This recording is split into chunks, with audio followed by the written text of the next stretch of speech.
Are you winning, son? Come on, let me teach you one. Scoot on over in your chair and toss me back that plastic gun. Who is this HasanAbi talking tough? Is this his hobby? Politics? And that's a shame. You're only here to watch him game? I think you took the bait and this is all in bad faith. Log off before it's too late. You should have stuck with Andrew Tate. This guy ain't a leftist. He's got money. He gets pussy. Look at him. He's really cooking. Wait a second. What's a cussy? In the animated Pixar movie, Cars, if there are female cars and male cars, I'm gaining with T-Pain. HasanAbi streams, he subs with the prime, with the pro chat was posting high. Himbo subversive, patriotic, sharp and vitriolic, absolutely brawling. It's 12 o'clock, I'm subscribed to bypass the ads. Top of the hour is approaching and I want none of that. Lashed out and fought the parasocials, only trying to help, but in the process realized I'm parasocial myself. We log in, then shout into the void, joining into the hymn of the oppressed. The powerless can't afford to disengage, a luxury that many don't possess. And I like to believe that we're all just part of a community. Yes, I like to believe that we're all just part of a community. Yes, I like to believe that we're all just part of a community. And I like to believe that we're all just part of a community. And I like to believe. Yes, I like to believe we're a community. What's going on, everybody? I hope everyone's having a fantastic evening, fantastic afternoon, fantastic pre-noon, no matter where you are in the world. I'm Hassan Piker, Mr. HasanAbi broadcast coming to you live from rainy California, Los Angeles, folks. We're live and alive, and I hope all the boys, girls, and MBs are having a fantastic one. It is incredible amounts of rain out here in otherwise sunny California, Los Angeles, folks. That's right. I'm live, I'm alive, and I hope everyone's having a phenomenal day, a wonderful day, as a matter of fact. We are officially being hit by an atmospheric river here, lashing California with heavy rain and wind. And as a matter of fact, gruesome Governor Gavin Newsom has decided to call a state of emergency. We're in a state of panic. Of course, our infrastructure is not available. Our infrastructure is not good enough to handle even a little bit of rain. So that's the situation we're in currently. But let me tell you, folks, I'm live, I'm alive, nothing is stopping us. We're still going maximum gas, maximum intensity as always. All right, this is part of the broadcast where I tell you a little bit about my personal news, about what's going on in the world of HasanAbi Piker, as this is a Monday news day, heavy news day, heaviest news day, heaviest rain day, but heaviest news day of the week. It's been raining for 48 hours straight. It's over for us. Yes, it's done. It's the GG's. But anyway, regardless, folks, we are live, we are alive, and we're going to be doing the damn thing. No matter what, the winds in Sacramento have been scared to see. My mom lives there. She's been stuck inside all day. Yeah. Folks, King Chuck will talk about and all of that stuff. Anna Turnbull kindly called you out in her latest. Who the fuck is Anna Turnbull? I don't know who that is. So funny. People are like this. I have no idea what this is. People will come in here. I just started. People will come in here and I can't tell if this is like a debate or not. You know what I mean? It's like, are you scared of flooding? Can you swim? Yes, I can. On YouTube. Okay, but I don't know who this person is at all. I don't know what you have found out. And if it's like oftentimes it's like literally just a person with like I can't personally respond to every single person. You know what I mean? I just can't. I don't know who it's Anya Turnbull, not Anna Turnbull. And what are they? What is this? Like, I can't do this. Okay. I didn't realize Killer Mike was a fake activist. I thought he was legit. We'll talk about Killer Mike's background in a second, because he's an interesting person who I'm a fan of. Anyway, this is what chat has turned into on a daily basis. Jesus Christ. Yeah, I know. This is where I'm at. I only care about Kaya being safe. Can she swim? Yes, I think so. We'll see. Cardi Aiden, please. We'll talk about all that. All right, folks, listen, I think this is going to happen no matter what happens, because I didn't go live for one day. And as soon as I come back, when I take a day off, when one day of hiatus, and everyone is like, oh my God, I desperately, and like, I cannot imagine a world where I get a 24-hour situation without Hasan responding to my takes. So I'm very horny right now to get his attention as best as possible. So that's precisely what's happening. It happens every single time I do it. One day out, one day off, and like the next day, as soon as I come in, is just like, dude, this is all of these takes. I'm fine. We're gonna get to it. We're gonna get to it eventually. When we get to it, I will probably cover every single story that you want me to cover. Must be kind of flattering though. No, it makes me want to fucking video game myself, as a matter of fact, because it's incredibly annoying, and it's almost hosile too, and it breeds hostility and toxicity. Oftentimes it's like not necessarily something that people want as far as like my genuine opinion on, but more so just like they want to just like hear me react to it. Anyway, your community goes wild sometimes, but it's out of love at least, or hate actually. No, there's a lot of both. Okay. It's love, but then it turns into hate. All right. At least nothing major happened on your day off. That's a first. I agree. Cat daddy issues are showing. Yeah, well, Twitch chat is a bit like having a cat for sure. Maybe I don't need to have a cat. It's just like hot and cold. I already have Kaya, and I have I already have Twitch chat, which is like having a cat basically. Yeah. Grammys drama. Are you snowed in? No, I'm not. I'm watered in, flooded in. King Charles Cancer, SNL, Nikki Slaylee Cringe, Snow in LA. Yeah, exactly. The band Bad Omens is a very parasocial fan base. Could be an interesting YouTube video to watch. I've officially finished Whole Cake Island, by the way. The video the chatter was talking about is nothing. Someone complaining about using the hammer and sickle, nothing to take seriously. Yeah, I think that I'm sure it's in good faith, but if I were to react to every single person that is like criticizing what I am doing, which I have done before, oftentimes it doesn't turn into a constructive session at all. And it's I just want to cover the news and the drama and have fun. So that's what I'm going to do with all due respect. So that's what I'm going to do. I hope you don't understand I hope you don't. I had a look and she says she respects you a lot. Regardless, I will most likely not be covering that kind of thing at all. What do you think about Louis Gear 4? What do you mean? Oh yeah. Oh, okay. It's Monday, so I think I'm not going to do it's Monday, so I'm not going to do the One Piece react, but I will be this week at some point. I will be talking about all the arcs on One Piece that I have watched so far, because I don't know where I dropped it off. But anyway, as far as personal news goes, I took the day off yesterday, even though I basically did not take the day off. I still shot a podcast. I wanted to actually, after Saturday night, I wanted to stream the next day, but I didn't have time to stream the next day because Austin wanted to push the podcast back first to like 11:30, and then afterwards he was like, "Oh yeah, actually I've decided it's not even just 11:30. It's gonna be at like 1 by the time." Because he was late as well because of the rain and stuff. So typical straight guy behavior, typical selfish top. But yeah, I wasn't able to stream because at that point it was like fucking, it was too late to go live. But I did do a lot. I hung out the whole day with Kaya, got Kaya to work out a lot. That was a lot of fun, I think, for her at least. I agree with Cutie about the thirst trap and fashion shows. I don't know what that means. I will be holding him live, responsible live for the crimes of him making me not stream yesterday. But it's probably a good thing that I didn't stream yesterday overall, though. It's good to take a day off every now and then, right? No stream because Lazy Hasan hates us. Yeah, exactly. Cardi Keek stream disaster. We're going to do that. We will talk about that as well. Why the giant YouTuber Ludwig attacked my channel? What? What the hell is this? Anyway, yeah, we'll do the largest live stream scam just happened.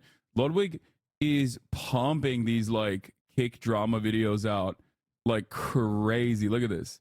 He knows this shit is like, ooh, this shit is cookie butter, Trader Joe's style. He's pumping them. Maybe I should do more of this shit too. Anyway, but yeah, I feel refreshed. I took a day off. I finished the Whole Cake Island arc, and I have been playing a lot of Infinite Wealth. That's right. The free moments that I've had this weekend specifically, I played Yakuza, also now known as Like a Dragon. the 8th variation of the mainline episode. Yakuza, or not Yakuza, sorry. Like a Dragon, Infinite Wealth 8. And it's actually incredible. It's turn-based, but honestly, I will say this much. While there have been like 14 Yakuza games, for those of you who don't know, there have been like 14 Yakuza games. There have obviously been 8 mainline ones, and then a lot of side stories, side games as well, including like episodic or historic period pieces as well, like a Dragon Ishin, which I played and I loved. Almost every single one of them, with the exception of Yakuza 7, Like a Dragon 7, and Like a Dragon 8, have been action RPGs. These last 2 games on the main series, though, have been turn-based, and I totally understand the decision as to why it's turn-based. There's no spoilers. Shut up. The reason why it is turn-based is because, as a beat-em-up, it's a little button mashy, and I love that, for the record. Don't make any mistake. I personally like that. I enjoy it. I think that, like, the Yakuza straight-up fight games, like the action RPG components, are fun, but it lends itself so perfectly to turn-based. I get it, because nobody really plays Yakuza, I think, for the fight mechanics or the fight systems. The fight systems are fun and novel, but inevitably can become a little repetitive, and maybe even can become a little repetitive, and by the end of it can become like a little button mashy as well. So I do think that the turn-based style, the turn-based structure, lends itself so perfectly, because I suspect that this way you can have like multiple parties join in on the fun and fight, and you're just playing it for the story itself anyway. But yeah, but the Yakuza 8 turn-based style, at first I thought it was going to be off-putting, but it so wasn't, and I enjoyed it so much that now I'm actually possibly planning on playing 7 as well. Now, neither of which will be done on stream, so you guys are going to get mad at me for that. But of course, the franchise got woke by adding a trans character, so hard pass. Yeah, like the franchise got woke in like 2004 when they added a trans character. But yeah, it's a really enjoyable game. It's really fun. I recommend it, I guess, if you like RPGs. It's like, I would say that until this last game, it is so totally slept on as a franchise in the Western world. Okay, it is so totally slept on in the Western world, I think. Is this true about Yakuza? What? It is a super pro trans, yes. There's a little bit of transphobia, but like there are significantly more pro trans messaging. There's significantly more pro trans messaging. Yakuza's politics are incredible. Not that I give a shit personally about Yakuza politics, but art that I'm consuming and enjoying, and I don't really care about the politics all that much, but good politics I see as an additional benefit, and this game certainly has good politics. So Yakuza straight up took out the transphobia in the remaster collection, yeah, and kept the non-transphobic, obviously, like the pro-trans the pro-trans stuff in it, and took out a potentially transphobic part from the game. And that was in a remaster, but in the original, it was still like, did bro just release a book? Who? The original Yakuza 3 in Japan didn't have transphobia in it. The Western version had it added. I will say this much. Now that I am post Whole Cake Island and have dove directly into the arc after Reverie, and there is more Revolutionary Army mentions, yes, I do like it when I see good politics in my fucking art that I'm consuming, in the shit that I'm watching. I love it so much. It gets me so excited to see Gota and the way that Gota portrays like revolutionary actions that are pro the people and anti-monarchist, anti-imperialist, anti-colonialist. It makes me, oh God, I get so hyped. I get so hyped when I see that. So, anyway, Grammys drama, King Charles Cancer, SNL, NIKKI SLAYLEY Cringe, Can Taylor Swift End Wars, and more. Get in now. It's Monday, News Day. Your noise gate is so high you keep cutting out like an old ass CD. Is that true? I don't think it's true. I think you're just saying that because you are maybe a little bit of an audio pervert. I rarely ever hear from any singular person about the fact that my noise gate is bad or anything. As a matter of fact, it's probably the industry best in the industry in general. Anyway, audio files. Sorry about that. If you're like an audio pervert, sometimes it's not going to be the best, but you can get through it. I promise. You're probably going to get used to it. That's right. Anyway, here it is. Blasting off. Okay, shouts out the bomb left for the meme that we're using. Wait, did Themacia send a playlist? I don't know.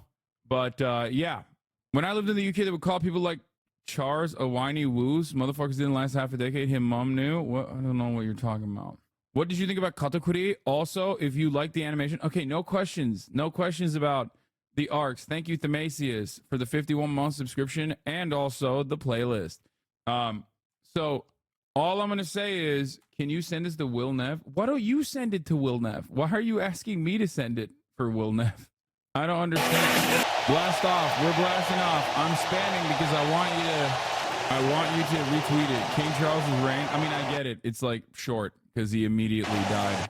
He immediately got cancer. He got into power and got cancer like immediately, instantaneously, just like Aaron Rodgers ran on the field and died.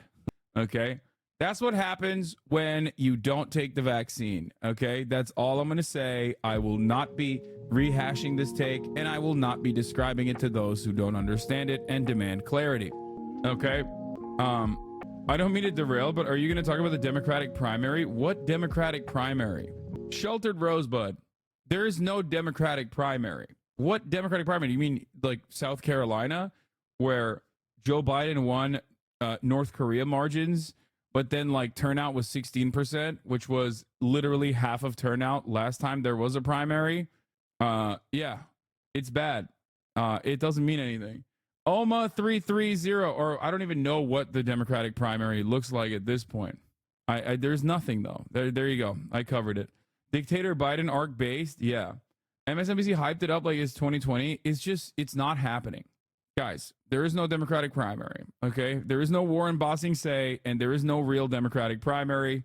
Don't care still voting jank, but it like doesn't really matter. There's genuinely nothing. There's nothing. Like the Democratic Party has absolutely locked that shit down. There is no politics in the world of politics. Okay. All politics is just genocide. Both parties agree with it. All politics is like killing more migrants. Like, how do we find the most efficient way to drown migrant children on the Rio Grande? Both parties are on board for it. There is no politics in a world where all politics is right-wing politics. I was talking to Austin about this where he was like, dude, I think like a lot more people will come around as income inequality gets worse and worse. I think a lot more people will come around to your understanding of the world. And you will, people will come to terms with like the things that you're saying. And I try to describe to him that it's exactly the opposite of that.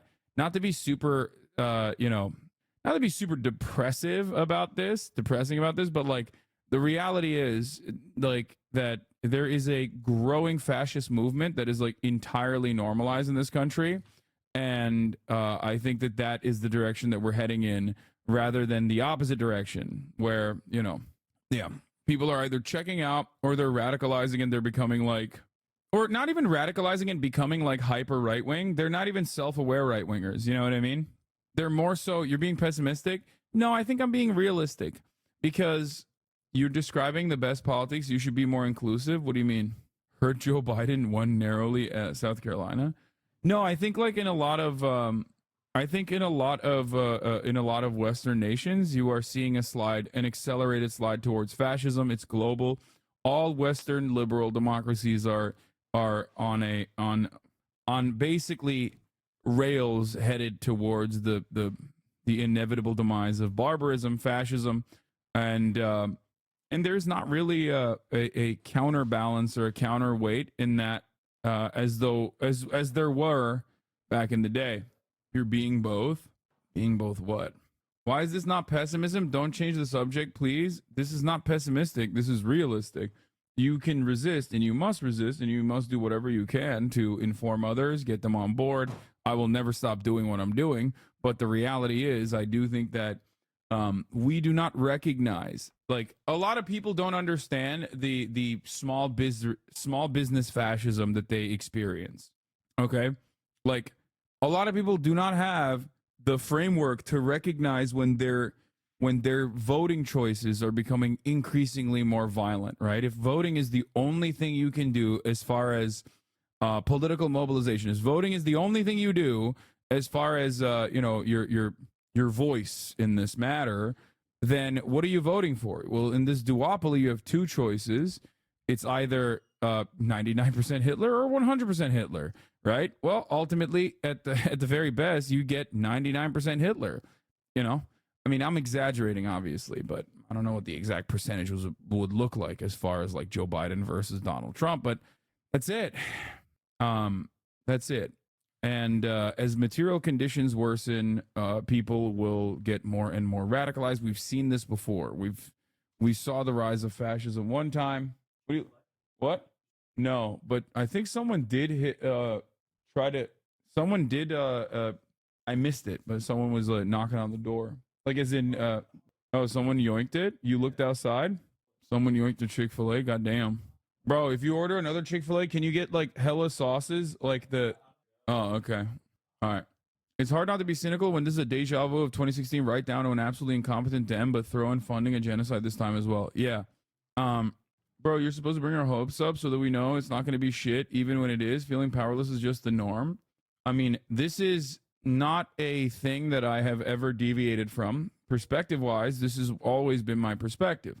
This has always been my perspective. And what I've talked about, Jank was right about the crime. There has never been a man who has been more wrong about the crime situation than Jank. Like, there have been probably 100 articles that came from mainstream media that have been like basically talking about how like all matter of people talking about crime have been hysterical, and the media is always like, we don't know why people are being so hysterical about the crime situation. And it's like, it literally is a consequence of media articles writing stolen Chick-fil-A is a huge problem. Oh, you were making a joke.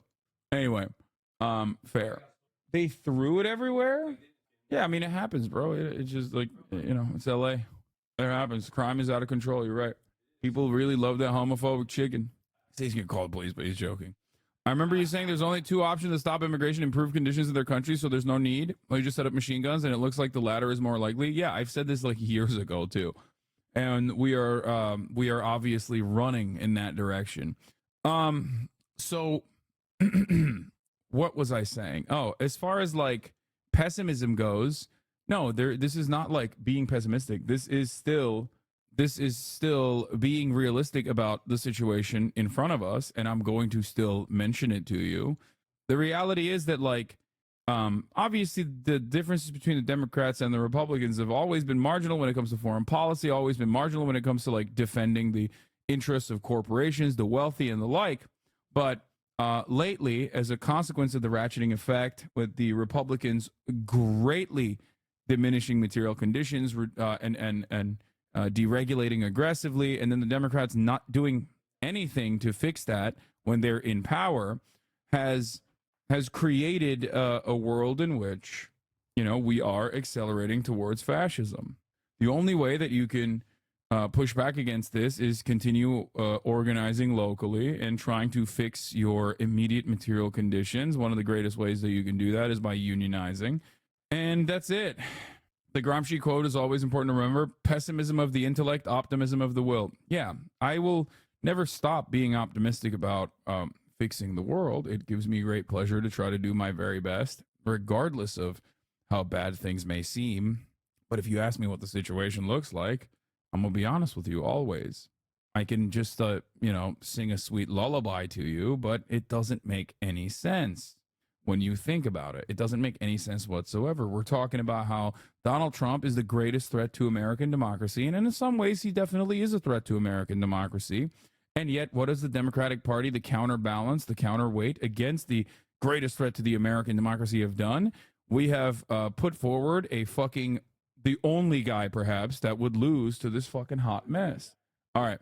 I mean, that's crazy. If we cared that much about defending democracy, we would be, one, throwing Donald Trump in prison instantaneously, and two, doing everything we can to ensure that a Trump-style person, the Trumpian Republican Party, is like completely all jailed, locked up, locked away, mass suppression of some mass suppression of like political mobilization, and doing our very best to make sure that we're fixing a lot of the underlying problems that cause this kind of fascist mobilization to occur. Now, on the other hand, it's not like we got brown shirts. Fascism isn't going to come from a dude with a swastika armband. It's going to come from well-kept liberals in suits and ties talking about what needs to be done as the only realistic option to stop the rise of China and Russia. That's precisely what I believe as well. Just like George Carlin famously said, in America, fascism comes with a smiley face sticker and the American flag. It doesn't come wrapped up in the Nazi flag. It's just like smiley face stickers, the American flag, people that wear those buttons.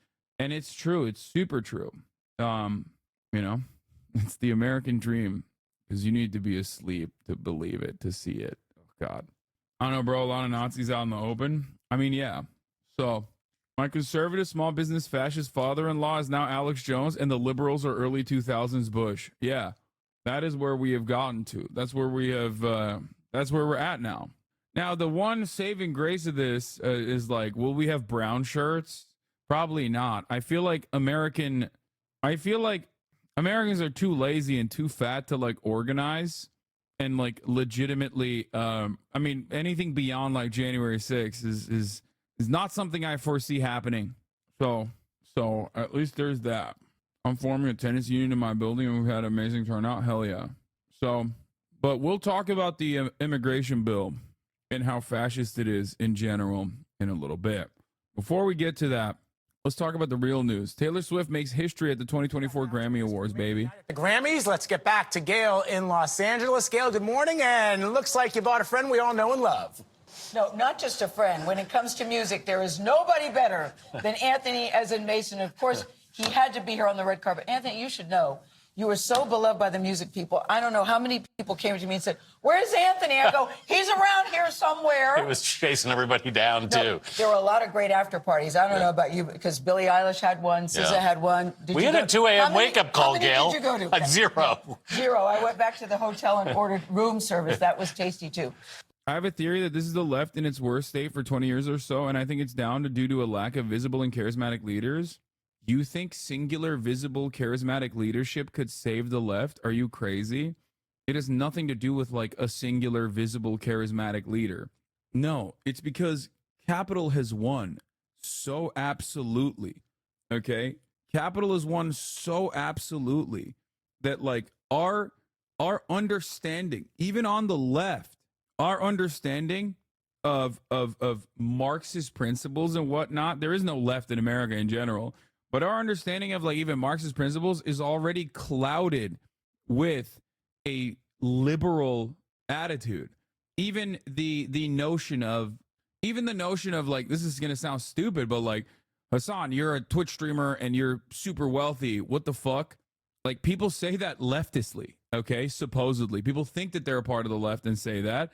They're not. And then there are actual people who are like anarchists, community organizers who are, chirping on Twitter that also say that, and they don't even understand, like, that is literally an argument that the right is supposed to make. That's a reactionary argument. Like, that to me is in a very weird and very personal, but like that to me is a microcosm of the way that capital is so clearly dominated. Capital is so clearly and utterly dominated this space that there is basically nothing. Doesn't support you equals not left. Yes, that's what I'm saying. Exactly. Like there's a reason why you see, for example, so much labor momentum in the news. Also, the dude you called Hitler a German twink recently, and I just want to point out he's technically and actually an Austrian twink. Okay, fair. Anyway, like we've seen leftist mobilization and momentum in the union side. Okay. And we think that there's major gains happening on the union side. For the individual unions like the UAW and the Teamsters, there are major gains being made. However, unionization across the board is at an all-time low still. We haven't been able to put a dent through that 10% unionization, union participation rate. Why? Because it has nothing to do with charismatic leaders at the end of the day, and everything to do with Supreme Court decisions like the Janus decision, or many other Supreme Court decisions that preceded the Janus decision that absolutely eviscerated union participation and like union fund collection, for example. So there is nothing that you can do. And unions aren't inherently revolutionary. I understand that, but I'm simply utilizing unions, trade unions, which are supposed to exist and very much do exist under neoliberal capitalism, even in other social democracies, for example. We don't even have that here because America is a capitalist religion. Okay, it masks itself as a secular society, but it is, our religion is capitalism. And we were a proto-capitalist nation, pre-industrial revolution too. So it is so perfectly designed. And America's like nation state development was so perfectly designed to be run by a bunch of small business owners that this is like the greatest capitalist country on the planet.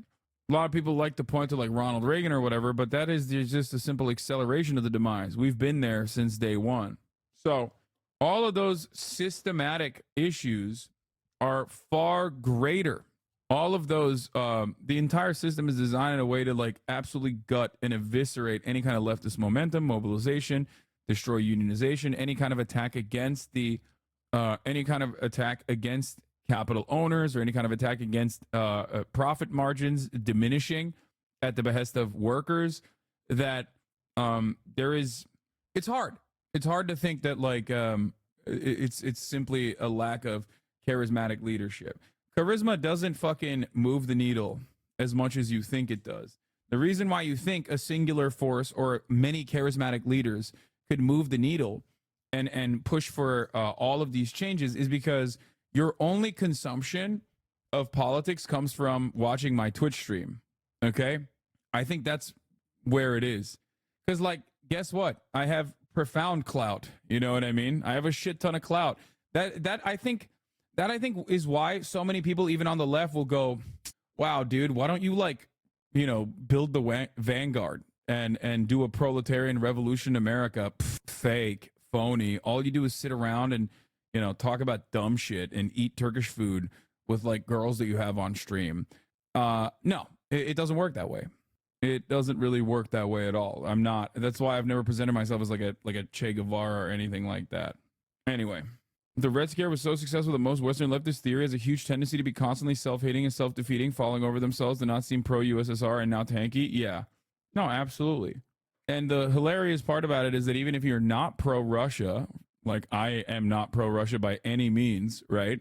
I'm certainly not pro-Vladimir Putin, for example.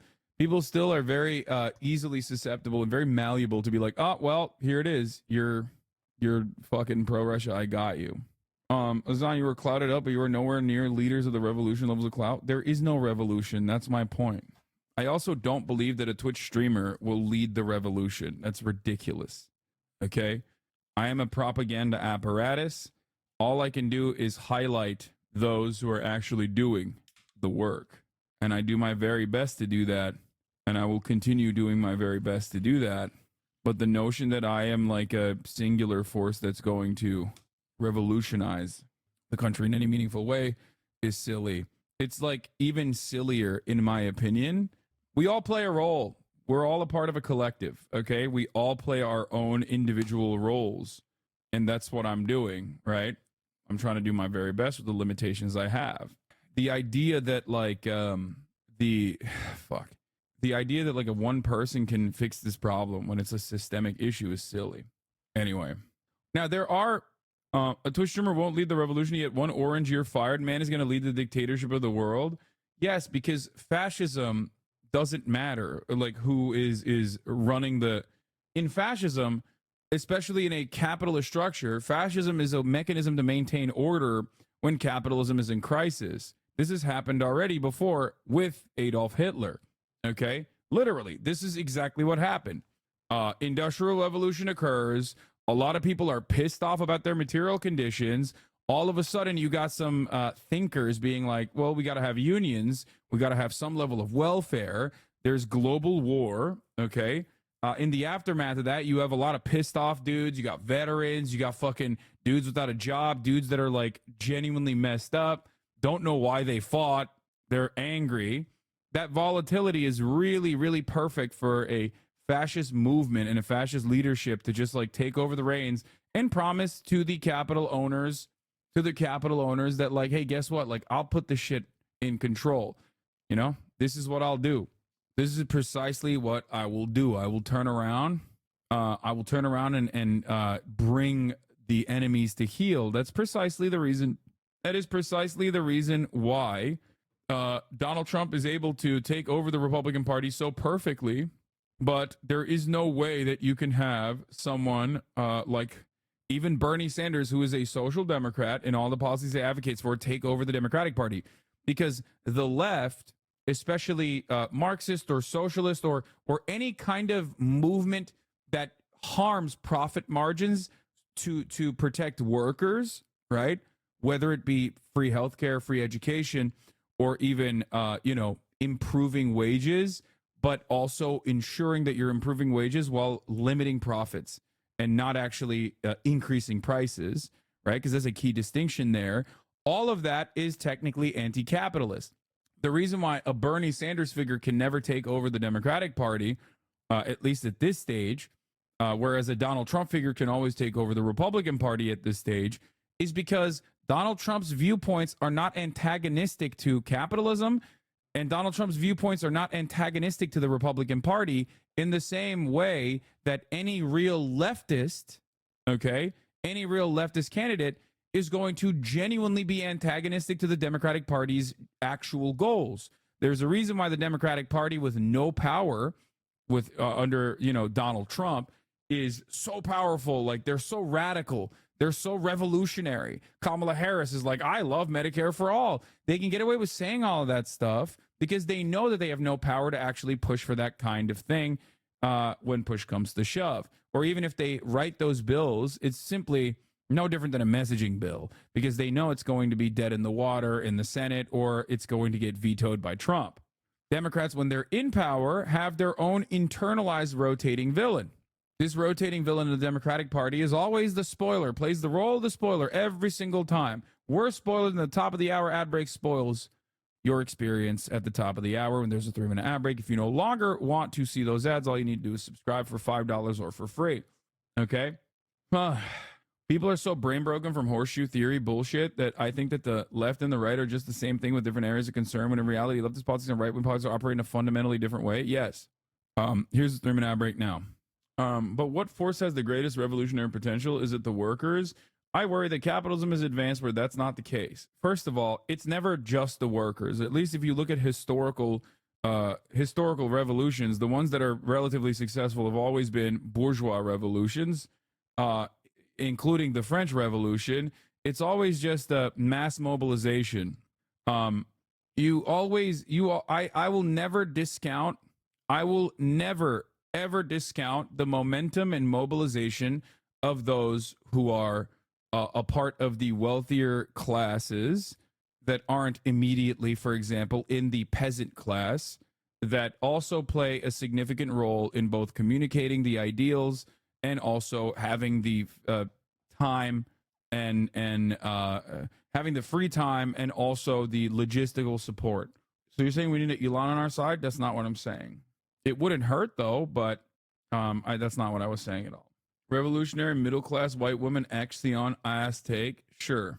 I don't think that this is a carbon copy of history. I'm just saying, but you can look to history to get lessons of what might happen right now. But yeah, no, obviously someone whose direct existence is reliant on the genuine hyper exploitation of the global South, and also domestic exploitation of the American labor force, is never going to all of a sudden take all of its capital, all of his net worth that is directly tied to said structure of hyper exploitation in the global scale, and undermine it willingly. That's not going to happen unless he gets into a fucking car accident, okay, and has the reverse John Fetterman brain transplant.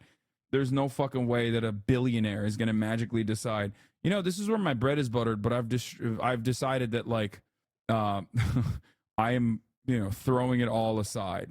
Matt Crispin once said every good revolution is actually enacted by educated and radicalized upper class actors who work on the behalf of, alongside the working class. 1000%. Anyone who has read history will recognize that. And I'm talking about not for once in your life, Hasan, workers are so dumb, no backbone, only hollow aggression. Or it's going to be preaching people's ears off. Hey, remember how people, what? For once in your life, Hasan, do something, says Wolfborn SA. You're in here. My job is to communicate these things, and I'm basically communicating the things. I'm doing the thing that, you know, I'm supposed to be doing. But yeah, I think that, I think that people don't recognize that historically speaking, a lot of the leadership structure from these kinds of movements have come from genuine, well-intentioned individuals who understand the structures of oppression and want to undermine it, want to destroy it, and are able to mobilize the working class. That's it. That's how it works. Anyway, so the French Revolution was made possible by the traitorous nobles and the bourgeois with connections, wealth, and military training. Yeah, I think that as wealth inequality is not shared by the upper middle class in the same exact ways that it once was, or ostensibly the American dream was accessible for them, class mobility was accessible to them, you will see more and more radicalization in either direction. Either the children of the upper middle class, many of you, as a matter of fact, that are in here, recognize that the conditions are worsening for them and want to do something about it, okay? Or, just like their fathers, they fucking get more and more angry and become more and more fascist, okay? That's it. That's how I foresee this playing out in the United States of America, which I don't believe has like great revolutionary potential regardless, because the entire system is designed to prop up our labor aristocracy. The entire system is designed to prop up our situation here so that our psychopaths can get their $5 jalapeno poppers still. Maybe it's $7 now, and that's frustrating, but it's ultimately still like relatively affordable. You still have access to it. Hasan was born rich. He will never be a revolutionary. This is true. This is not something that I hide. I come from very affluent beginnings. However, in those affluent beginnings, I've also seen the exact opposite side because, as I've talked about before, my dad, by the time I got to college, lost all of his fucking money. And I also went to the United States of America to study and do my own shit. But regardless, imagine using news to discuss drama and music. Fuck this shithole country. Do you think the left goes from here to reestablish a larger base following the U.S.? For me, I do find it very funny. As a labor organizer, I always make sure to make it clear that don't lead workers to organize. I teach them how to organize themselves. The leftist world doesn't need revolutionary leaders. It needs revolutionary teachers. I think at this moment, one of the fundamental problems that is missing from especially the Western world is their class position and class awareness. If you have zero class consciousness, you don't even know where to begin the story. So my goal is always to play a role that is necessary in the structure that I examine. And there's always going to be people that angrily get mad and try to kill the messenger. I'm simply telling you how things are. I'm always going to be honest with you. I'm always going to tell you. I'm so honest that I will tell you when I have my own personal biases on an issue. And this is one of those circumstances. The reality is class consciousness is an absolute must, is an absolute necessity to even get the ball rolling in any circumstance. Okay. And Americans do not see themselves as the hyper-exploited proletariat, but temporarily embarrassed millionaires and billionaires. One day, I too will become a millionaire. The American dream is the fundamental, the prosperity gospel, the American dream. These all play fundamental roles in the way that Americans view themselves. They believe in meritocracy. They believe that meritocracy is a real thing. They believe that poor people are poor as a consequence of some moral failing and not because of the systematic setbacks that they are supposed to that they experience for no particular reason. Part of the reason why I am profoundly successful and wealthy now is a consequence of, I think, a tremendous amount of luck, okay, but also the very same affluent beginnings that gave me a decent understanding of the world and the opportunities that other people would not be able to have. This is not something that I avoid. This is not something that I deny. As a matter of fact, I'm very brutally honest about it all the time. Okay? Anyway, but it's funny to me that people will go, "Oh, dude, like you're rich. Okay, what do you want me to do?" It's always interesting when people are like, "No, I expect you to crush me with your boots." It's like, I can, if that's your kink, if you want to be cucked, if you want someone to tell you the exact same thing that every other dumbass is telling you, I can also feed you the lie. I did it. You can too. Don't worry. Yeah, that's right. You can also get rich and be successful, and the system is designed in the way that everyone can. And if you're not, then it's your own moral failings, and you should just nut up or shut up. Okay? Yeah. Don't tell chatters I have the leading revolutionaries of the Philippines against Spain were rich college kids who never worked on the farm. They knew where the colony was going, and they showed solidarity to the oppressed. Yeah, everyone plays a role in this. I also don't personally know how to like respond to this kind of thing, because it's like, what do you want me to do? You want me to fucking like tell you shut the fuck up, broke boy? Like you want me to do some Andrew Tate shit? Like, is that what you want? I don't understand. Anyway, we'll continue. The reason why people reflexively get mad, though, doing my part by watching Hasan? No, I've never said that. Okay? Give your money to me, you can trust me. I've never said that either. And I've also never said that you do your part by watching me. As a matter of fact, one thing that I regularly explain, one thing that I routinely explain, as a matter of fact, is that watching me is not praxis. Okay? I can only simply spark a light in your mind, and many people have seen that, many people have experienced that, but beyond that, this is supposed to be a place for a little bit of education, but mostly entertainment. Okay, that's why I talk about a lot of silly, nonsensical things.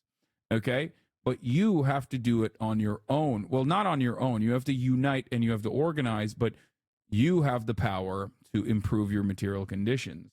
That's it. Did you go to Equinox again? No, I did not. I went to a different gym today with Austin, as a matter of fact, this morning, and we worked out.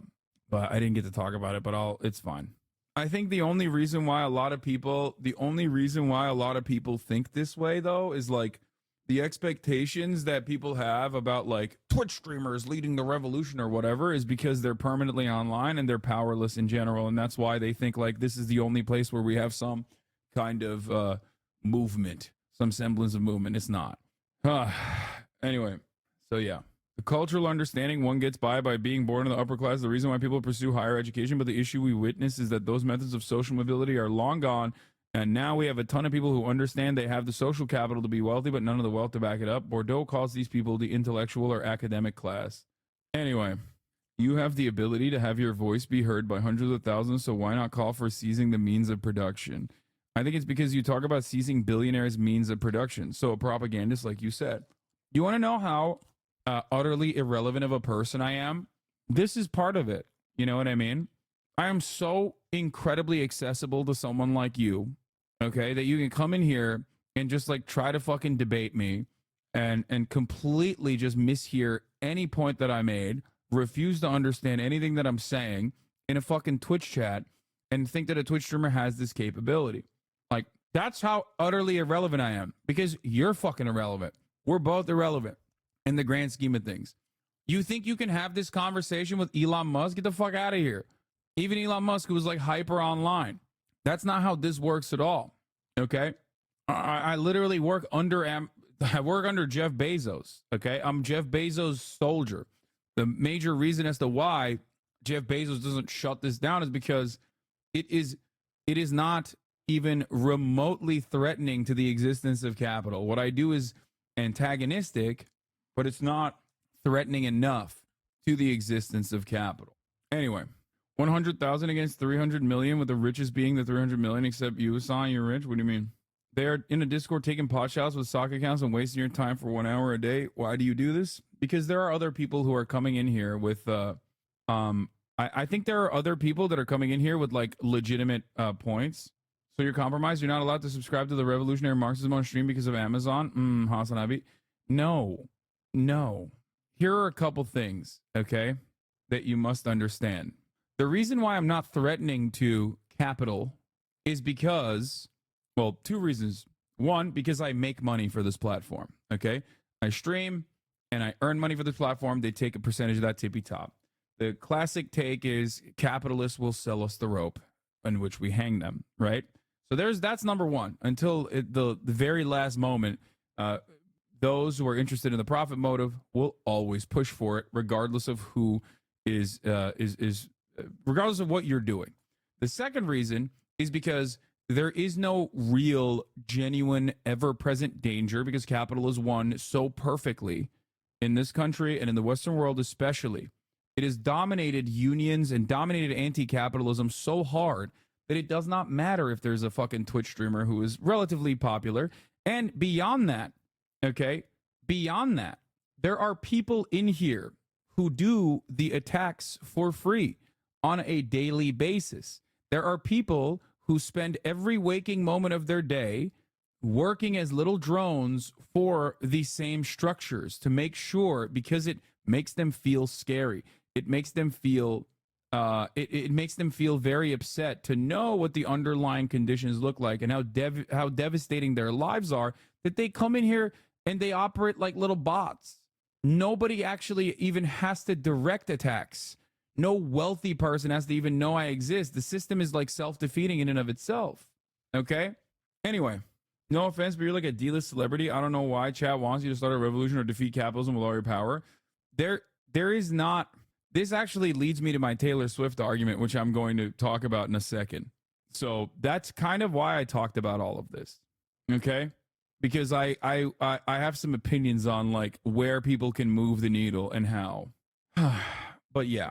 So if you lean into the pre-existing structures, capitalism being one of them, even imperialism and capitalism being one of them, imperialism being another, or fascism being another, you can be very successful. There is a way, in my opinion, as far as like art or culture or media, moving the needle in one direction is possible. It just has to be in the direction of the pre-existing material conditions that have impacted our cultural understanding, that have impacted every aspect of our lives. Okay? The superstructure. That direction is not anti-capitalist, however. That direction is only in the direction of capital and capitalism. That's why no such example of, for example, the movie that was very famous that like revitalized the Klan, right? What was it called? Was it Birth of a Nation? Birth of a Nation genuinely improved like the Klan's image and actually led to more people joining the Ku Klux Klan. However, there is no such equivalent on the leftist anti-capitalist side. Why? Well, because Birth of a Nation is upholding the pre-existing cultural norms and maybe greatly overemphasizing it. That's why Ben Shapiro is so successful.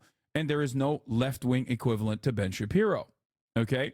At most, you can have a liberal equivalent, but never a left-wing equivalent to Ben Shapiro. Do you understand? Because it only goes in one direction. You cannot overcome material conditions simply by making good art. Okay? You just can't do that.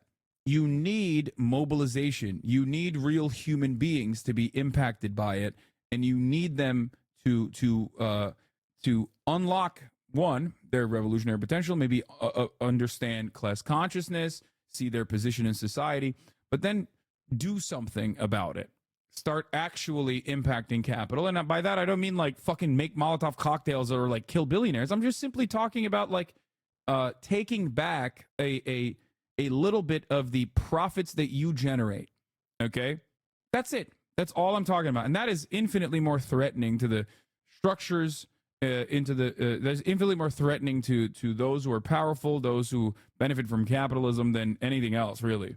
So as far as art goes, or as far as influential figures goes, obviously you can only go so far with your influence. It's just a matter of like mobilizing and organizing.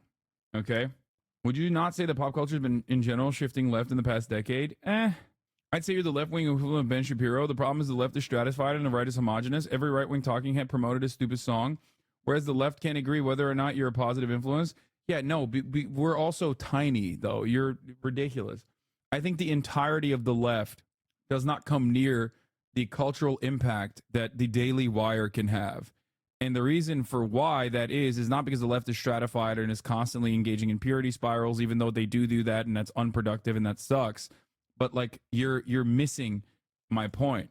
You're missing the point that I'm making, which is that Ben Shapiro can lean into the pre-existing oppressive constructs and always go, look around. This is the truth. I mean, come on. We need more of this. Ben Shapiro does not ever have to combat something that isn't already baked into our societal understanding. That's why police is one of the most trusted institutions in this country, even though they are literally objectively the worst. Okay? Do you get it? I think a lot of people don't understand that. That is because every orifice of society is upholding that cultural norm that police are there to protect you, that police are actually not protecting the interests of capital, but genuinely protecting the interests of the population. So Ben can get away with just simply saying police are good, and actually when they're bad, it's because they're not funded enough and we need to, be nicer to the cops. He has all of the hegemonic cultural attitudes backing his perspective. When you are anti-capitalist or you are critical of capitalism, you are trying to constantly engage in a never-ending battle of trying to explain what your worldview is, what you believe in, and what the current existing structures have to change for things to be better for people. And when you do that, people immediately go, well, I don't like change, so fuck you. And then they will turn around and just be like, well, you don't fucking... I actually have a different opinion on what socialism is than you, and I've decided you don't fit that bill. You can't do anything about it. There's no way to combat that. That is such a pervasive and such a powerful message. There's nothing you can do about, fighting against Red Scare propaganda that has been a staple for the last 100 years in this country. Anyway, that's why I always say, it takes 1 second to lie, but it takes an hour to correct that lie. It takes an hour to tell the truth. Okay? So that's where we're at. That should not stop you from obviously maintaining optimism and doing your very best. Having said that, let's get to the Grammys and Taylor Swift. But it was such a great night. But Taylor wasn't the only female that had a good night yesterday. Women really owned the night, Gail. That was clear. The big winners included SZA, Miley Cyrus, Billie Eilish. 7 of the 8 nominees for Album of the Year were women. And when that award was announced, it provided a record-breaking moment as one icon, Celine Dion, presented it to another.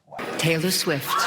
Winning isn't a problem for this pop superstar. Taylor Swift making Grammy history as the first artist ever to win Album of the Year 4 times with Midnight. Mind blown. Thank you so much. Swift, who also won Best Pop Vocal Album, proves she's a music industry mastermind, shocking fans by announcing a new album set to drop. Miley Cyrus finally got her flowers, winning Best Pop Solo Performance and the coveted Record of the Year award. This award is amazing, but I really hope that it doesn't change anything. Billie Eilish. Billie Eilish and her brother Phineas won Song of the Year for What Was I Made For from the Barbie soundtrack. SZA, who led going into the night with 9 nominations, came away with 3 Grammys, including Best R&B Song. You don't really understand. I came really, really far, and I can't believe this is happening. The Recording Academy crowned Victoria Monet Best New Artist, and Jay-Z accepted the Dr. Dre Global Impact Award alongside 12-year-old daughter Blue Ivy, and called out the Recording Academy for its repeated snubs over the years, including to his wife Beyonce. I don't want to embarrass this young lady, but she has more Grammys than everyone and never won Album of the Year. The show was packed with powerful performances.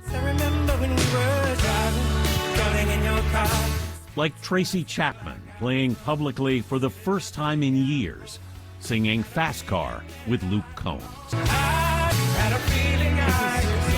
This is such a sick song. Oh my God. Why is my audio so low? What the hell is going on, dude? Here, let's crank it up a dial. Let's crank it up a notch. Hopefully it's not going to be like, if I crank it up this much, it's not going to, it's not peaking, right? Anyway, let's continue. But clouds got in my way. And Joni Mitchell giving her very first Grammys performance at the age of 80, bringing the audience to tears. I looked at love from both sides now. It's the Grammys, baby. Trevor Noah delivered some big laughs while hosting for the fourth time and weighing in on a controversial topic. I think it is so unfair how NFL fans have been complaining about the cameras cutting to Taylor Swift, right? Like she's controlling the cameras at the games. I'm going to cut the cameras to someone who played football. That's what I'll do. Cut. Bam. Just like that. Oh, yeah, you like that, Terry Crews? That was a... Yeah, I suspect that they're not going to show the tribute or the ceasefire, Artists for Ceasefire moment that occurred. They didn't mention that, right? While I was pissing. Interesting. It was, now while Taylor Swift dominated the headlines, the big winner was actually Phoebe Bridgers, who took home the most awards, 4, 3 with her band Boy Genius, 1 with a performance with SZA. Of course, we saw Billy Joel's first new song in decades. Yes. And I also wanted to mention that Brandy Clark, who we profiled on Friday, won her first Grammy. And one other shout out, Gail, to Jack Sussman, who for CBS has overseen the Grammys for, I think, over 20 years. And a really good job. Amazing Jack, job. a round of Thank applause. you to Jack You know for what I everything like? he's done. Yes, Jack, we love you over here. It's kind of funny to have a South African dude host the Grammys in the middle of like an ongoing ethnic cleansing campaign where the South African government has successfully sued the genocidal government of Israel in the International Court of Justice, and there is very little mention of it, okay? Very little mention of it, if at all. Not even like any kind of relevance, no mention of it. Now, this is what I mean, by the way, when I say like, this is the prevailing cultural attitude, okay? There's no changing that. And ultimately, the best you can do is just like have people talk about it and have people mobilize about it, make it so that it is a politically untenable position to continue defending Israel. Okay? That's the best you can expect, because at the end of the day, you just gotta keep pushing, which is what I do. That's why I tell you all the time, like, regardless of what I'm talking about, regardless of the realistic our realistic chances, like, that's not gonna stop me from still advocating for the things that I advocate for. Okay? Why did BLM have more sway in the media than Palestinian rights? It's because Black Lives Matter was co-opted and corporatized by the Democratic Party and also became like the normative position that was anti-Trump. As a political commentator, I talked quite a bit about Black Lives Matter. I, of course, started talking about Black Lives Matter under the Barack Obama administration, where BLM started. It was in Ferguson that Black Lives Matter officially started, okay? Before the Donald Trump administration, and Barack Obama was anti-BLM, and as a matter of fact, at the time, the Democrats were anti-BLM. The liberal position was actually anti-Black Lives Matter. Many people have retconned that. Many people don't recognize that. They don't even realize that there was a tremendous amount of antagonism towards Black Lives Matter, okay, under the Obama administration, okay? What is this? Anyway, yeah, the Podjoms themselves actually openly acknowledged, admitted that they were anti-BLM, and turned around and apologized for it even. It started in 2012 with the murder of Trayvon Martin. That is, yes, that's the original. But BLM as a movement that got its name, I think, was Ferguson. Because Barack Obama was like not anti-Trayvon Martin. Even famously, he said, Trayvon Martin could have been my son. But Barack Obama called the protesters in Ferguson thugs.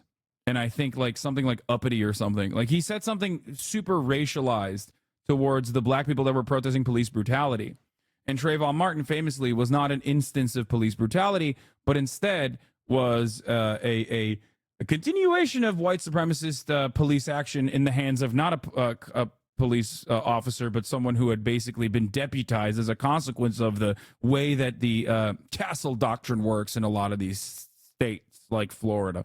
So anyway, my point is, yes, it wasn't Trayvon Martin and Ferguson. It was Mike Brown. Chatter, I know. I'm explaining it. I was literally not directly physically there, but I was in the media space covering it regularly. Okay. Freddie Gray in Baltimore, I thought was a coining of the BLM movement. Freddie Gray as well. Yes. Okay. Listen. At the time, many liberals thought that these guys were actually, I wasn't at BuzzFeed. No. At the time, many liberals thought that this was a spoiler. Okay. That was like, it was like fucking things up. Do you understand? And then when Trump became anti-Colin Kaepernick and anti-Black Lives Matter, a lot of liberals were negatively polarized to be pro-BLM. And after that, what came next was very predictable. Okay? It became a political culture war issue, basically. It got commoditized, and it turned into a liberal versus right-wing situation. Okay? Like a liberal versus conservative situation. Liberals co-opted it. That's it. What good did the Black Lives Matter protests and mobilization bring as far as material changes? Nothing. Liberals immediately turned around and were like, okay, well, we are going to create our very own, regardless of what the people on the ground are asking for, what the activists are asking for, we're going to create our own version that softens what the liberals are asking for. We're going to do 8 Can't Wait as a campaign. And then 8 Can't Wait also was cast aside by those very same liberals once they were in power. So it was softened. This impact was not real. There's no real moment. There was real mobilization, and it went nowhere. Okay? What's stopping liberals from doing the same thing for Palestine just because it's not domestic Islamophobia? No, if Donald Trump was currently president, and I believe that he would be doing the exact same things that Joe Biden is doing, in terms of like what to do or what the allowance is for Israel to conduct its genocide, liberals would be genuinely reacting to it in very aggressive ways. I think liberals would be negatively polarized into being pro-Palestine in a country full of Islamophobia. Okay, just like this is a very white supremacist country, but you saw a shit ton of liberals advocate for Black Lives Matter. That wasn't true for Afghanistan or Iraq. It's a little bit different. There would be significantly more liberals. There would be significantly more liberals that are advocating for Palestinian rights and shit, in my opinion. Now, would that mean anything? Do I believe that that would change the outcome under a Trump administration? Absolutely not. Okay. Anyway, look at this. So, Sinead O'Connor is a very famous pro-Palestinian rights activist, as a matter of fact, and this was her tribute. Just for ceasefire, peace. Annie Lennox throws up the fist at the end of it, says "Artists for ceasefire, peace." In the world. And immediately Grammys cuts away to Burt Bacharach, which I think is funny, especially because like Sinead O'Connor is one of the greatest examples of a person who is literally who's been an artist activist her whole life. So yeah, and was like legitimately canceled. Anti-Catholic Church due to child sexual abuse scandals. Genuinely very anti-Israel. Here's Sinead in 2014, by the way. Annie Lennox finishing Sinead O'Connor's song by calling for a ceasefire was perhaps the most meaningful and honest way to honor Sinead's memory. Here it is. In September 2014, only a few months after a bloody Israel war on the Gaza Strip, the Grammy Award winner canceled the concert in Caesarea, a town located halfway between Tel Aviv and Haifa. Speaking with Hot Press at the time to explain her stance, O'Connor said, "Nobody with any sanity, including myself, would have anything but sympathy for the Palestinian Shin aid. Okay. Sorry. Fucking Western words are so hard. Okay. Nobody with any sanity, including myself, would have anything but sympathy for the Palestinian plight. There's not a sane person on earth who in any way sanctions what the fuck the Israeli authorities are doing," she added. It's not Western, it's Irish. It's still Western. And Irish names are extra difficult. So, Lord did something similar in 2018, and that surprised me as an Arab. I'm used to white people assuming that we're all monsters. It's nice to see. So, yeah, This is a touching tribute. Austin show endorses Donald J. Trump for president. Yeah. But of course, it got, it's not going to get a lot of coverage. Yes, Sinead O'Connor reverted to Islam in 2018 and also went by Shahada Sadakat. Okay, she did. She reverted to Islam. So one thing I must mention is this. Obviously, tweets and social media clout doesn't really translate all too significantly to real on the ground mobilization, and real on the ground mobilization doesn't necessarily always yield positive. Wait, hold on. Doesn't necessarily always yield. What the fuck is this? Yield genuine change. Okay. Sorry, I just like on the second screen I'm seeing all this weird nonsense on Twitter. Okay. But I made a take because the moment, one of the biggest moments of the night was Taylor Swift. Taylor Swift won, I believe, revert. You mean convert? No, in Islam it's revert. That's what you say. In Islam, you say revert, not convert. I said Taylor Swift, of course, won, I think, album of the year, right? And she went on stage. Some say she snubbed Cher. This was her 4th album of the year. This is a historical moment. People are saying Lana was robbed. I don't really care. Anyway, this is the 4th time. Or was it Cher? No, Celine Dion, not Cher. Sorry. Celine Dion was on stage. People say that she snubbed her. All that kind of stuff is irrelevant, in my opinion. I have no opinion on Taylor Swift winning album of the year either. But what one thing I thought that was incredible and kind of crazy was the fact that she used a music event, like an industry-wide music event, as a jump-off point to literally promote her next album, her upcoming album, okay? Which I think is fucking nutty. Like, this is personally a moment for all music, okay? It's a night to celebrate all musicians, okay?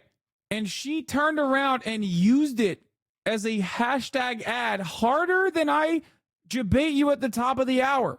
Okay? Just think about that. That's kind of crazy. Okay? She did this before at the EMAs, I think. It is a mogul move, 100,000%. It's a major mogul move. Okay? That's like Nolan showing a trailer for his next movie if he won Best Picture. Yeah. And the funniest part is she would have gotten as much eyeballs just posting the reveal. I agree.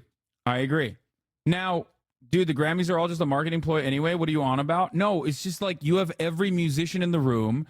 Every single person is basically like people that care about music are watching this. This is probably, I would say, the Grammys are the most important night in music. It's the Oscars for music, okay? And the level of utilizing this as an advertisement, as a jump off point for her platform is like pretty fucking big. Absolutely incorrect. I love music but hate the Grammys. Oh, it is as far as Grammys being dog shit, I agree.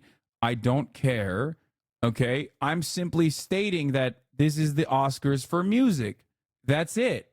We get it. You guys are music nerds. You get all your opinions from Anthony Fantano.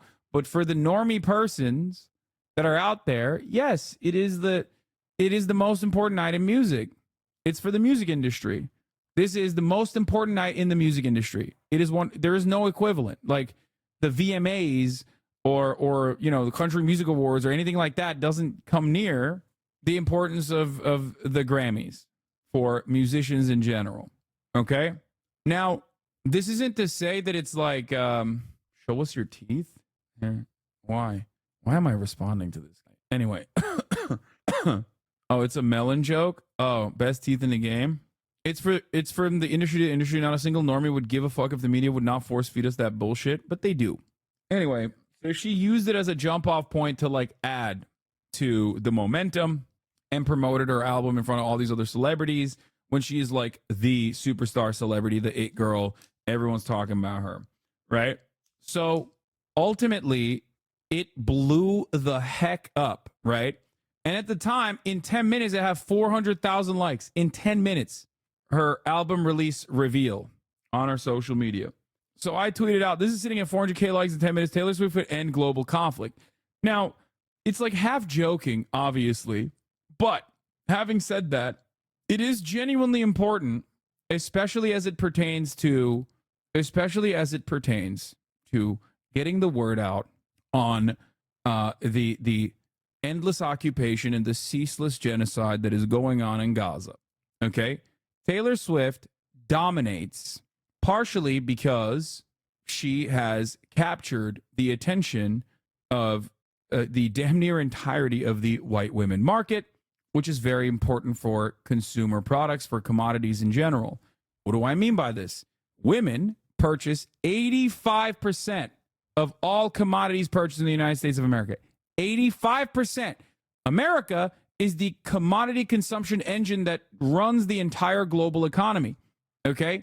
And in the United States of America, yes, women be shopping. 85% of consumer purchase decisions are made by women. 85% of consumer purchases are made by women. Sorry. White women being obviously on average the most with the most disposable income in all of those demographics.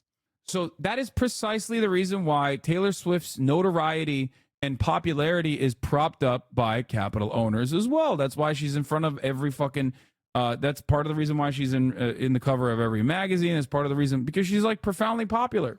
Okay? When she says this is cool, this is a thing that I'm interested in, people pay attention to it. People buy things. There are actual people that are tasked with seeing the impact, like with genuinely and mathematically trying to figure out the impact of Taylor Swift on certain things like the NFL. Okay? Like Taylor Swift has a notable impact on the economy as a standalone figure. Now, having said that, part of the reason why she is this popular with as broad a demographic of white women as possible is because she doesn't talk about politics. Because when you do talk about politics, you might get recognition after you pass away, like Sinead O'Connor. But while you're alive, you're very much not going to be as marketable of a figure. That's it. So part of the reason why she's so popular is the same reason why Trevor Noah, despite being South African, is never going to fucking talk about Gaza when he is hosting the Grammys. That is a major brand risk. And I say this as someone who has personally been, quote unquote, warned by, people that I work with on this issue. Okay? This is a very real thing, especially when it comes to Israel-Palestine. Okay? That's why, yes, in her Netflix documentary, there's a scene where she's arguing with her management team and her dad about wanting to take a stance against Trump and Marsha Blackburn, as a matter of fact. And her manager's like, what the fuck are you talking about? Don't do that. Michael Jordan very famously said, conservatives buy shoes too. Okay? So we've seen this. We've seen Melissa Barrera, who is nowhere near a figurehead in the same way that, or a cultural force at the same way that Taylor Swift is, get punished relentlessly for having the most normal approach to the ethnic cleansing that Israel is conducting in Gaza. Okay? Melissa Barrera was dropped from Scream 6 specifically because she had the audacity to post an article from the Jewish Currents magazine, an article written by Ross Segal, a famous Israeli genocide scholar. Okay? That was enough for Scream 7, sorry, not 6, to drop her. And then she also, after UNRWA funding was cut, okay, after UNRWA funding was cut by the United States of America and our allies in the immediate aftermath of the ICJ decision to continue the court case against Israel, okay, because America is disgusting and monstrous and freak-like. We are the bad guys. She posted a link to fundraise for UNRWA, the most important, most significant refugee relief works agency that the UN has specifically designed for Palestinians so that Israel can continue, in some ways, doing its ongoing genocide. And it's like one of the only resources the Palestinians have, okay? And now WME is considering dropping her because she posted a link to fundraise for UNRWA. That is unacceptable, okay? That's insane. That is absolutely insane. And that's why Taylor Swift is not saying anything about Israel anyway. Making political statements at award ceremonies is idiotic anyways? No. Making political statements at award ceremonies is idiotic if you are making a statement that is already like very much broadly accepted in mainstream culture. Okay? Like, for example, going into an award ceremony and being like, Slava Ukraini, okay? Saying that, everyone's already celebrating you. You are in line with the American State Department. Now, you might be correct in saying Ukraine should be liberated. I certainly agree with that. Ukraine should be liberated from the Russian invasion. That much is true. But you're not making a brave take as it pertains to like the American culture. And that's why you had 20 minutes of fucking, like Zelensky would personally show up and shit at these places, right? Whereas when it comes to Gaza, nobody wants to fucking talk about that. Very hush-hush. The Grammys itself literally also paid tribute to October 7th victims of Supernova Music Festival massacre without mentioning the ongoing genocide that followed. I guess Palestinians don't listen to music, so it don't matter. So it's not profitable to mention it, and it's not pop culture to mention it. It actually does require some level of bravery. It requires some level of bravery to mention something like this. Because you do stand to lose. You stand to lose some fans, and you stand to get placed in the crosshairs by mainstream media. You know? So the reason why I said that Taylor Swift does have the capacity to end global conflict in somewhat of a lighthearted way, as a half-joking measure, is that she does have a mechanism to actually extract concessions from the Democratic Party.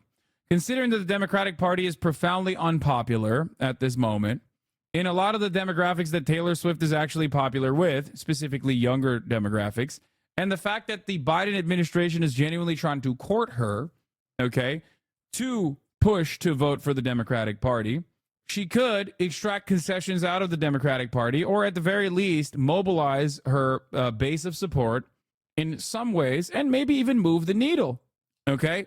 The Democratic Party is popular, it's Biden that isn't. Yes, that's what I mean. This would not actually, change the outcome, I don't think. That's not what I'm saying at all.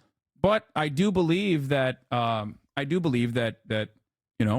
even the lightest version of pushing in the direction of a ceasefire could most likely get a lot more people to start questioning things. Okay? It would be somewhat of a shift in the public attitude, mostly because a lot of secondary coverage would be hyper focused on what she is saying. Because when a celebrity actually does any kind of protest, the media covers it. Okay, that's the difference between me fucking tweeting about Gaza or Israel every goddamn day for the past 3 months, 4 months, and even covering it for the past 10 years doesn't move the needle in the same way that like Jacksepticeye tweeting about it, gets a shit ton more interest, because it's like, whoa, even Jacksepticeye has something to say about it. You know what I mean? Yes, Jackspedicy.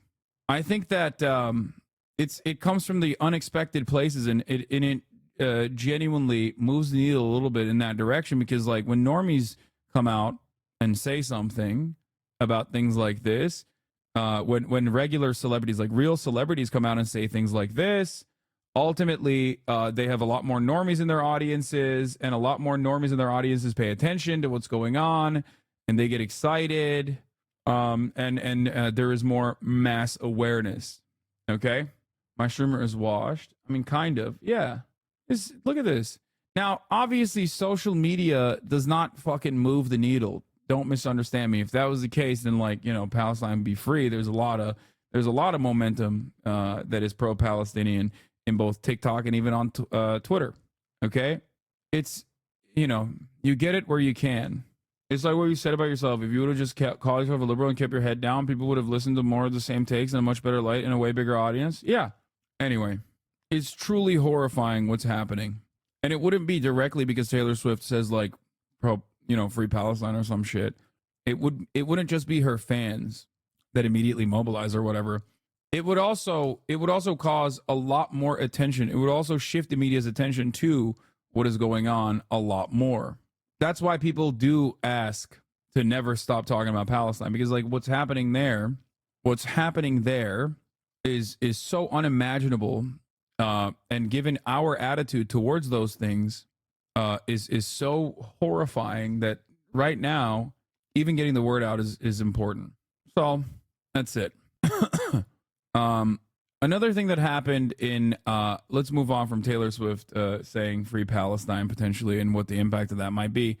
I jokingly talked about this on the Fear M podcast on Behind the Paywall, I believe, but where I said, like, judging by what is going on with like the AI situation, many people have been impacted by it. Many normal people have been impacted by it. Streamers have been impacted by it. And now that Taylor Swift has been impacted by it, and now the Swifties have actually mobilized against it, you might actually see some real legislation come as a consequence of Taylor Swift mobilizing against it. I think people do need the confidence to be able to talk about it a little bit more, about Israel, Palestine. And that's why it's important for celebrities to put their money where their mouth is and actually come out and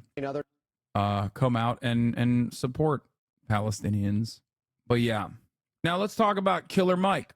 Other news now at 11, rapper Killer Mike won 3 Grammys tonight, including Best Rap Album. And then this happened. This video from Chris Gardner of The Hollywood Reporter shows the rapper being escorted out of Crypto.com arena by LAPD officers.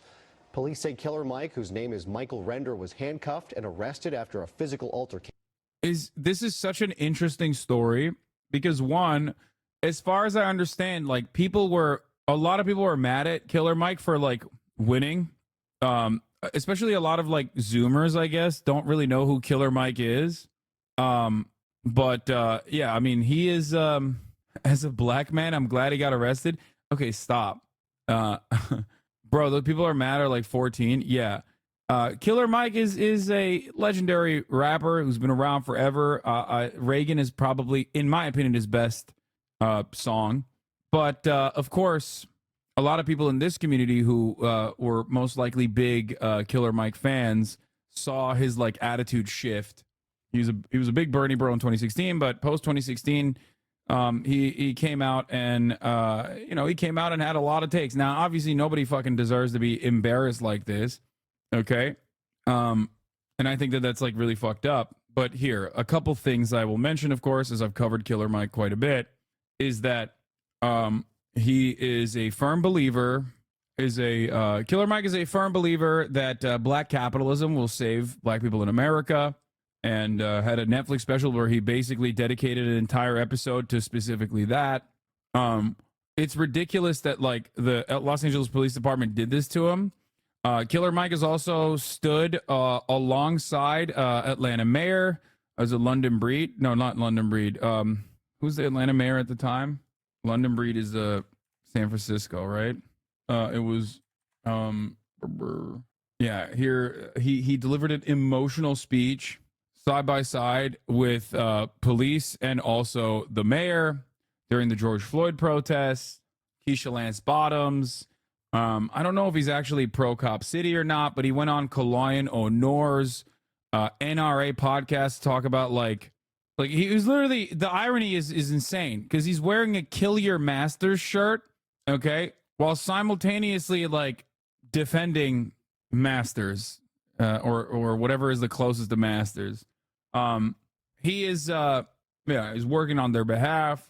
He is his dad's a cop.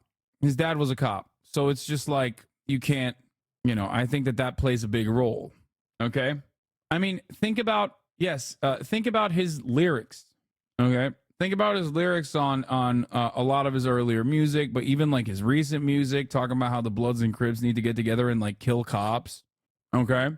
It doesn't really match up in the same way with like what his actions look like in the real world or what his advocacy looks like in the real world. Okay? Yeah. Teaming up with the NRA and going on Kalayan O'Nor's podcast and basically like putting himself up as almost a puppet to white supremacist right-wing agendas. Like that was another thing that he did that I didn't like personally. But overall, this is the reason why a lot of people are not very fond, I guess, of him. It doesn't really matter. I still don't think that he deserved to be like arrested on the high point of his life. Apparently, he was arrested for for a misdemeanor, for an altercation. It seems, not entirely certain as to what was happening there. It immediately seemed like something ridiculous. He told us that Cop City is going to be built so that we need to be in the conversation of how we want to shape it. Yeah, it's ridiculous. Anyway, he shoved the security guard. That's it. Yeah, that's insane. It's still insane. I do see the irony, however, of him like saying a whole lot of pro cop things and then being arrested by the white supremacist forces of the Los Angeles Police Department. He was booked at LAPD's Central Division for misdemeanor battery and released. Hello, I'm Mark Brown. Get more great ABC 7. What is this interesting discourse on Killer Mike? One thing that has been missing in this whole Grammy discourse is the fact that Killer Mike sucks. That nigga sucks. He's the worst. This man went from making music with his little white boy about how much he hates Ronald Reagan, how much he hates the government, to being a lapdog for the DNC, to switching to maybe this whole capitalism thing isn't crazy. Maybe if we do black trickle-down economics, it'll work. To literally defending Cop City, and we're wondering how he won a Grammy the next year. I want pretending the Grammys matter. Stop pretending that the people who win these Grammys didn't buy their way onto that list, either with literal money or with like favors. Like it's the 30 for 30. All right. I love Janelle Monáe. I'm happy that she finally got the recognition that she deserves, but she's not the same person she used to be. She's in a lot more ads than she used to be. This is some conspiracy theory, okay? I'm not saying they sold their souls to win awards. Maybe with Yeah, I mean, I don't agree with like him being cuffed up and made an example of as yet another black man in a night of like, for the most part, white celebration in the music industry. Okay, the Grammys has always been notoriously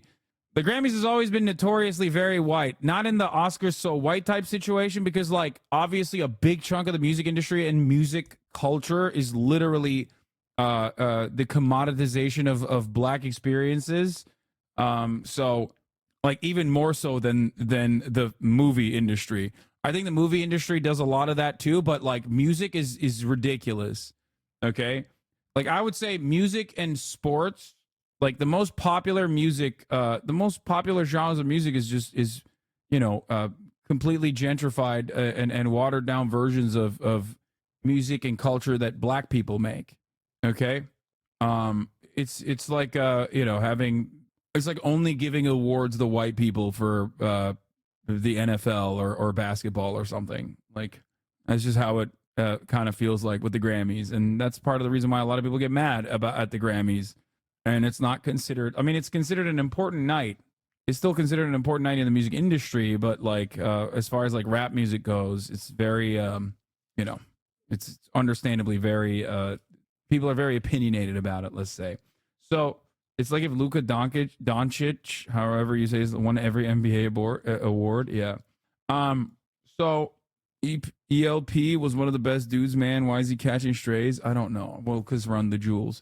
But yeah, I mean, if you want to understand it, it's like Macklemore winning over Kendrick Lamar is like a perfect example of this. So that's it. That's part of what I was saying, but like it is really interesting to experience this. It's really interesting to watch someone who like otherwise has kind of defended cops a little bit and a lot of the oppressive structures that he railed against in his art in the real world, being victim to the same structures. You know what I mean? So that's it. What else was I going to talk about? So that's like the thing I had about Killer Mike. Before we get to the SNL things, let me do some more wrap ups. This is really funny. People are just like making fake posts about Taylor Swift. Oh, as far as Grammys goes, sorry. Yeah, that's right. Jay-Z won his Dr. Dre award and then like the lifetime achievement thing, right? Whatever. And literally said like Beyonce's never won album of the year. It's fucking bullshit. When she's won a shit ton of other awards, like the fuck's going on? And it kind of makes sense. Beyonce's overrated. Okay. I mean, come on, guys. She is a phenomenally talented. She's a phenomenally talented artist. What are we talking about, dude? That's an insane thing to say. Like, I do feel like that legitimately comes across as like just pure misogynistic, I think. Like that's nutty, dude. Like Come on. Yeah, Beyonce has won 32 Grammys, more than any other artist in the world, but no album of the year. Like, I don't even listen to music and I fucking know that. That's insane. Beyonce's overrated isn't a crazy take. She's very highly rated. Okay. So this is right. Here's why we have 6% of the black population in this bitch. Yeah, I mean, that's not the only reason. Let's be for fucking real, okay? Like, come on, dog. That's not the only reason. Which is a very white platform in general. And I don't do a lot of the stuff that like black Zoomers are into as far as like being interesting and dynamic. Speaking of stuff that black Zoomers are into, Aiden Ross got fucking owned again, which we are going to talk about. Okay, first let's do this. 21 Savage, after scamming Aiden, calls him to talk about Cardi. Or actually, you know what? We'll do the Cardi conversation afterwards. Here, let's go to our right-wing white correspondent. Largest live stream scam just happened. Largest ever attempted scam live on stream. Because Aiden Ross almost got scammed out of hundreds of thousands of dollars. But yesterday, we definitely saw the biggest ever scam. And it's not an attempt. They actually scammed the guy. Who's the culprit? Who's the person who got scammed? It is Aiden Ross again. We share something in common, Aiden. All right, we keep getting scammed left and right. You, I will say, out of a higher amount of money, because Aiden got scammed out of millions. Well, allegedly millions. We'll get to that in a moment. Now, what was the scam? Who scammed Aiden Ross? Believe it or not, it was another artist. It was Playboy Cardi who scammed Aiden Ross, because it was announced that Aiden would do a stream with Playboy Cardi after the Grammys. Because Playboy Cardi was in town for the Grammys. It happened in LA last night, and Aiden flew in just to do this stream. And he allegedly paid $50,000 for the stream, which isn't weird at all to pay a big artist to come on to your stream, right? It's not too different from that football kicker who's got a show who... Yeah, it wasn't Aiden that got scammed. It was Eddie from State that got scammed, who was willing to shill $2 million. Apparently only paid $1 million, but it went dumb viral. What's the problem here? Well, the problem is everybody wants a piece of the clout, myself included, which is why we're all covering the story. I mentioned this as well before when I was replying to someone's take on this, but the entire point of this is like Aiden, it's a win-win-win-win-win situation, okay? It's a win-win-win-win situation. Secondary markets eats, myself and Ludwig included. Aiden eats because he gets a lot of clout. There's definitely a little bit of clout that is associated with Kick too, I guess. This seems so fake and staged. 21 Savage thing too. I think that I don't know if it's like fake and staged in the sense that like I do legitimately believe that I mean, it can be read as a marketing stunt because like you got a lot of real-time media and it's something that is so massive that it would be stupid if I didn't talk about it. As far as like pop culture goes, in our generation, this is a important story. Whether you recognize it as such does not change the reality that like this is something that everyone that has a TikTok account, for example, is going to be fucking talking about non-stop. So as my job is to get you to understand the world and what's going on and what people are talking about. So of course I'm going to be talking about this as well, regardless of the real world impact. I can move from fucking Israel Palestine to some dumb shit like this. So yeah, I was there waiting 2 hours for Cardi. Plenty of people apparently were just like sitting there waiting for Playboy Cardi. Understandable. And then Playboy Cardi did the exact same thing that he's done with like many of his albums. It was a no-show. Okay. It wasn't necessarily a no-show. It was a little teaser. As far as I understand it, he won. Anyway, here let's listen to what Ludwig says, and then I'll tell you what my take is. Come on and pays him $150K. You know, it adds viewership. It builds hype. You can talk about stuff, release stuff. It makes sense. It's a good business decision. However, Aiden followed up and said, I did not pay $50K. I paid a lot more, $2 million cash to be specific, and a Ferrari. 2024 music is coming from Playboy Cardi. Ooh, $2 million. Now you might be thinking to yourself, Ludwig, $2 million is absurd. There is no way it is worth that. And Playboy Cardi was literally playing video games while Iggy Azalea was birthing his child. So I don't put it past them on that. Point, I would agree. $2 million is a lot of money. However, let's look at the context. Playboy Cardi is a massive artist, right? 45 million monthly listeners. A lot of No, $2 million appearance fee is fucking insane. And it is absolutely insane. And it's so insane that is the reason why I think he's just like fucking these dudes up. Okay? DJ Academics was 100% correct when he said rappers and celebrities actually like and only respect Aiden's money. I think it's the clout aspect of it too, but they can get the clout from Kai, but they also get clout and money from Aiden. So I think that's what it is. But and if Ferrari makes it feel fake, I don't think it's I don't think it's like, oh, you meant Kai and Aiden?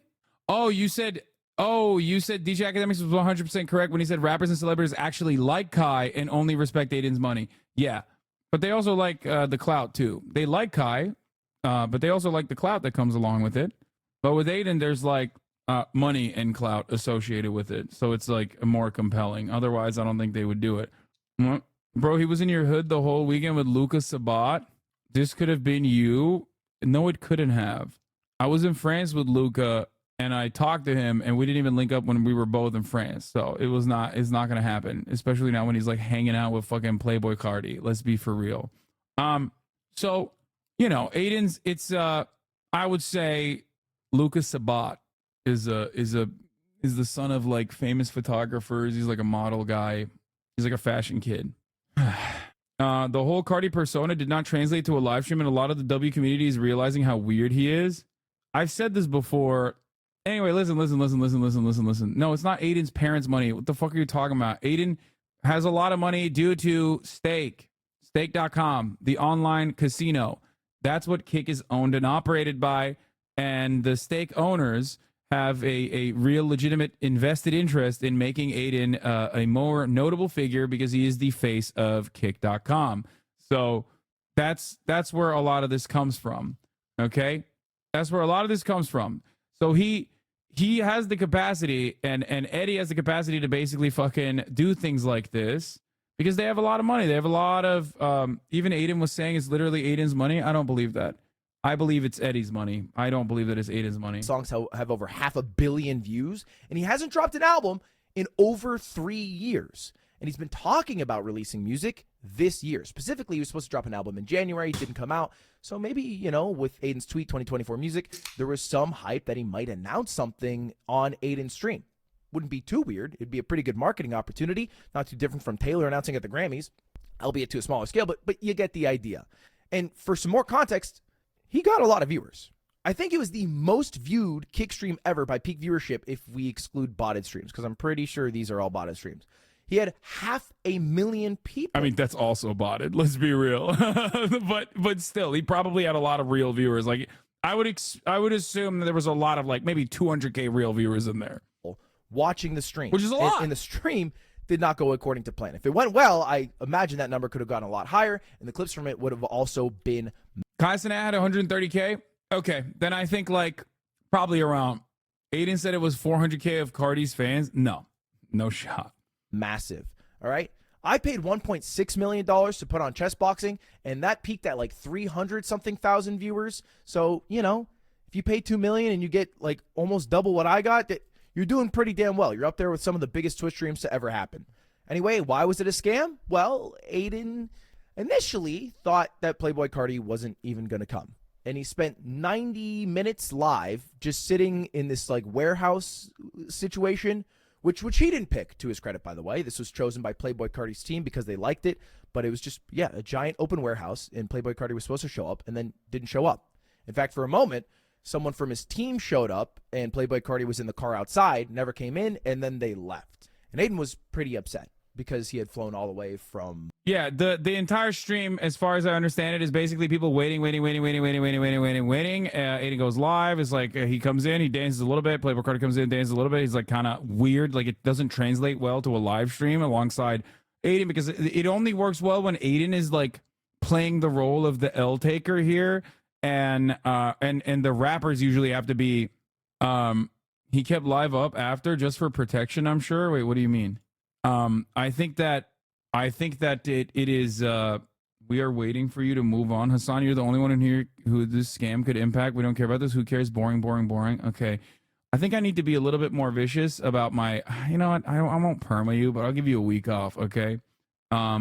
Just shut the fuck up. How didn't people expect this to happen? Cardi's aura was off the charts, man. Aiden couldn't keep up, says Slatty Maddie.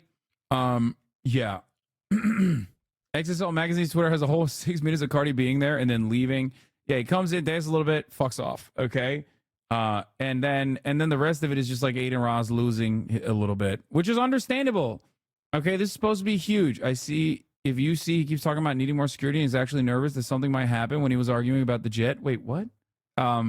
Here's the thing. For Aiden Ross, like, that's a massive moment for Aiden Ross. Okay. Playboi Carti is a huge artist. Okay. He is a very popular artist. He's a huge artist. He very rarely ever does like media, especially never this accessible. So it's perfectly understandable that there's a tremendous amount of hype. Okay. There's a phenomenal amount of hype surrounding it.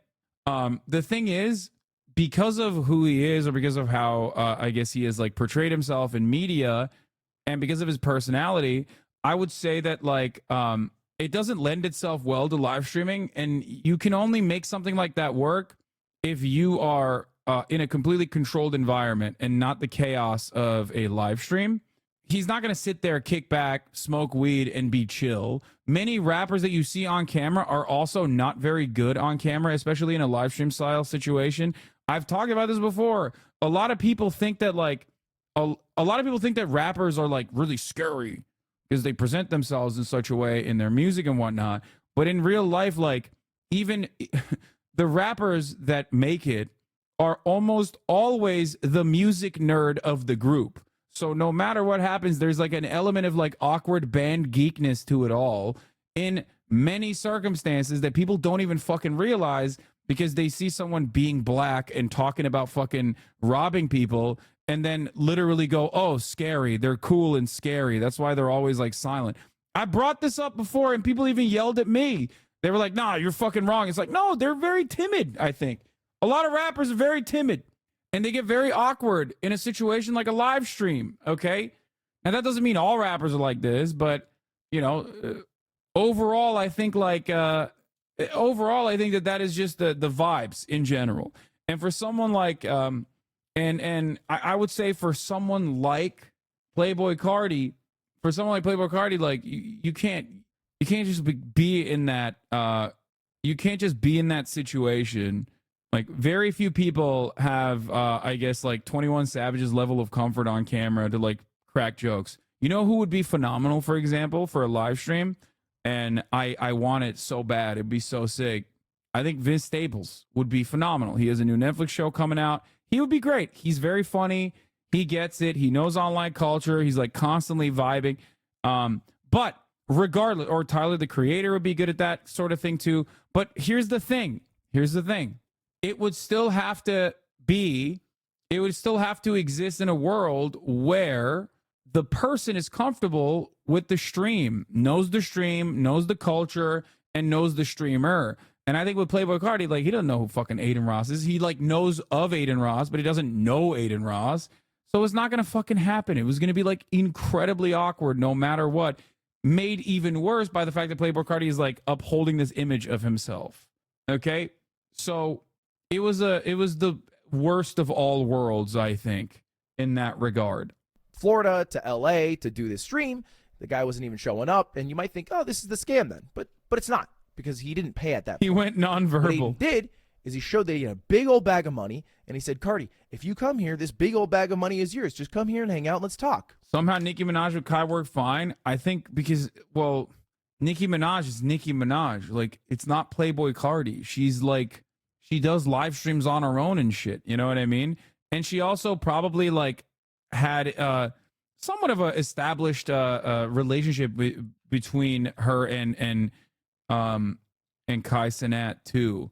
It's a little bit different when like Nicki Minaj rolling up randomly to a fucking live stream would still not go as well.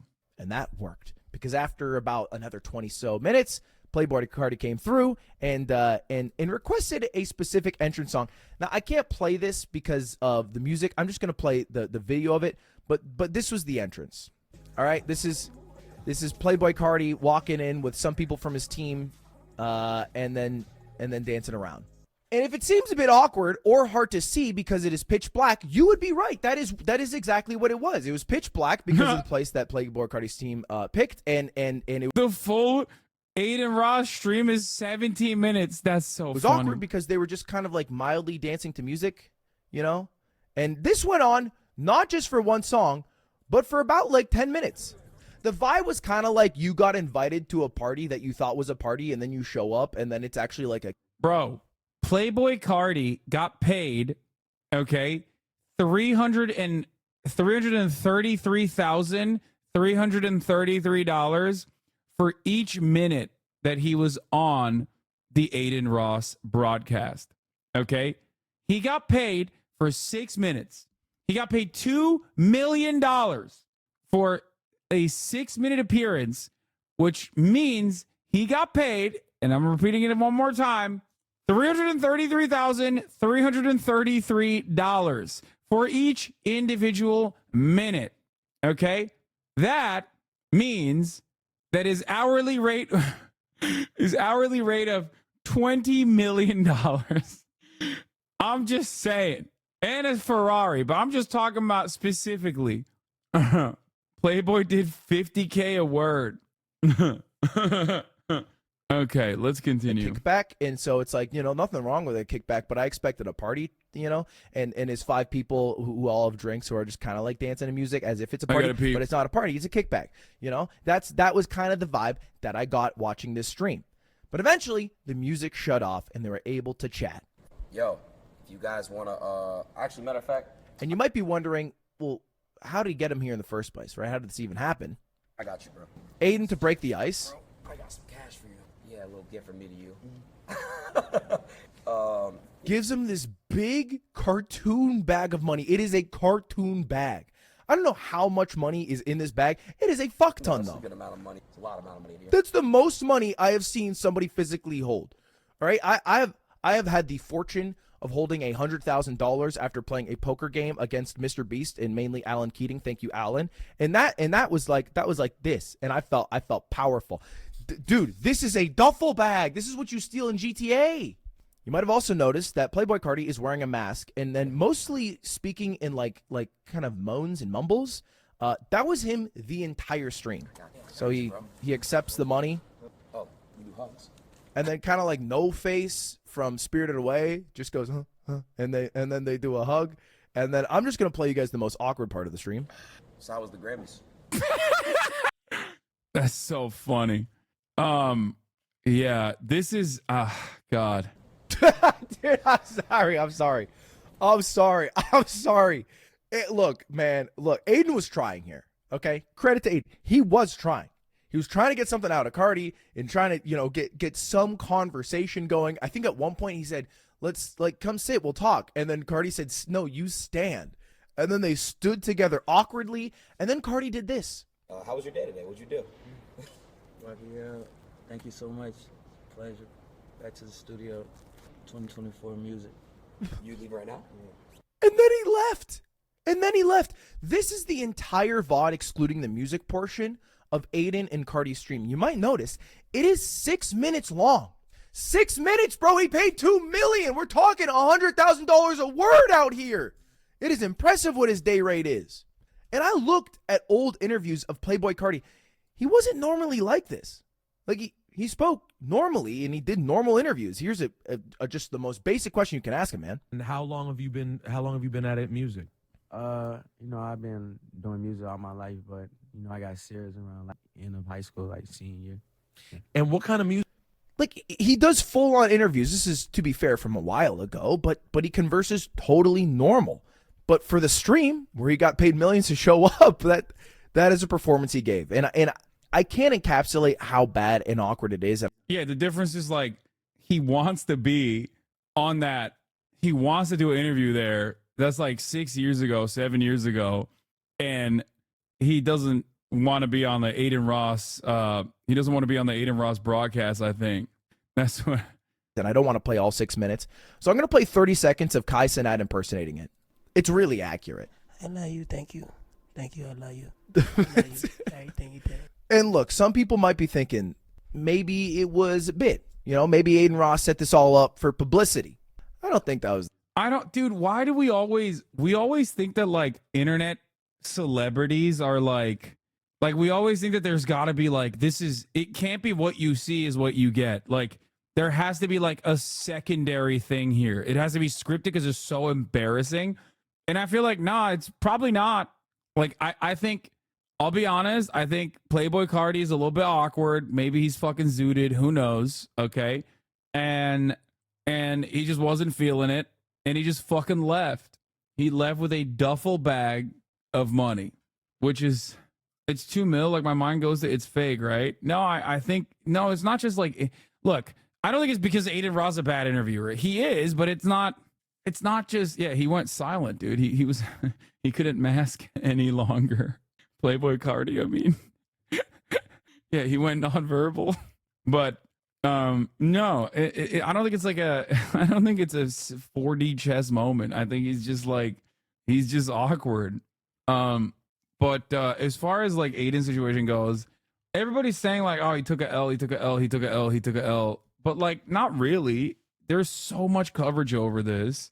Everybody's talking about it. It's all over TikTok. It's like a big deal for at least our demographic and younger.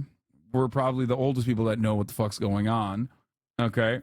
I don't think it's an L at all. I think it's a major W. It's a win. Okay. Maybe an L for Eddie, who probably should think twice before spotting someone two entire whole ass stacks. Okay. But here, this is what Caleb Oompaville said. Aiden Ross is so stupid. These fools he pays to chill have negative respect for him. Law sucks to watch, which is the attitude that a lot of people have. To which I said, I think he still farms even if he's taking an L. So maybe we're the stupid ones. That's what I think. I think it's a win for Aiden. A lot of people are talking about it. And people even, dare I say, feel bad for him. Okay? I think people feel bad for him. Think about that. They went from like, a lot of people are paying attention, and people now feel bad for him. They went from like making fun of him for smelling Andrew Tate's chair to being like, yeah, he's getting cucked. It's like kind of fucked up, actually. Aiden, no more offering these. Aiden, no more paid guest appearances. Stop. None of that. Because then everybody else is going to think they got to get a bag to be somewhere else. And it was going to happen. Yeah, I mean, he's also right about this too. Now you're like monetizing this so that like other fucking other streamers that want to bring celebrities on have to like also pay them? Like, that's fucking ridiculous. Yeah, I give you $2 million, bro. I got some cash for you. Back to the studio, 2024 music. You leave right. Shouldn't people be paid for being part of content creating? Yeah, that's fucking ridiculous, dog. This is media. What are you talking about? Like, there's a difference between like getting paid to do a feature versus going on a media appearance. Okay? Like, what are you talking about? Like, yes, this is exposure. You guys are thinking about this with normie glasses on, thinking that that's how it works. Yes, artists get paid by exposure. Shut the fuck up, you dumb fucks. Yes, dude, your accounting and your Excel spreadsheets are not going to get you paid with exposure. But if your job is being an artist, you do get paid with exposure. Fuck. Yes, dude. Yes. That's why artists go on fucking Good Morning America and shit. Why do you think people do that? Dog, those of you who don't understand how any of this shit works, there are PR firms that you hire on retainer, okay? You spend money normally leading up to an album release or even after an album release, specifically so that a group of individuals that you have paid usually more than $10,000 a month to will turn around and put you on placements inside of other media operations. Like, they'll put you on all of the fucking shows. This is what actors do. This is what movie studios do. This is what celebrities do. This is what the record label industry does so that you can get this kind of fucking exposure. God damn, dude. You guys are so fucking stupid. I feel like the React-Gate shit broke so many dumb motherfuckers' brains where they literally think like, whoa, you should get paid for this. You're so dumb. I'm sorry. You're so stupid. People literally do pay. They pay to appear in media. And yes, Aiden Ross's situation is equivalent to the fucking media. Going on Kai's broadcast is probably more worthwhile than going on Good Morning America. Okay? Hasan, you brained it on this shit? No, you're wrong. Just because it's mutually beneficial for Aiden doesn't change the reality that it's very beneficial for Playboy Cardi. Fuck! That's so dumb. Hasan, Cardi should do labor without financial compensation. Also, Hasan, I'm a socialist, a pro-worker. Okay, that's the last straw, I think. That's the last straw. Take a week off. Oh, my God. Oh, my God. I feel like I'm literally... 95% of the time when I have these kinds of conversations with fucking baby-brained weirdos, I feel like I'm trying to play chess with a pigeon, okay? Like, just at a certain point, you have to just trust my word on this. I'm 100% right on it. I don't know how else to describe it to you. You're just like trying in your way, in your weird way, to be like, oh, well, you know, these are like, this is ridiculous. Like, Twitch streamers get paid by massive media companies to sometimes watch shit. They get paid to play video games. Okay? Why do you think that is? Does anyone ever think about that? Do you ever comprehend how this works? Exposure is how this works. It's called marketing. It's called public relations. Okay? Fuck me, dude. Holy shit. I don't think that's the case with Playboy. It absolutely is the case for Playboy Cardi. You are wrong. It is the case for every artist. Dude, it is not an accident. People do not go on Kai Cenat's stream just purely based on vibes. I'm sure that plays a role because, you know, Kai is cool and all these artists love him. But it is literally now a dedicated part of an album release schedule to go on like Twitch streamers like Kai's streams so you can get some media, get some momentum. It's like, it's a part of it. Okay? It's a part of a comprehensive marketing strategy. Any smart public relations professional and any smart marketing person knows that is definitely a good opportunity to put yourself out there. Okay? That's it. It's so dumb that people go, exposure. My day job is literally in PR. Please stop telling everyone what we do. We like to be invisible in the background and get placements for our clients. Thank you. It's just so dumb, though. But, like, it's so dumb. People literally think that at the top of the hour, there isn't a 3-minute ad break. I don't know what to do anymore. I'm telling you, there is a 3-minute ad break at the top of the hour. Okay? You're going to see it. It is an entire multi-billion-dollar industry dedicated specifically to marketing and PR. And motherfuckers go, I read a Twitter take, and I'm going to try to spear dick it into a situation that it doesn't fucking fit. I read a Twitter take from my favorite artist. Oh, getting paid in exposure. It probably fits the bill here, too. It doesn't. There are circumstances where, yes, getting paid with exposure is fucking ridiculous. Like if you are a visual artist and are being duped and having your design stolen by a massive conglomerate, you're not getting paid with exposure there, okay? But if you are the massive conglomerate-backed artist, you are definitely benefiting from the exposure. That's like part of the media strategy is to put yourself out there as many times as possible. Ugh. Stop comparing apples to fucking oranges and subscribe so you don't see the 3-minute ad break at the top of the hour. Okay? Like Stavi coming on is a great example. Okay? Stavros, love him. Good friend of the show. But he also, of course, will like hit me up before a release and be like, yo, I want to come chill. And I'm like, yeah, of course. Come and chill. That's how it works. Anyway, he's a 3-minute ad break now. Right now? Nigga, I give you 2 mil, bro. But they violating Aiden, bro. Niggas is violating this nigga, bro. Niggas is violating this nigga, bro. Niggas just got the nigga I method. Aiden's the method. Supposed to be the method. Nigga, I give you 2 mil, bro. You can't leave, bro. Please, I give you 2 mil. Bro, you can't leave. You gotta do something, bro. Get sturdy or something, dude. Just get sturdy one time, dude. Please, dude. Something, bro. Anyway. Bro, but this was a funny moment afterwards where 21 Savage called Aiden after the stream. Literally, like, they were like, fuck it, call him at this point. Yeah, they forgive you. They forgive they love you, bro. You told them you got your money, bro? I did, I swear. They thought it was fake, but I did. Did you told them that the card sold out? Yeah, yo, chat, his cards and his dice that he was selling on his fucking website, they sold out, yes. There you go. There you go. Why? Oh, you'll see. You'll see. Fuck me. Huh? What'd you say? They was just saying fuck me. I know. Trust me. After tonight, they're gonna love you. Trust me. Bro, tell me, bro. What happened? Oh, you'll see. I'm not gonna talk. Oh, you'll see. Don't worry. It's bad? Oh, it's bad. You'll see. Like bad? Yes. Oh, I feel sorry for you, bro. Yeah, I don't know what's going on, bro. Like, do you rappers like not fuck with me, bro? Like, what's going on here? So, like, what the fuck is going on here, bro? What happened? All right, just you're gonna have to just go figure it out for yourself, bro. I'll talk to you off camera. I'm gonna call you off stream.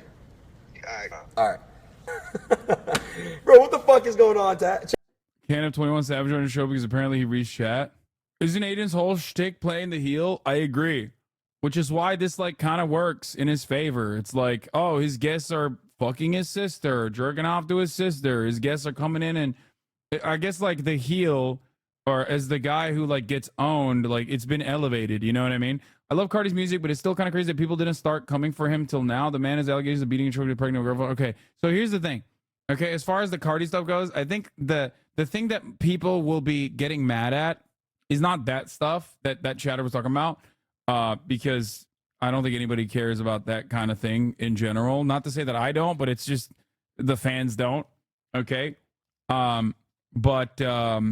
shit. By the way, this is why I will never have any real celebrity come on the stream, like immediately, because any celebrity that comes on the stream is going to have not a single moment of like opportunity to be like, this is my new thing coming out.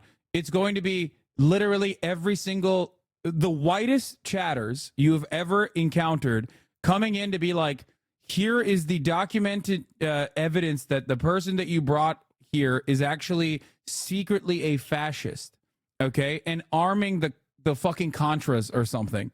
Like, chatters think that the only interaction that they can ever have is like literally just by being like, every celebrity is fucked up. I'm literally doing my. I mean, they did that. They did do that. The whitest Ohio living Maoist. Yeah, that actually happened, but not with the Contras, of course. So that's the other part of it. You've had multiple real celebrities on the broadcast. I know. Anyway, as I was saying, as far as this goes, I think like Cardi fans are, they don't give a shit. They think it's cool that he, basically did a highway robbery. And as far as Aiden's fans goes, like there's more support and more attention and notoriety on Aiden. So that's it. It's like a win-win. That's why I said it's a win-win-win-win-win. Cardi hit a lick. Aiden Ross got a lot of popularity out of it, and people feel bad for him. I guess like the only thing I can think of that this actually is like frustrating is that there's probably a group of Cardi's fans that are mad because they fucking have to sit through an Aiden Ross stream and they got fucked a little bit, kind of like a Frank Ocean situation where you think he's gonna show up and then he doesn't, or if it's like mid and you're like, well, what the fuck is this? Like, what do you mean? You fucked me now? Like, you didn't just fuck over. Like, you didn't just fuck over the person that you got the bag from. You fucked me over. You fucked me. I'm your fan, and you fucked me. So I think that's probably what I suspect is happening a little bit as well. So I guess there's like a little bit of L on. Yeah, Cardi fan pages on Twitter are all on Aiden's side. Yeah. Bro, you just tried to tell Chad it was a loss for 21, though. Lamau. Yeah, because 21 Savage looked not good in that situation. That's the difference. He got caught, and it was embarrassing. If 21 Savage went in, robbed Aiden, and walked out, I would not have the same exact opinion on the matter. Okay? He got caught scamming. That's not a good look. Especially like when you got a white dude like Aiden bitching you out, and you just kind of have to sit there. That didn't look cool at all. And people are just coping. That's why even Aiden was like, they're gonna love you again after tonight. But overall, my roommate didn't submit his paper for this Aiden Ross shit. That's awesome. Then they gonna take a performance thing, okay? They gonna get the bag and they gonna dip, just like how they do on their regular day-to-day life. They get the bag, leave the stage. No more of that, gang. Them niggas is violating you, bro. What am I mother, bro? Them niggas is violating you, bro. He's right. Crazy. What am I? Oh my God. Oh my God. I mean, he's exaggerating and he's joking, but like he's also kind of right as far as like paying people. As far as like constantly paying artists to show up on your stream is it's kind of shitty because it's like, the fuck, like you think like this is good for you. What are you doing? Like you should just want to show up here for as a media opportunity. God, bro. Life like this sure is sweet, huh? It definitely is.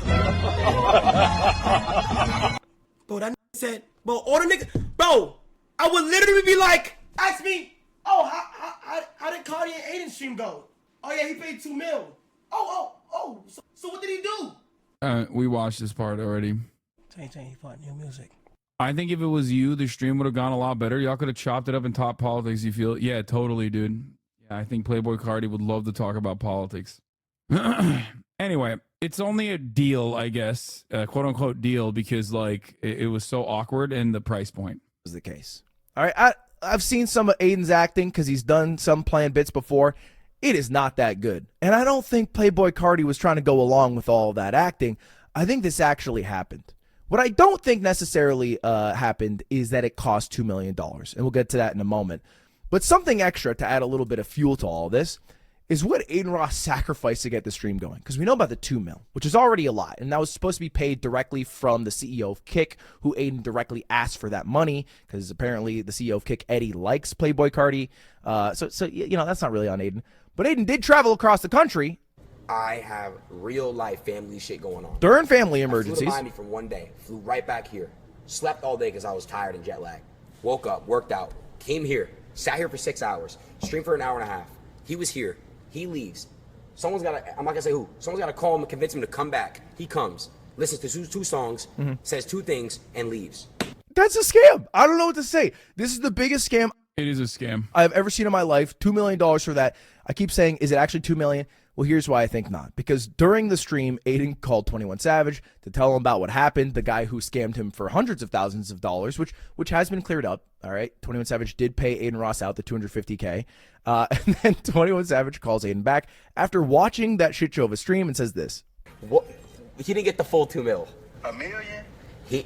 Stop it, bro. No. Fuck, you ain't paid me. That's crazy. You're fucking.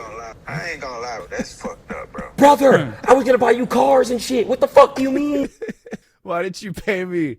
Why didn't you pay me after trying to scam? It's got to be one of the funniest things I've ever said. I'll come full circle on 21 Savage. Anyway, that's it. So, look, Aiden said it himself. He did not pay him the full $2 million. I don't even think he paid him $1 million. But I think he paid him hundreds of thousands of dollars still to come onto that stream. It was $250K. Security guard leaked it. White guys are moving like the IRS now after this Aiden stream, Lamau. For that. And it was #1 in 2 tracks. What does Ludwig know about these rappers? He knows that if he talks about Playboy Cardi and Aiden Ross, he's going to get a fucking million views in 24 hours. And he's right. And that's why he covered it. And he was right to cover it. And yeah, trending on Twitter. And I don't think people are very happy with Playboy Cardi. But if his album's good, then all will probably be forgiven, because that's kind of how it works in this world. Anyway, there's the largest ever scam. It happened to Aiden again. Damn, Aiden, let's avoid getting scammed. Yeah. This is streamer drama, not rapper drama. I think it's like streamer and rapper drama. Let's be honest, Cardi wouldn't do this to a top G like Andrew Tate. Okay, sure. This is just snatching a white boy's chain turned up to 11. Anyway, look, the point is, yes, he is he definitely got clapped here. And overall, it's a win-win-win. Aiden had also bought a jet for Cardi, but canceled it, and Cardi's manager was mad as hell. Yeah, does anyone have a clip of that? I think I saw that as well. I saw Aiden Ross, like, getting called on the phone by Cardi's manager or something, being like, what the fuck? You canceled the jet? Son of a bitch, that sort of thing. Which, for the record, I think is yeah, he had called he had chartered a private jet for Playboy Cardi and his crew. Wait, what the fuck? Why did that link get you clapped? Oh, it's because the person that you linked is like a horrible fucking farmer. That shit is so fucking crazy to me, bro. Yo, that shit is so crazy. Yo, chat, I even got him a jet, bro. I swear to God, I paid for that out of my own pocket. I got Cardi a jet, bro. Back to home. Out of my own fucking pocket. I'm taking that shit. I don't give a fuck. I'm taking that jet. I'm going back home. I don't care. I don't give a fuck. I don't care. That shit is. Yeah. And it was part of the deal. Oh, okay. What is it about? Is it about the jet? They're not getting it. I think it's so valid. They're not getting it. There's nothing more valid than reneging on your side of the deal when you're getting fucked over, by the way. Just for the record. Like, this is the most valid thing that could have ever happened. Okay? Yes. Eddie's in the chat. Eddie, I got you, bro. Eddie, I got you. Eddie, I'm gonna text you off stream. I got you, bro. Eddie, I'm gonna literally know exactly what I paid. I got you, bro. Stop making me feel sorry for Aiden, but that's my point. That's why it's a W, because like now people see him as like a victim and not an annoying scammer himself. So it's phenomenal PR for Aiden too. Like, I don't even think Playboy Carter should be paid to do media appearances. That's crazy. Like, it's insane. If you don't want to go somewhere, just don't go somewhere. Also, you had to apologize to the CEO after. It was embarrassing. I don't know what to say. Yeah, that part I don't care about as much. I'll fucking stream 20 hours a fucking day. I'll do a subathon. I'm sorry, bro. I feel horrible about it. I wish I would have known. So I'll do a subathon. That I don't care about as much. Those guys have more money than God, okay? They don't give a fuck. 2 million, 1 million, private jet. He don't give a shit. Never let that happen. I'm sorry, bro. I waited fucking hours. I took a jet to LA from Miami when I have fucking actual family shit going on. I'm literally going back to Miami tonight, bro. I got too much family bullshit going on. I'm going back to Miami tonight. I tried, Eddie. I'm really fucking sorry, bro. From the bottom of my heart. I'm sorry, bro. Wait, what is this? Will Neff officially joined OTK. Wait, what? What? During the OTK shareholders meeting on February 5th, 2024, the popular Twitch organization revealed that Will Neff is their newest content creator. Wait, what? Wait, let's take a look at their shareholder meeting. Wait, what do you mean? Before you show what it should become, what if Vagina Town? That's I think that would be really good. Wait, What's wrong with what? that? Yeah. I don't understand. Or maybe Are penis you guys tone. sure Let's just about get more this? technical. Wide techie gay sex? Are you guys sure about this? Because Dexerto's saying it, but they haven't talked about it. I don't believe it. Nah, you guys are fucking around, dude.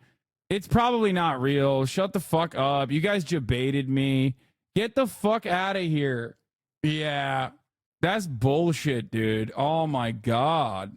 You fucking... I used to think Tectone, but he's been growing a pretty cool guy.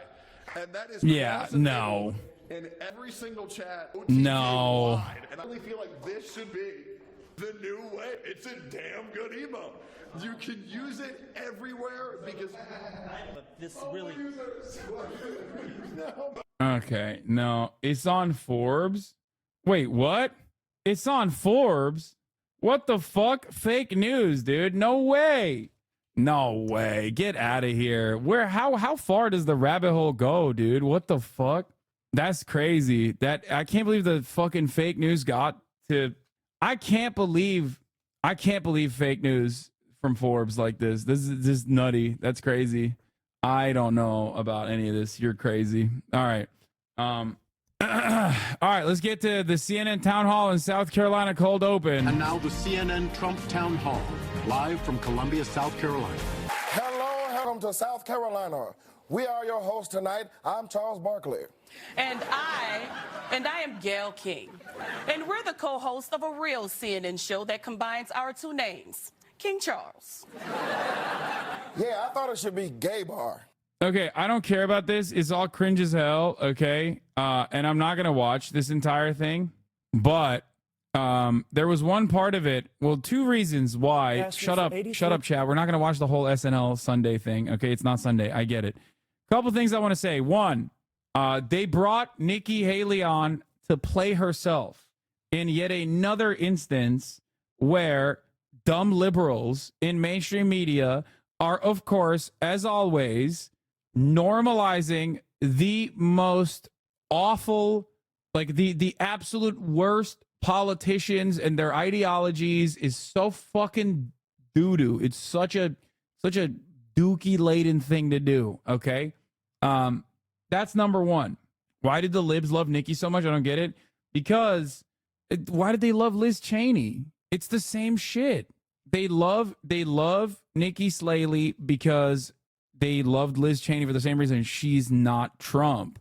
She's a powerful girl boss who is, girl bossing, putting a girl boss ass face on fascism, on American fascism. I have long maintained the position that there is no difference between Donald Trump and the rest of the Republican Party. The notion that liberals always are looking for a strong Republican Party that's outside of the grip of MAGA or Donald Trump is a silly one. It's not a real thing. That's it. There's just one Republican Party, and that is the Trump Party. Okay? Nikki Haley was in the Trump cabinet. Nikki Haley has defended Donald Trump. The notion that she's running against him right now for the duration as like the person who will create create the strong Republican Party that the Democrats are begging for, that is rid of Donald Trump, is so stupid. Okay? And by the way, Nikki Haley will also literally endorse Donald Trump after she drops out. People that think that she won't are silly. I've even maintained the position that maybe she could be. Mayor Pete ran against Biden, so exactly. There's a timeline where she wins and pardons Trump. I hope we're living in it. She might even be Donald Trump's vice president. Okay?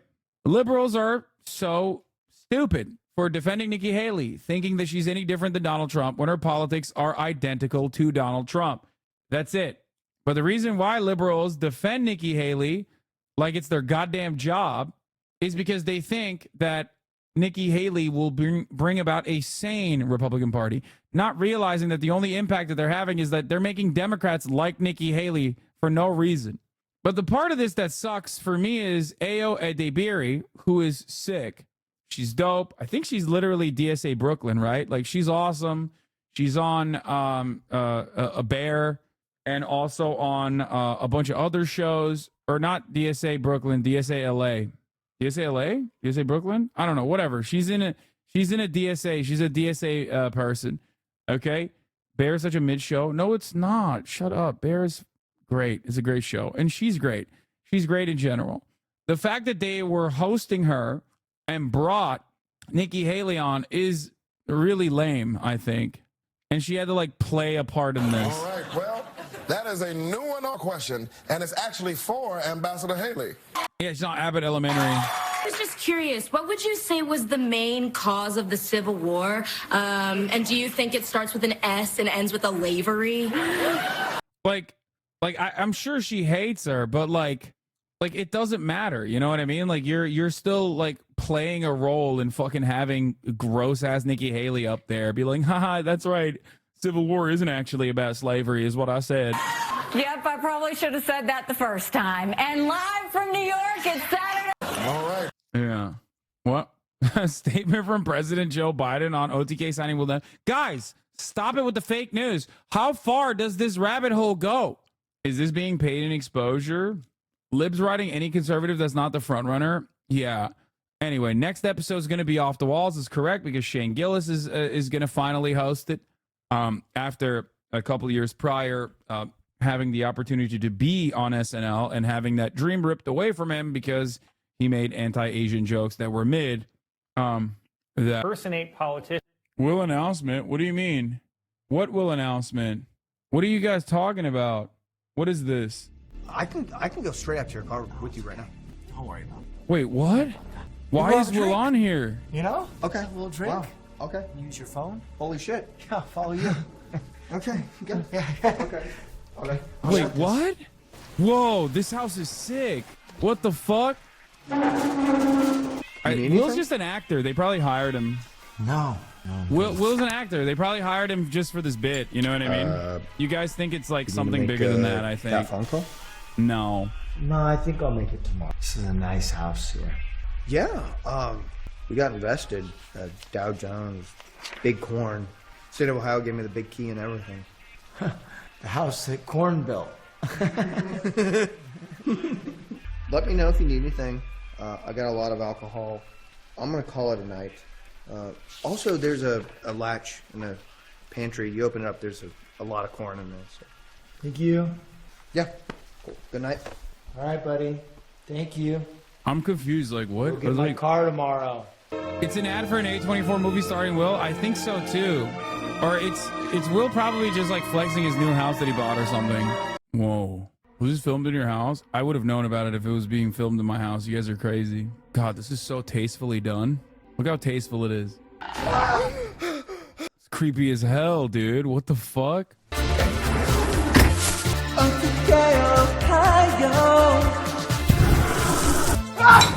These corns look delicious. Thank you. What's the matter? You haven't touched your cobs. Why are you here? Why am I here? Why are you here? I built this place. Corn built this place. Yeah, Corn built this place. The house that Corn built. Corn paid for all of it, huh? That doesn't sound ridiculous to you? If only you could fucking fathom the complexities of the corn industry. But you can't. You're right. I'm a novice. Tell me about corn. It grows. It grows. It's so simple. Why didn't I think of it? Then how about this?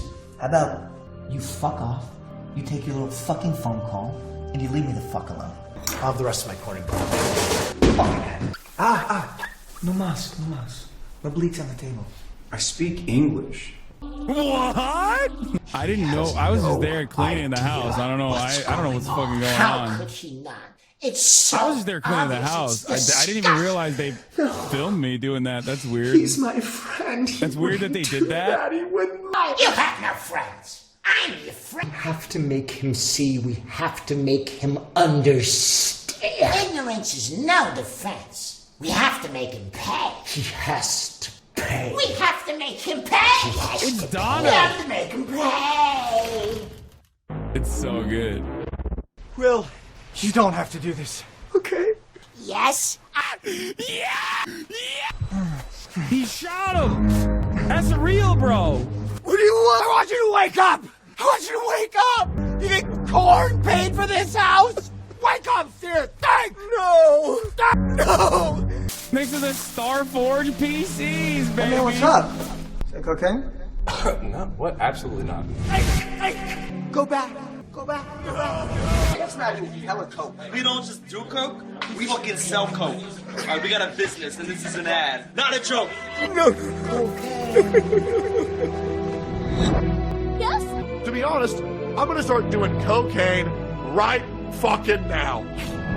Chad, should we take cocaine today? You down? Go for it. So what do I do? Just stick it in my nose? Inhale. Give it a nice whiff.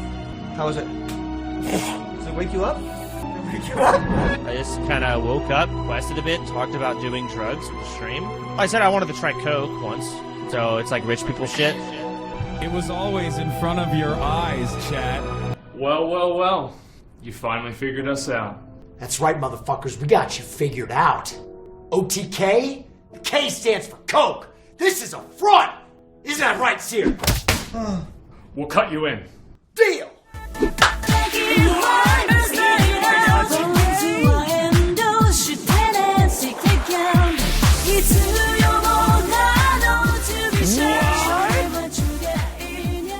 Requesting a refund on my PC, on my Starforge PC. Nobody saw that coming. No one knew. They were so surprised. I had no idea, man. Yeah. You'll need this. Oh, thank you. I was so happy that the Dexerto Ardo came out an hour ago. Yeah, it was really good for that level of surprise. But as you can see here, I've joined OTK. What? Hey guys, first of all, I just want to say, Finn, Jay, Sear, we had a skeleton crew on that video, and they made it possible. It was awesome. And as you can see by what I made, I love movies, and I love making film, and I love making videos. So hopefully, joining a new org, I hope that I could weave those passions a little bit. It's crazy you never discussed this specifically in that podcast with OTK that was weirdly delayed for a couple weeks. What do you mean? Yeah, it's... What? What just happened? Hello. I am Sergeant Phillips. I am here to defeat thy enemies. Where art thou? Because I am ready. My sword is sharpened and my horse is proved. Madame? Yes, what have you? I would like it if I could ravage you in front of all of these people. Oh. We are experiencing a little bit of turbulence here. Buckle your seatbelt. As our air control flight attendants, please get your seat, please. Oh my God. Oh, this is sick. They're doing like a live improv green screen show. That's awesome. Told you I was involved. Look at that! It's a box! Or something. I don't know. You're using a green screen. It could be fucking anything. Maybe I'm thinking up a shit. Am I looking at a shit? I don't know. It's like a Germa bit. Yeah, it is like similar to the Germa bit, but who cares? It's fucking sick.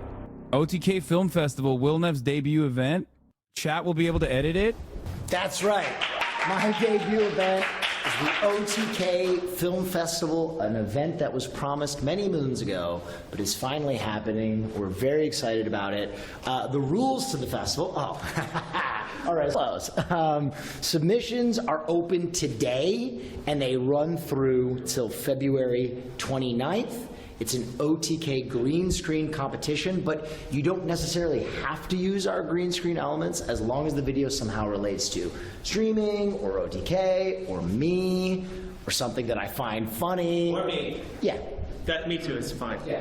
It's going to be a pretty sliding scale of what we accept. And there's going to be $10,000 in prizes for the submissions. So you're going to have to February 29th to submit. And why not? You know, cut something up. Let's see how creative you are.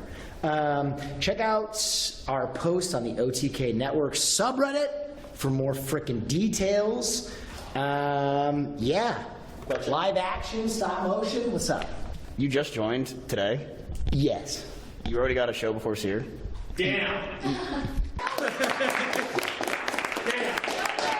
Jesus. And that's actually, I have a question. Yes. Where do you get the green screen footage from? That's a good question. The internet. Surely on the internet somewhere. Where? We just don't know. Fortune. We're just gonna clap that one right there. Footage. It's going to be made available eventually, very, very soon. Actually, it might even be up. Submissions are open today, so I think it's happening today. So, yeah, check Twitter, check Reddit, check all those places. It's going to be everywhere. It's going to be on Force's channel. Where's Twitter and Reddit? Twitter and Reddit. Also, what are the benefits of joining a content org versus staying independent? Content orgs have a lot more funds and they do a lot of they do stuff like this. They have a lot more capital. They also make money off of like selling product and stuff. So then they can put it down on. They have resources. It broadens your reach. It broadens your horizons. They have events. We're also doing a giveaway today. We're giving away a camera. Yes, there you go. OTK FF giveaway for a chance to win a Sony Alpha. Collaborations are very, very important. What is that? For a chance. Collaborations are very important in growing your audience. And developing a larger following, things like that. It's just a win-win-win. It's great. Yeah, but sponsorships. I want to use my time in this org and over the next year to empower more filmmakers to make stuff because it's my passion. And here you go. This is the first little. Like, think about it this way. OTK is so good. Sorry, guys. Good luck. Oh, sorry, guys. Nick's gonna win this one, but yeah, guys, I'm super excited. OTK is also very good at like developing talent. They're very, very, very good at developing talent. Why don't you join a content org, brother? Do I strike you as the type of person that would benefit from joining a content org? Are you crazy? Glazing them up so you can join their stuff without fully joining. Yeah, exactly. That's why I need to glaze them up. That the organization that my best friend just joined, so I can join their content instead of just flying to Austin, Texas. So, again, guys, yes, it does. But yeah, no, there's it does. Like Emaru is a great example. Emaru was like 3K average. Now she's 10 to 15K average, like even larger than that. OTK does a very good job of like OTK does a very good job of like developing other other talent in general. They're very, very good at that. So they have resources and they'll let Will, I think, thrive creatively. I'm very, very excited overall for Will. OTK's top streamer, the Games Expo, of course, Stay Dennings Live. And for me, it's like, it's great because for many, many years, I've pushed Will over and over again, time and time again, to continue streaming because he was like so perfectly built for streaming in general. And no, he didn't move to Texas. He was waiting for this. Okay. He was waiting for this so that he could announce it. Because they pushed it. They changed the location for the shareholders meeting. It was supposed to be in LA, I think, or something. I don't know, whatever. It doesn't matter. But he stayed in Texas specifically for this. It doesn't mean he's moving to Texas. But overall, here's the thing. No offense, I don't have any interest in any of this shit, but I'm happy for Will. Yeah, I mean, this is like a platform-wide situation, right? But what was I gonna say? Yeah, no, this will blow up Will even further. But my point was, I would always selfishly tell him for the past 10 years or so to never stop pursuing content specifically so that I could ride his coattails inevitably, because I was always like, listen, what I'm doing, it's got a ceiling, brother. I went above and beyond, didn't even realize I would ever reach the levels of success I did. But I was like, you are actually talented. I'm not. Okay. So, you know, make it big and I'll come along with it. So my golden fucking parachute is finally opening up. Okay. He is phenomenally talented. He's a phenomenally talented guy, as you guys already know. You already know him. You already love him. He's incredible. And I think that he will be a genuine asset to OTK. And I think OTK is a really good fit for him as well, because they fuck around. You used to rate him every time after stream, so boost him. I recall you saying, will you be garnishing his wages? Yes, of course. I'm taking a 25% cut of any wages that he makes, because that's the MTV style. That's the MTV style process that we have. Bro, you are on camera for a living. That shit is daunting. No, I'm not talented at all, though. But anyway, yeah, like I said, it'll be a good fit for him. OTK will be a really good fit for him, because, like I said, they're not like Corpo in the same way that, like, they do stuff that obviously makes them money, like Starforge and shit like that.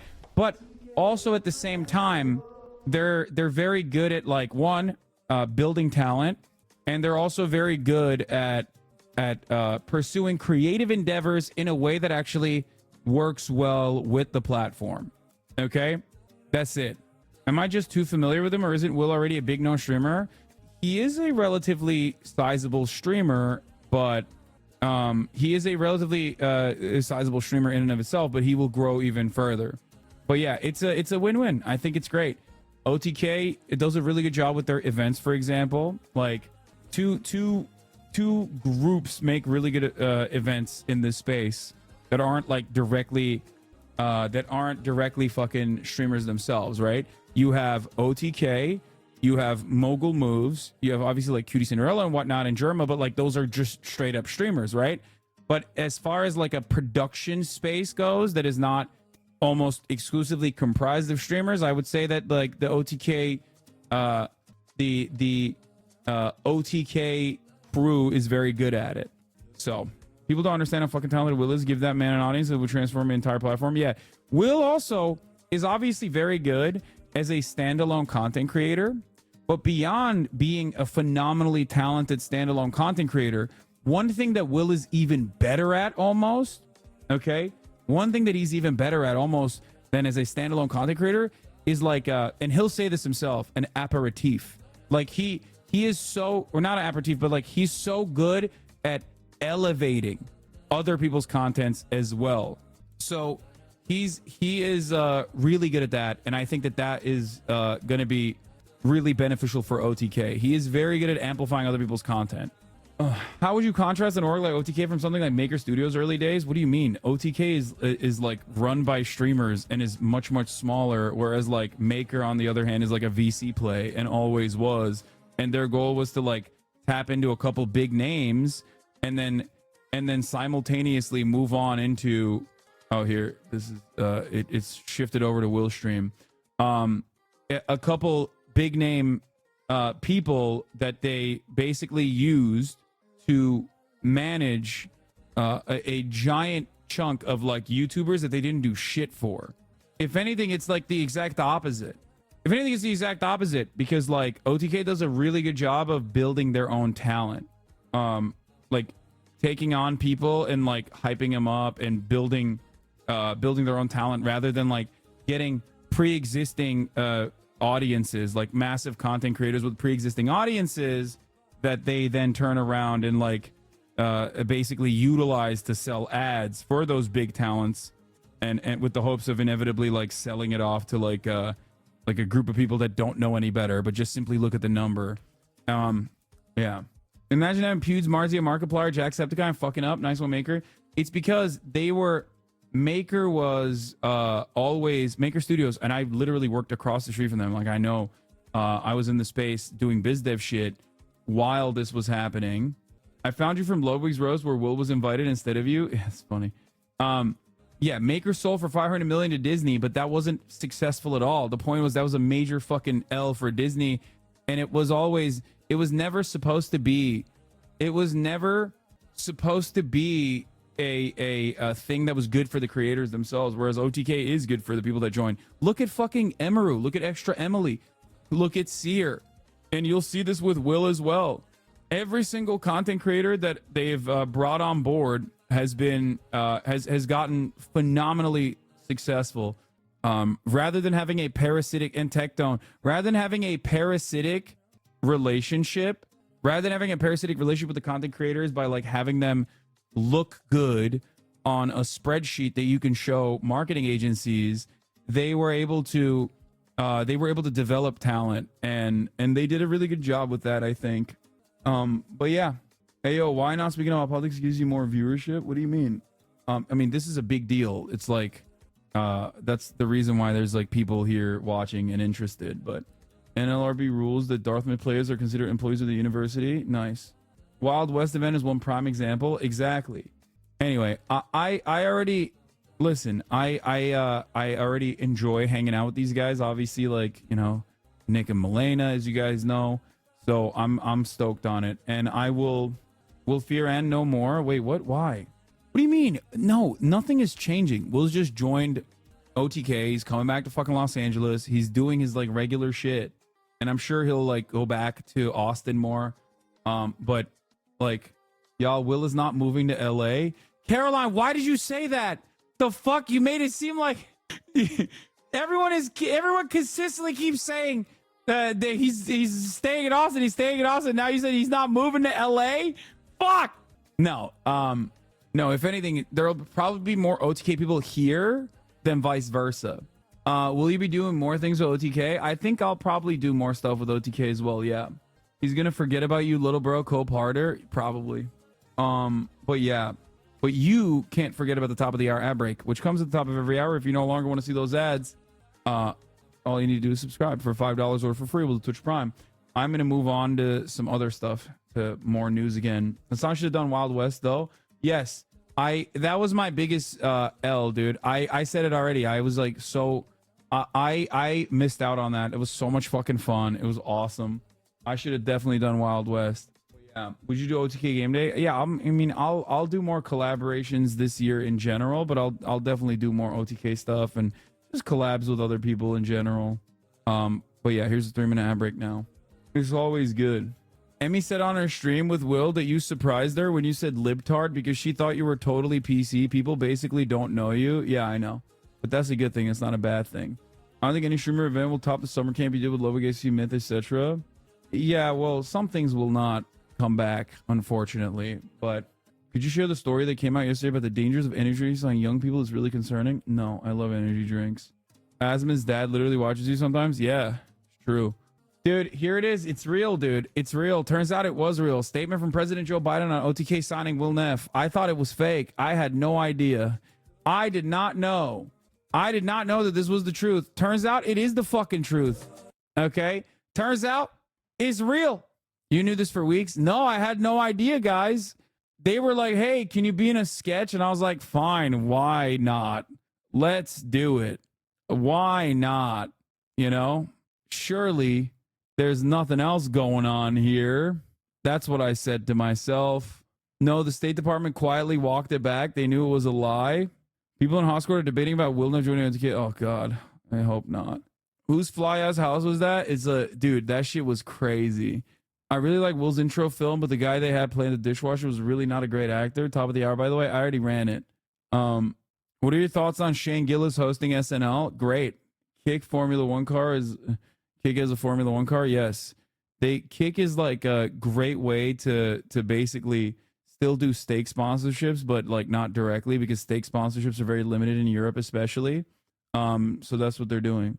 It wasn't us. It was a Twitch slap. Discord is happy for Will. Yeah. Okay. Thank you. This is totally not why you last minute visited Austin a week ago. Yeah. I don't know what you guys are talking about. How come you didn't tell us? Yo, guys, chill, dude. Don't leak it. Yeah. Phase 9/11. Fuck. Anyway. All right. Oh, no. They didn't fucking put the special thanks. No. That's the shot, man. Yeah. Wait. Special thanks to Hasan for letting us use his absolutely mammoth multi-million-dollar home is huge. No! No, I told him they could say that. Real, that's my house. Leaked. That's right. I bought that multi-gorillion-dollar mansion, okay? The truth comes out finally. Yep. That's right. That's a summer home. Exactly. A tasteful vacation home because I like to vacation in Austin. Anyway. Yeah. No, the house was incredible. Yo, that house is crazy. You fucking drive up to it. It's like next to some goddamn creek, and it's like you can hear the river the entire time. And it's actually sick. The house is sick. I don't know how the fuck they found it. Finn is a legend, really.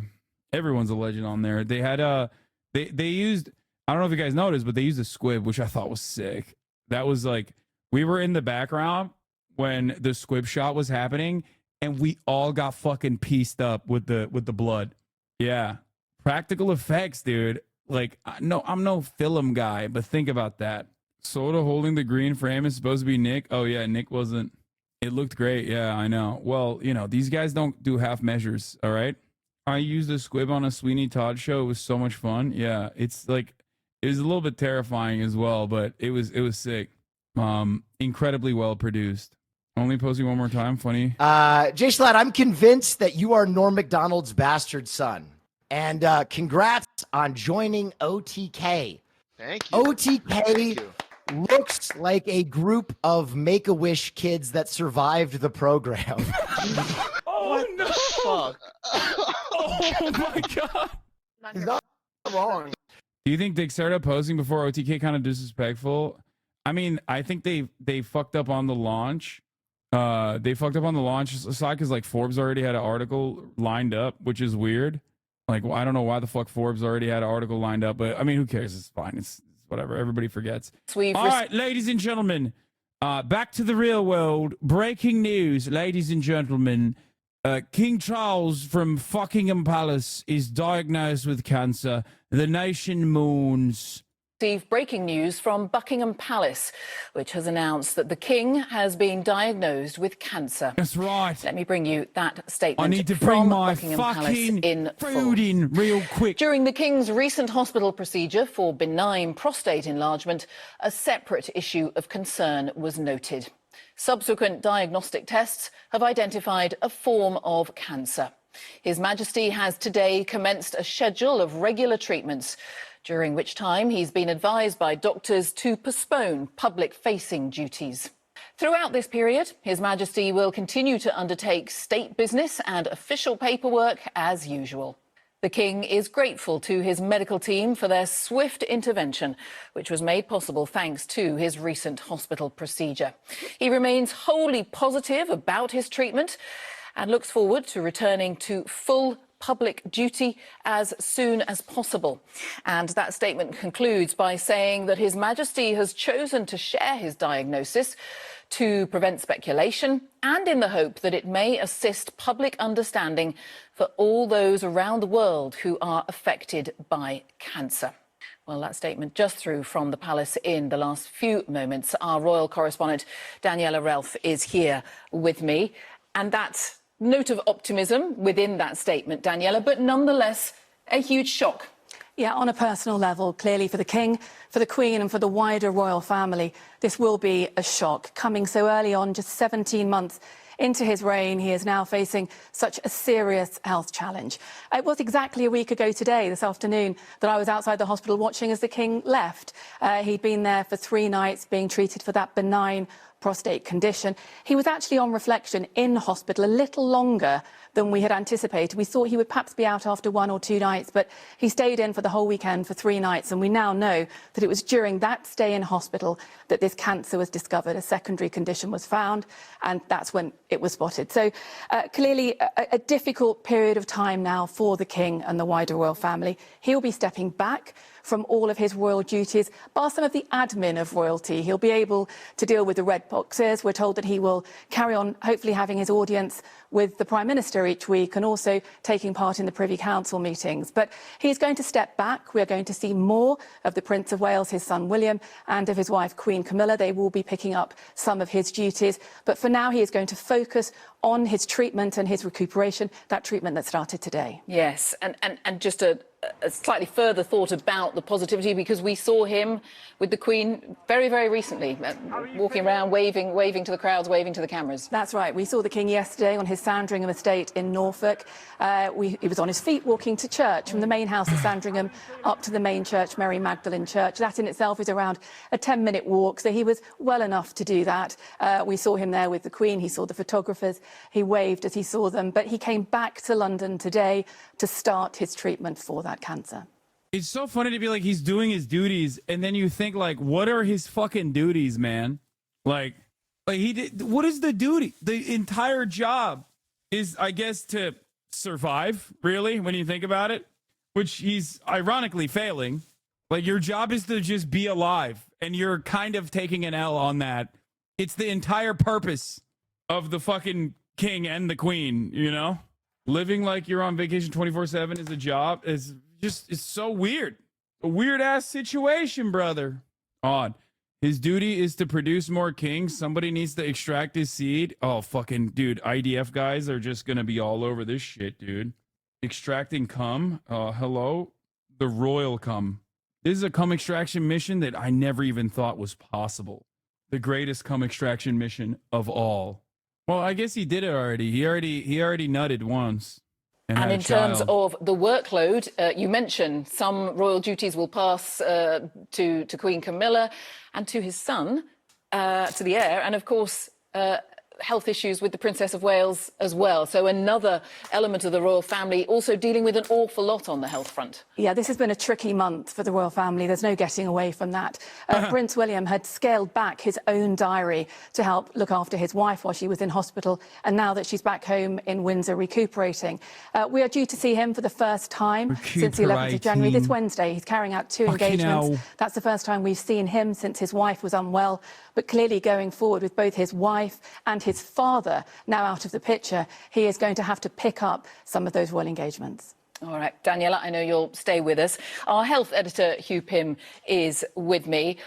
Scant details, of course, as we would expect, Hugh, but that note of optimism and that interesting, striking last sentence of the statement from the palace in the last few minutes, that awareness on the part of the king that people around the world deal with cancer every day, and he is now one of those.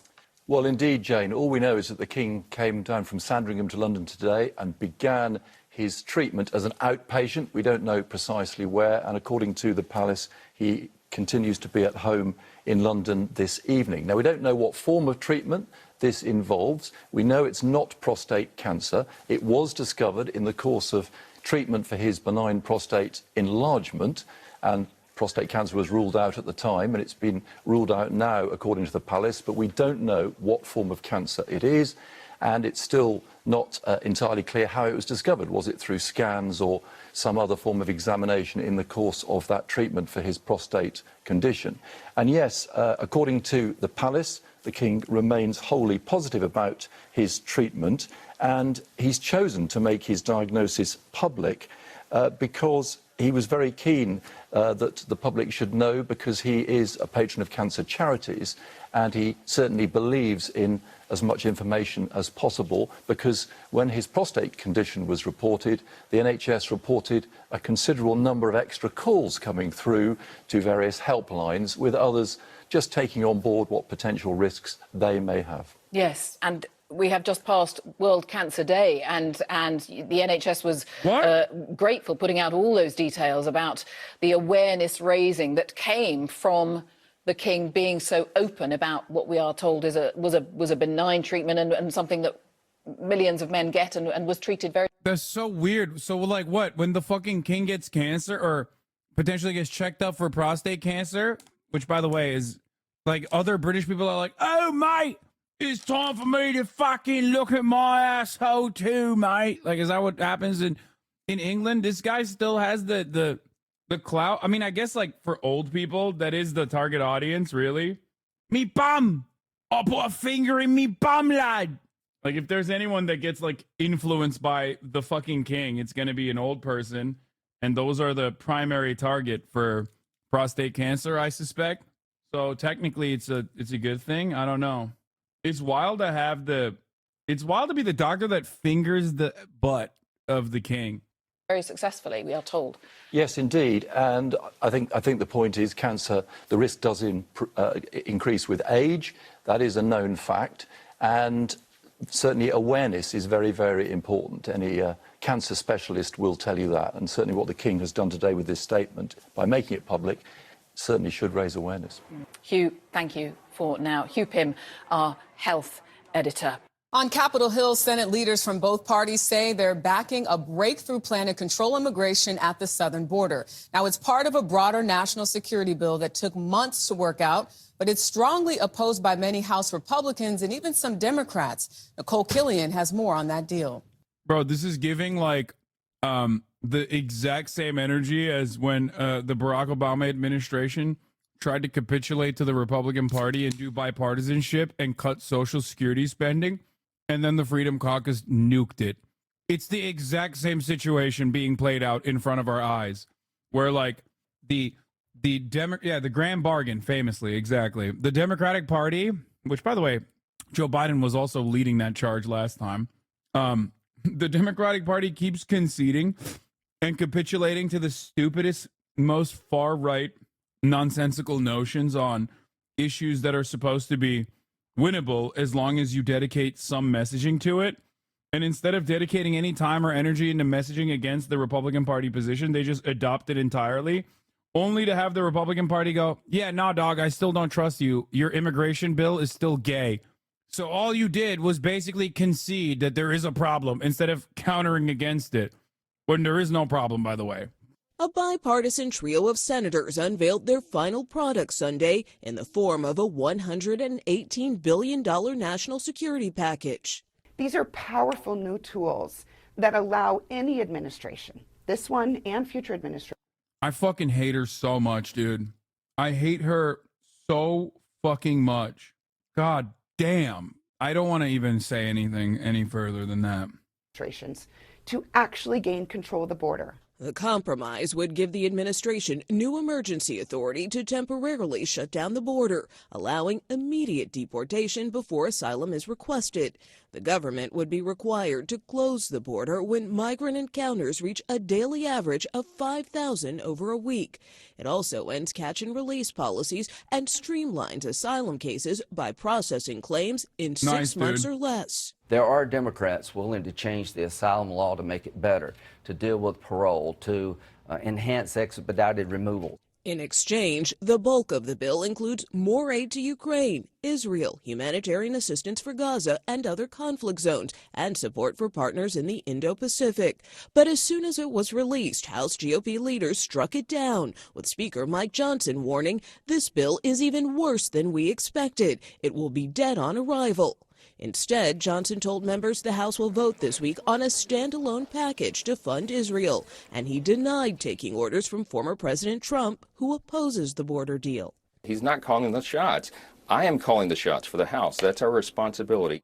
That's so funny that they have a once-in-a-lifetime opportunity, because this will never get passed under a Republican administration. They constantly chirp about how much they want to kill immigrants. And the Democrats are like, yeah, no, here you go. Here's the we're going to kill immigrants bill. Okay. And then Trump was like, dude, what are you doing? Don't pass the kill immigrants bill so I can fucking keep complaining about how the Democrats are not killing enough immigrants. So then they go, yeah, we're not going to pass this kill immigrants bill now. If you actually want to fucking kill immigrants, this is the bill. Okay. The Democrats literally are like, oh, dude, we love the killing immigrants bill. We'll do it. Oh, no, you don't understand. Like, I also want to drown, like, Guatemalan children in the Rio Grande Valley with booby traps and, like, drown them. That's my favorite type of bill. It's great. I say this all the time. It's just not, it's not like a real need or interest. It's not beneficial to the economy anyway. It's more beneficial as a point, as a talking point for them. Right. President Biden urged House Republicans not to play politics and said doing nothing is not an option. But some progressive Democrats and members of the Congressional Hispanic Caucus are also pushing back, claiming they were left out of the border talks. Still, a test vote is set in the Senate for Wednesday. Tony?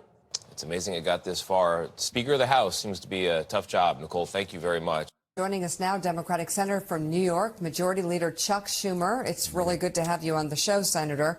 Great to be here. You have Happy said Monday. that Happy Monday. We love Mondays. You've said that you worked very closely with Leader McConnell on this bill. Now that we see what's in it, seems to be as bipartisan as it gets. Yeah. Why wouldn't this? It's only bipartisan because Democrats have conceded on every point that the Republicans have made on immigration. That's why it's bipartisan. I love that they're selling this as though it's bipartisan. It's literally just a Republican bill. It's like in an alternative universe, it would be as if like the Democrats pushed for Medicare for all, and then they were selling it as a bipartisan bill because the Republicans conceded on all the positions. Except in this world, the Democratic Party would also have to be in support of Medicare for all. Why wouldn't both sides really want this to go through? Well, it's a great question, Mika. Look, it took a long time, 4 months of arduous negotiations. They fell off the tracks a whole bunch of times. I had to be on the phone even at midnight saying we've got to keep going. Why? We're at a turning point in America. This bill is crucial, and history will look back on it and say, did America fail itself? Why is it crucial? Well, if we don't aid Ukraine, Putin will walk all over Ukraine. We will lose the war. Bro, I can't believe this, dude. It's a Republican immigration bill with the Republicans yelling that the bill is weak, woke shit, and demand that migrants be blown to miss in the next one. No, but it's a Republican immigration bill. And okay. This bill, the only reason why the Democrats are desperately pushing for it is because, one, they think they will look stronger on immigration, and two, which, by the way, will not work. It will not work. I cannot stress this enough. You can never out-racist the Republican Party. All you do in that situation is just make racism more prevalent. And then you look like a fucking clown ass next election cycle when you go, well, sweetie, if you don't vote for us, the other side is going to kill immigrants. It's like, bro, you just voted to kill immigrants. You're on Morning Joe pushing for the kill immigrants bill. Suck my dick. Like, I didn't fucking forget that. I'm not going to forget that. It's so close to the goddamn election cycle. You think I'm going to lose sight of that reality? Like, it's right here. It's in front of my face. These guys literally are like, oh, God. Oh, the fascists are coming. The fascists are coming. It's like, bitch, you're here. You're here. You're welcoming them with open arms. Suck my cock. Fuck you, you fucking monster. And the major reason why they're doing it is because they want to give money to Ukraine. But more importantly than Ukraine, they want to give money to Israel, okay? They're like, let's pass the Guatemalan child murder bill here in America, which will feature the fucking Palestinian child murder spending package associated with it. And then I have to sit here and act like they're the fucking lesser evil, dog. Get the fuck out of here. And we could be fighting in Eastern Europe in a NATO ally in a few years. Americans won't like that. If we don't help Israel defend itself against Hamas, that perpetual war will go on and on and on. If we don't help humanitarian aid to the starving Palestinians in Gaza, hundreds of thousands could starve. And the border. That's the grossest part about it, too, because it's like the grossest part about it is that they're also like, hey, we're going to give Israel like $17 billion, but also we're going to give like a couple million to the Palestinian children that they're killing, too. Sick, man. Why are you keeping them alive at that point? Just like, don't give them any money so that Israel can kill them faster? Like, what the fuck? Like, you want to keep them alive so that Israel can, like, torture them further? Is that what's going on in your fucking ethnic cleansing bill? Get the fuck out of here. Yeah, UNRWA is explicitly named and banned from receiving any of the money, too. So that's the other part about this. Speaking of UNRWA, we will talk about the Channel 4 video that came out that, by the way, that examines the UNRWA Hamas allegations, the UNRWA connection to Hamas allegations, which apparently is a fucking lie. Oh my God, I'm so shocked. I'm shocked, I tell you. How shocking. Everyone has said it's chaos. A speaker, you just saw Speaker Johnson, he said it's chaos. We have to do something legislative a few months ago. But what has happened, in answer to your question, so this is crucial for America. It's a turning point. History is going to look over our shoulders and say, did we rise to the occasion? To his credit, Mitch McConnell did. He's right about that. He's right about that. It's a turning point for America. History's going to look back and go like, remember when the Nazi regime of the United States of America aligned perfectly with the Nazi regime of Israel? And they got together and they passed this Nazi bill to give the Nazis in Israel more fucking money to kill literal children. Yeah, fucking turning point it is, for sure. This is definitely an important pivot point in history, for sure. Full tilt fascism, yeah. But too many Republicans, including Speaker Johnson, are just scared to death of Donald Trump. Donald Trump has said he wants chaos. Donald Trump has said, well, wait till I become president. That'll take at least a year. Ukraine could be gone. The border will get much worse. War in the Middle East will get worse, maybe bringing us into it. He's doing it all for political maybe bringing reasons. us into it. And let me just say, will senators, the crucial... Guys, Donald Trump might bring us into war in the Middle East. As the Democratic president is bombing Iraq, Syria, Yemen, might as well bomb Gaza, too, while they're at it. All to defend Gaza, really. Oh, man, dude. If it would suck. Jordan? No, not Jordan. But it would suck. Dude, it sure would suck if Donald Trump brought us into war in the Middle East. Question, the $64,000 question. The majority of Republican senators know this bill is the right thing to do. It's a compromise. I don't like everything in it. Neither does McConnell. But it's a compromise. That's the only way you get things important done in the Senate. We proved that 2 years ago in our bipartisan legislation. And will the senators drown out the political noise from Trump and his minions and do the right thing for America? It's a crucial question. History is looking down on every one of us right now. So, Senator, what do you say to Speaker Johnson, who says this bill is worse than he thought, or whatever it was he said? I mean, how does one not see how these House Republicans are responding to this bill as not the hand of Trump and even Putin at... This is so funny. Dude, again, it's so insane. It's so insane that we are giving everything to the Republicans and they're still blowing it up. The Democrats are giving everything to the Republicans in this bill. Everything. I wasn't saying it sarcastically. We literally did strike Jordan. Wait, what? We strike Jordan? Wait, what? Attack on you? No, that's attack on U.S. bases in Jordan. We didn't strike Jordan. They struck our base in Jordan. We have bases everywhere, including a secret one in Jordan. That would have been wild if we also struck Jordan. Here's Tower 22, by the way. That's like, it literally borders right here. That's what they struck. Bomb ourselves as a flex, dog. Yeah. It's like America energy is like going up and being like, yeah, dog, I'll pay. Hey, man, I know my copay says $40, but I'm willing to pay the entire fucking procedure at urgent care. Guess what? I'll just grind extra hard. America's doing that to itself. It's like, oh, yeah, Iran, you said you won't bomb our targets in retaliation, but guess what? We bombed our own targets anyway. That's right. I'm trying to beat your ass with a handicap. Hell yeah. That's what I'm talking about. What would you change in the bill? I would literally not put this bill forward at all. It is an idiotic bill. Oftentimes I talk about how Republicans have bad policy, but very good politics. And what I mean by that is they're very good at playing the political game. Democrats, on the other hand, are supposed to have good policies and bad politics. They're not good at playing the game, but they're supposed to push for good policy. This is a situation where it is the worst of both worlds. It's both bad politics and bad policy. It's bad politics to concede to your opponent on a pivotal issue such as immigration, basically completely remanufacturing the notion that immigration is not a separate standalone economic policy circumstance, but instead a matter of national security. That is nutty. The notion that immigration is supposed to be considered from the lens of national security is so crazy that it was objectively viewed as a white supremacist position not that long ago. 8 years ago, you would look at that and you go, the fuck do you mean? Wait, what? Immigrants are coming in and raping our daughters? Hello?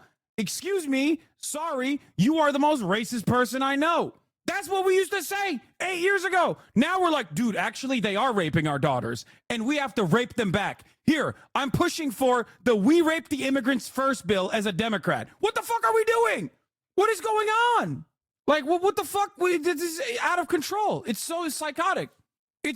we've lost the plot entirely. Bad politics because it's literally like, it's bad politics because, like, obviously conceding to your opposition on this issue is psychotic. It's just wrong. Okay?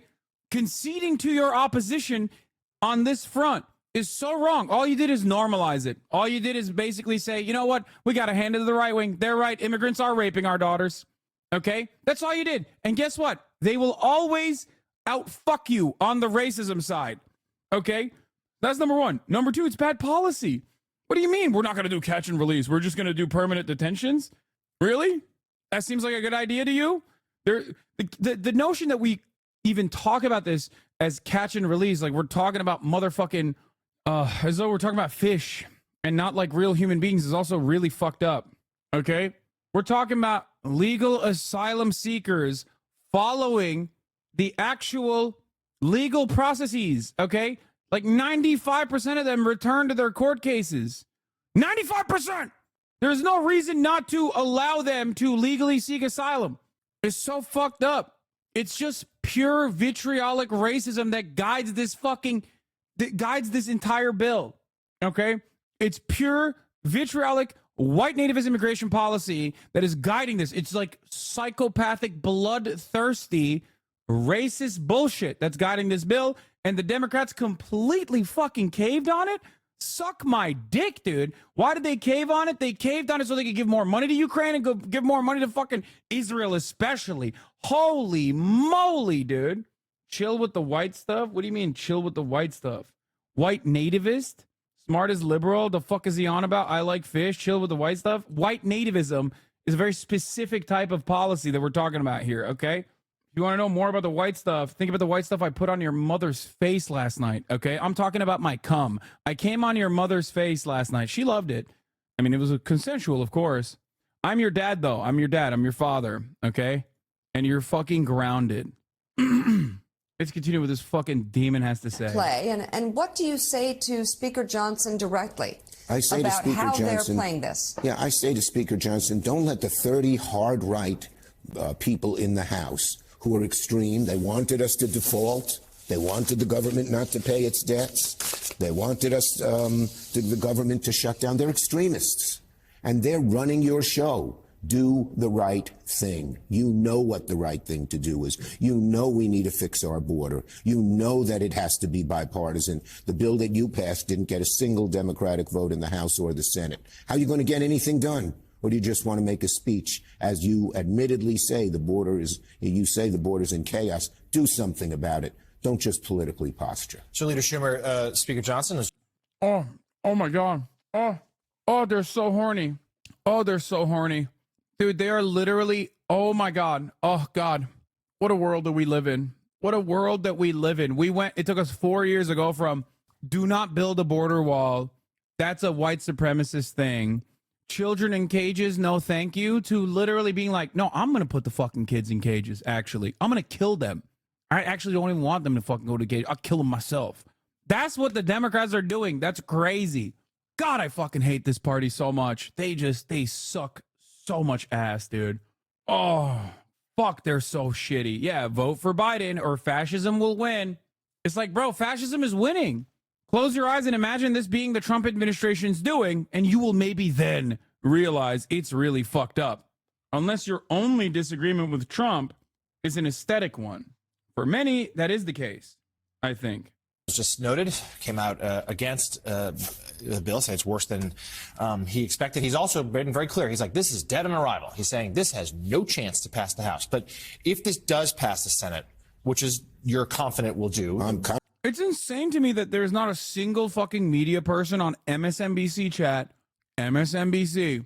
Not one person is going, hey, why are you giving the Republicans everything that they want on borders issues after running for an entire fucking year? Like, why is it that you are, you complain so much about all the Trump shit? And we did too. And yet, for some weird reason, what happened? Like, you forgot about all that shit? Like, now you want to do it yourself? What's happening? Yeah, Kirsten Sinema's getting her comeuppance a little bit, and we'll talk about it, too.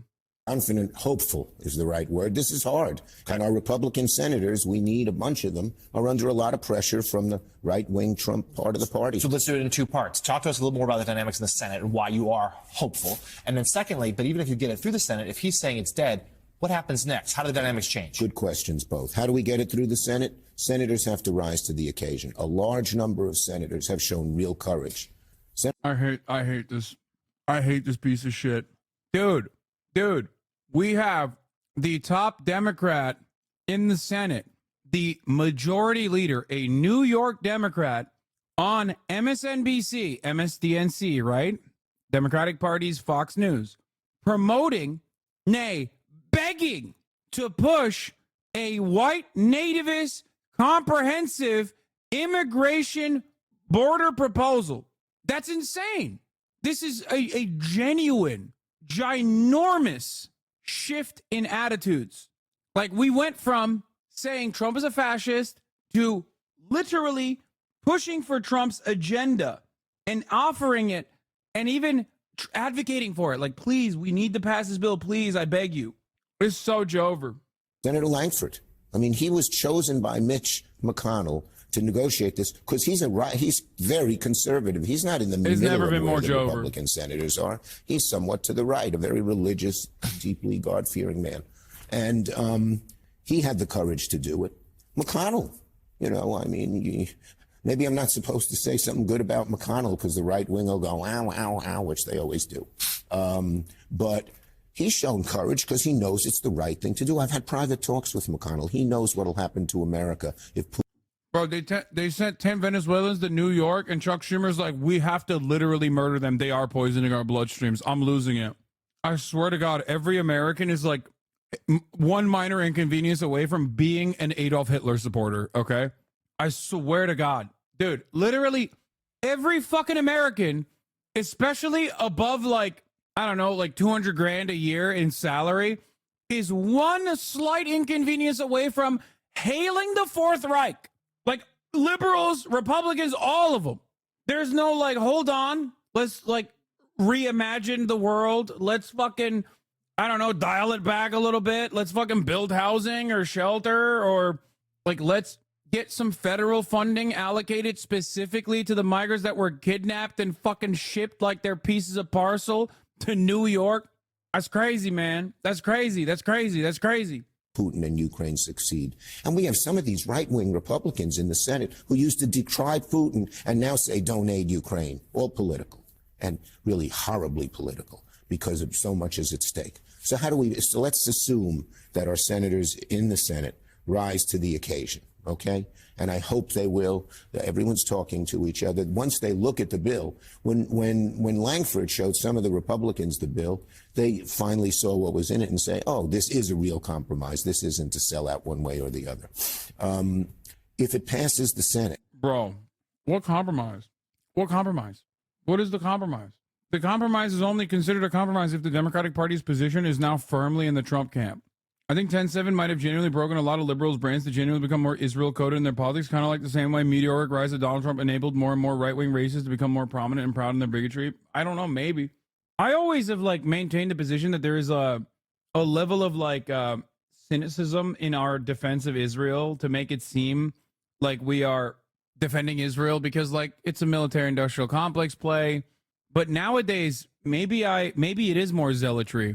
Like, I always feel like everything politicians do is cynical, right? Like, that's my position usually. Like, that they know that it's not doing any good, but they do it anyway because, like, it's just, you know, that's how their wheels are greased.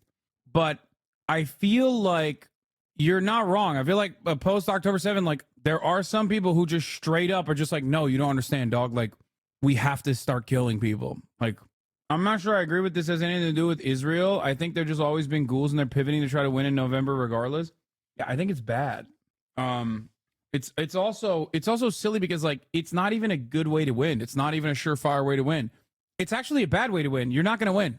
You're going to lose. You are caving to your opponent and saying, my opponent has a lot of good ideas, actually. Okay? The notion that this is like, the notion that you have caved on the, you've caved on the immigration issue and you are looking at it, okay, as though it is a, as though it is a national security concern, is so bad. Let's see if I can look at it from here.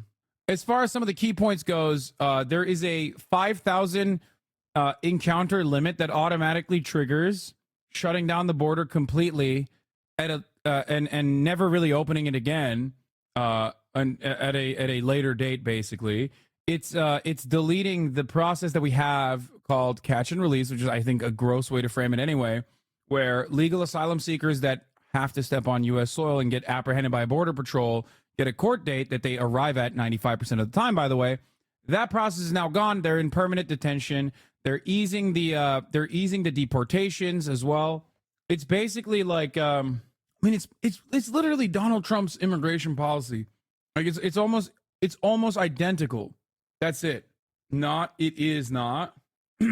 Hold on. Here, I'll pull it up for you. I mean, here, this is from The Hill. 5 things to know about the Senate border deal. It doesn't really shut down the border. If there's one thing this bill will be remembered for, it has made President Biden change his tune on immigration. Exactly. Biden pledged to shut down the border, given the authority to do so late last month as talks were drawing close and pressure was growing on negotiators. While the phrase means different things to different people, it was clear from the context of his remarks that Biden had meant the authority to stop processing asylum applications. The Senate proposal will give him just that. It would create a border emergency authority that allows the Secretary of Homeland Security to summarily remove from and prohibit in whole. By the way, this is... Remember when fucking dumbass libtards always fucking yapped about, like, if we put more Supreme Court justices on the Supreme Court, then what happens when a Republican is in charge and they do it too?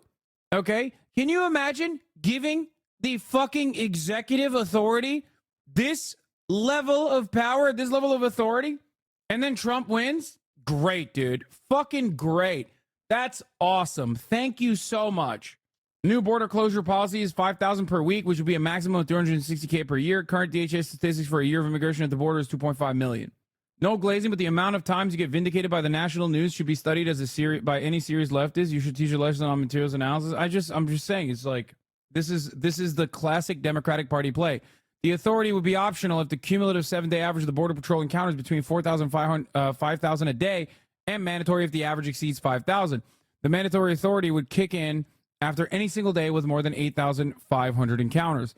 During that time, U.S. border officials would summarily expel most migrants encountered between ports of entry, with the exceptions for minors and U.S. obligations under the Conventions Against Torture. During that time, I'm going to repeat, U.S. border officials would summarily expel most migrants encountered between ports of entry, as in the legal entry point for asylum seekers would be completely shut down. Border officials would also be obligated to process at least 1,400 asylum requests at ports of entry during an emergency. But the exceptions and processing requirements were not enough to bring Biden's left flank into the fold. Advocates say the entire concept of substituting asylum for quicker expulsions, even a pinch, is pure Trumpism. Advocates are correct, by the way. Okay? They are correct. Leah Greenberg, co-founder and co-executive director of Indivisible, said the group opposes bringing back failed Trump-era immigration policies. This is literally a Trump policy. It's not even, at that point, it turns away from like, oh, well, 99% Hitler versus 100% Hitler to like, no, now it's 100% Hitler versus 100% Hitler. The fuck are we doing? Yeah, it's 100% Hitler, but it's a Democrat doing it, so it's cooler. You don't understand. It's a Democrat doing it, so it's fine. It's good. Having a limit on how many can come in a day makes sense, though. The border doesn't have infinite staff and resources. That's really cute that you said that. Okay?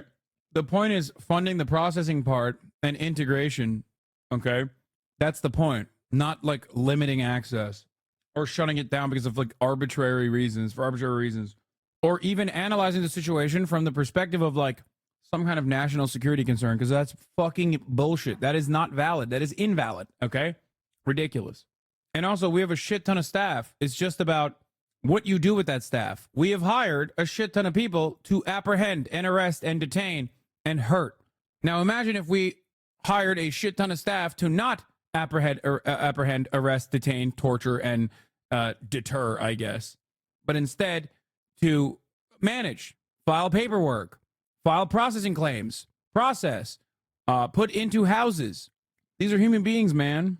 Anyway, here's the National Immigrant Justice Center. It says, in short, the bill will violate the Refugee Convention by closing the border to people seeking safety. The centerpiece of provision of the bill requires the U.S. government to seal the border to people seeking asylum when the numbers of people arriving at the border reach a certain trigger number. This would force the United States to close its doors to countless people in the in need of asylum protection and send them back to harm. It exacerbates the humanitarian and operational challenges on the border, like the procedurally similar Title 42 policy. Expulsions and unpredictable border closures will create chaos and incentivize organized crime on the border. Refusing to process people so they may seek safety in the U.S. means that they're trapped, unable to return home, and vulnerable to kidnappings and violent crime by cartels and other armed groups. In this untenable situation, we're forced to try multiple times to re-enter the United States, exacerbating processing delays. It makes asylum largely inaccessible for those who are permitted to ask for it at ports of entry. This is a key part of this, okay? These people have the legal right to seek asylum in the United States of America. Many of them are refugees, okay? A lot of them have temporary protected status. Venezuelans, the major group, alongside Ukrainians, which, by the way, not a lot of stink on the Ukrainian front. I wonder why. People only complain about the Venezuelans. But Venezuelans have temporary protected status, just like Ukrainians do. Why? Because Venezuela is a communist shithole, right? It's a communist hellhole. Politically, we want to, one, starve out Venezuela, and two, pull a Cuba on Venezuela. So we offered Venezuelans temporary protected status because they're escaping communism, so we can use them. We can say, look how bad communism is. Venezuelans are escaping communism to come here. Okay? Now, of course, Venezuelans are brown as fuck. So when you see them, you go, oh, gross. They're the rapist immigrants. Ukrainians come in, they're white. Oh, good. It's fine. These are our people. Okay? That's it. That's the major point. That is the major point here. That is the major difference in opinion. That is the major reason as to why this is a big fucking deal. As someone that lives in a border state, I wish we would just build fucking affordable housing to get people out the streets. We don't need to kick them out. We just need to help them. Making it hard to get here just makes it shittier when they obviously still come regardless. Yep. The bill creates a rush new process for people seeking asylum. Started with a screening interview. Most will fail under newly heightened standards. People facing rush deportations under this new process will have no access to immigration judge, federal judge review, effectively guaranteeing wrongful deportations. What? Frontal lobe disconnected take? Wait, what? Are you talking to me about the difference between the way that we treat Ukrainian migrants versus Venezuelans? By the way, I was a major advocate for bringing in as many Ukrainians into the United States of America as possible. I don't know if you knew this or not. Dumbass, including your dumbass bitch ass who now does live in America, Moldovan Mama Liga, instead of writing the one cow that the Moldovan military has in order to defend the goddamn country, the slice of country from the Russian orcs. Okay? How about the only thing you defend is the top of the hour by subscribing for 47 months. Okay? For 47 months, this man has defended himself against the top of the hour ad break. Anyway, don't be worse than Moldova Mama Liga. Subscribe for $5 or for free with a Twitch Prime by connecting your Amazon Prime account to your Twitch account, where you get one free Prime subscription a month. Use it on your favorite podcast. Here's the 3-minute ad break now. This is so true to the point that even my local community college hired a person to help them transition to education. A great thing, yet not something we have for all of the migrants. Interesting. Lily, the Chaos God, thank you for the 5. Get the subs. Moldovan Mama Liga is your favorite chatter. Don't lie. Oh, 100%. We will also punish asylum seekers with imprisonment while enriching private prison companies. Hey, by the way, yeah, we have to get fatter contracts with private prison companies because guess what? We have all these immigration detention centers, and they're all filled to the brim. Oh no, it'd be a real shame. Anyway, so yeah, Lero Bang, thank you for the 5 gifted. Pay, please, thank you for the 2 gifted. Anyway, so yeah, there's in-depth analysis here as well. I'm not gonna go through it, but I think the top line approach is pretty solid overall. Wait, what company runs these detention centers asking for my accountant? Oh, come on, dude. Don't go and fucking buy stocks on these dumbass private prison facilities. Jesus Christ. There are a large number of congressmen in the House. First, there's a big group of hawks in the middle, and they care about funding Ukraine. They always have. And the strategy of Johnson is right now do nothing. There's a large number of pro-Israel people. They care about that. Then there's a large number of progressive legislators, I'm included, who want to see that the people in Gaza don't starve, and we get that aid to them. Plus, there are some who care about Taiwan, and there's money there to bolster us. Dog, you literally just said we have to give money to Israel so they can end this quickly. Like, we heard you say that. The fuck do you mean? I heard you say it with my own ears. You literally said you care about getting money quickly and expeditiously to Israel to defend Israel, and so that they can do what needs to be done. You know what I mean? We also cut off aid to Gaza, like the international community, international organization. Against China's aggression there. You know, we're in an aggressive world. And we've got a lot of dictators linking up, Russia, China, Iran. If we don't defend ourselves, we don't want this to be like 1938. So you just spelled out that there's a lot of constituency. We're the Nazis, dog. You, okay? Us, the Americans. We're the Nazis. It is like 1938. We're the fucking Nazis, man. We are the Nazis. You're literally pushing a comprehensive baby murder package that has baby murder on both of the conditions. Every part of this is baby murder maxed out at the behest of the U.S. military-industrial complex. What the fuck are you talking about? Bro, how do you not support China, Russia, and Iran? It's absurd. Yeah, I know, dude. I know. It's always... we have to kill Palestinian children or else I'm supporting Iran, okay? We have to. We have to kill Guatemalan children at the fucking border. We have to just, like, deny asylum processing to, like, refugees that are trying to legally come into the country, because if we don't do that, then I'm supporting China and Russia. That's crazy. Wait, no, I agree with you. Yeah, we are worse than Russia. I will stand on that 100%. We are worse than Russia. This doesn't mean Russia is good. Russia is also very bad, okay? Russia does America shit. Russia does America shit in Ukraine, okay? 100%. But we, pound for pound, are worse overall. We do so much. We do all over the world. We do Russia shit everywhere. Two wrongs don't make a right. That's not what I'm saying at all. But I guess, like, unless you're saying, like, two wrongs don't make a right, that's why America can't behave the way that it's behaving. He's there for this bill. But Speaker Johnson is suggesting he won't even bring it up for a vote. Well, he's saying that now because he hopes, his nightmare is we pass it in the Senate. So he's doing everything he can to thwart us passing it in the Senate. But once we pass it in the Senate, God willing, I think there'll be huge pressure from within his caucus and without to get this done. If he put this bill on the floor of the House, excuse me, if he put this bill on the floor of the House right now, it would pass. It would get a lot of Democratic votes and would get some good number of Republican votes. Senator, you've always been candid with me. We go back many, many years. We sure do. When you look at the fact that the Hispanic caucus and others, Menendez and others, have opposed it, is part of the battle to get enough Republicans, since you have some Democrats, for whatever reasons, that are against it. And in the House... Wait, what do you mean, whatever reason? What do you mean, whatever reason, bro? I guess he means, like, some Democrats, like Menendez, maybe are pushing for it from the right or something. Like, there's definitely good reason to be against this bill. Come on, Al Sharpton, what the fuck? He lost all the weight, and half of it was from his brain, I think. Menendez, well-known right-winger? Wait, yeah, Bob Menendez is a well-known right-winger. I don't know why Menendez is opposing this bill, but I would suspect that, like, he probably is opposing it because he's got really bad press right now, and he at least has the fucking smarts to recognize that this is an idiotic fucking bill to be on board with. Damn, he's cooking. I hate that. Fuck! I hate that! He's right! Fuck! I hate that so much, dude. Fuck me. God damn it. Worst day of my fucking life today. Jesus Christ. God damn it, dude. What happened? Did Egypt send him more money to fucking oppose the bill or something? What's happening? Why? You just don't want to see a Latinx king prosper. That's what it is. My Latinx king, dude. Talk about Johnson, but Johnson doesn't have a huge majority in the House. It's only like a couple of votes, and our fellow Brooklynite Hakeem Jeffries can has so far been able to deliver a lot of the Democrats. Even some progressives like you and I may have some questions, but it's the overall good. Can you etch out enough Republicans in the Senate and in the House, since you only need 4 or 5, given Johnson's not playing with a strong... God, he's such this fucking old bitch, dude. Shut the fuck up, Al, you dumb fuck. Like, what do you mean? Oh, look at him. He's like, he's talking about this as though, like, it's established fact that this bill is good.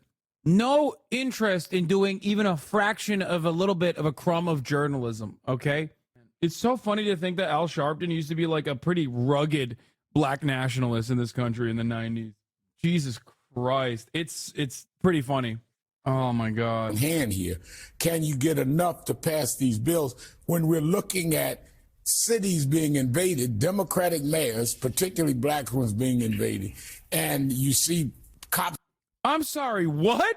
Bro, how is this different than Fox News, man?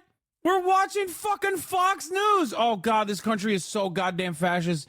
Oh, my God, suck my dick, America. America, suck my cock. You have nothing. We can't redeem this country.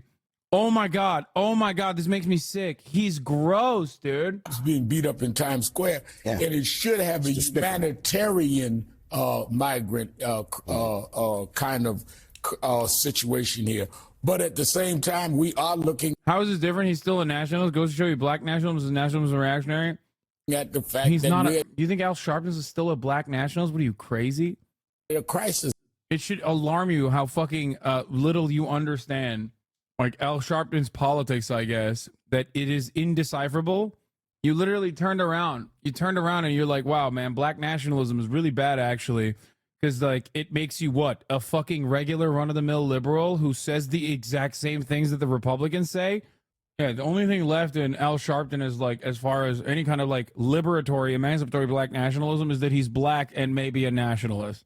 This level here. It's broken. Everyone admits. Left, right, center, the border's broken. So we can all sit in our corners and say, do it my way or no way, and get nothing done and let it continue to be broken. And by the way, it's going to be more broken next year than it is this year if we don't fix it, because you have all these gangs and other coyotes and others bringing even more innocent people who are just struggling for their lives across the border. So the question is, are we able? Allah is going to take him, dude. It's in his throat. We will lose a few Democratic votes, but not many. The overwhelming view in my caucus is, first, for Ukraine and aid for Israel. Second, to fix the border. So I think we'll get the vast majority of votes in our caucus, but the way the Senate works, as you know, you need 60, we have 51.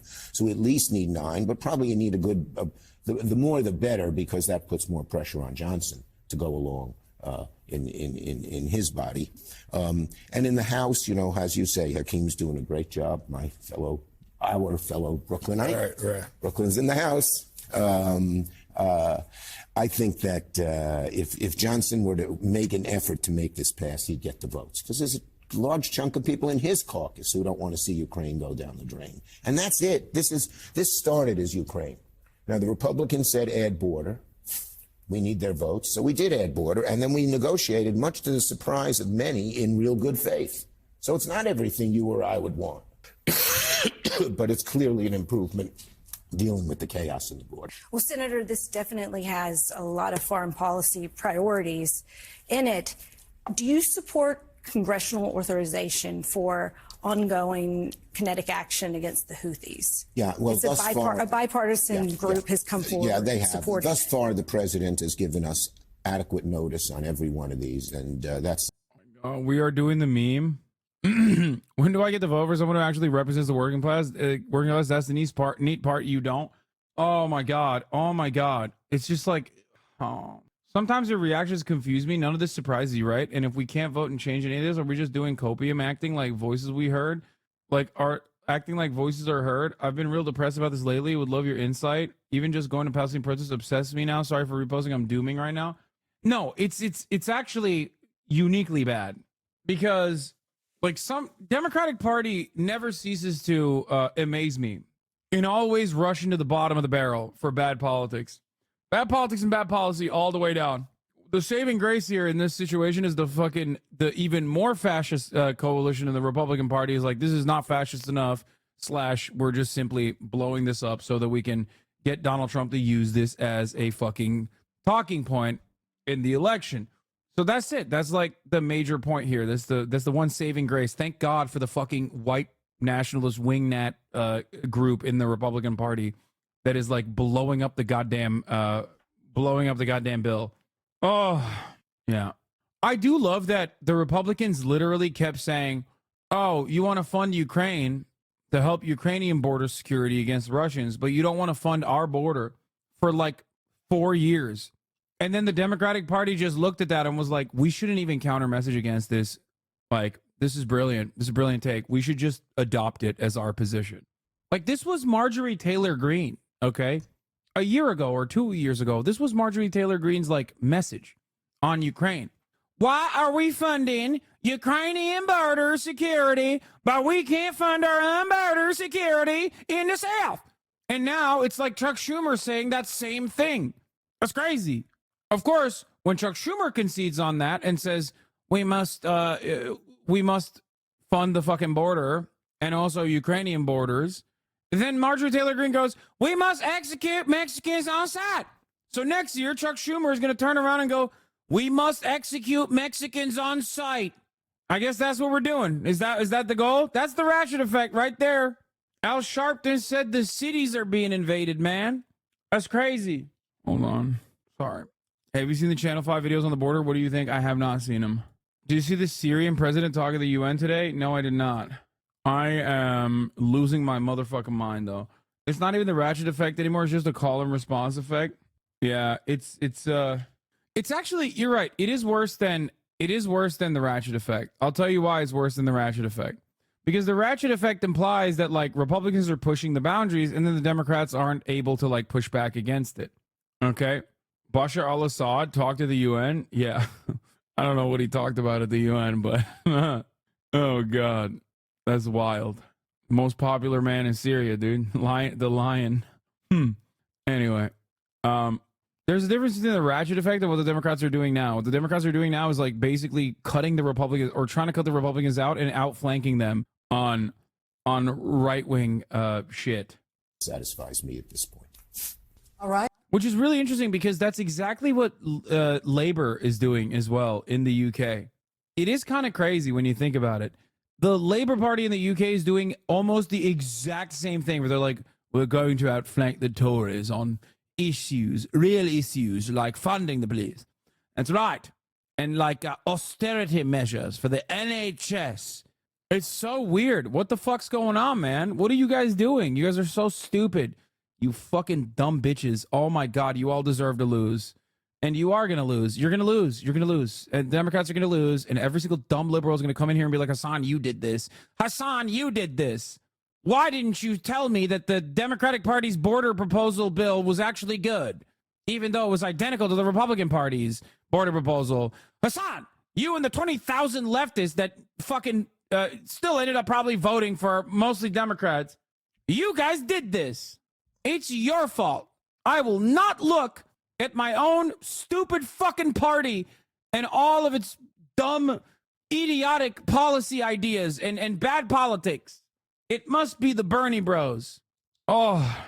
Actually, Fox News did have a number of positive reactions to Friday's jobs reports. Here is Larry Kudlow, a top White House economic advisor under former President Donald Trump. I know many of my conservative friends are trying to drill holes in this report. But you know what, folks?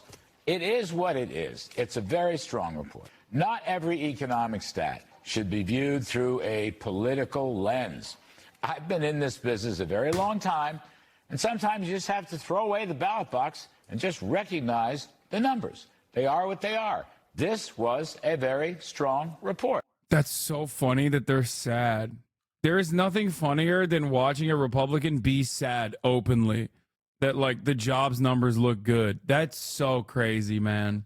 Anyway, the real reason why a booming economy isn't boosting Biden's approval numbers is because we already mentioned that for the most part, under the Biden regime, under the Biden agenda, the economy wasn't fucking booming, okay? Real negative wages for far too long under the Brandon agenda, and the economy still hasn't perfectly recovered from that. People still remember that. You could say that that wasn't Brandon's issue. That was actually Trump's fault. Fair, but it doesn't matter. People recognize it as Brandon's fault, okay? And not only that, but also the major reason why the booming economy isn't boosting Biden's approval numbers is because people associate Biden with being old. So they look at all the bad things and they say, Brandon did that because he's asleep at the wheel. And they look at some of the good things, if they do start recognizing that things are good, okay, then they're going to be like, well, that's not Brandon. Because guess what? Brandon fucking too old. He didn't do any of the good things. He only did all the bad things because he fell asleep at the wheel. So that's it. And I don't know how you can fix that. I don't know. You can't make him young. Okay? You can't hit him with a young Ray. You can't do that. He's too old. There you go. All right, Friday's numbers showed the U.S. economy added 353,000 jobs last month. Economists had predicted gains around 185,000. So that's a lot more than expected. But despite continued strong economic data, new polling from NBC News shows just 36% of registered voters approve of how President Joe Biden has handled the economy.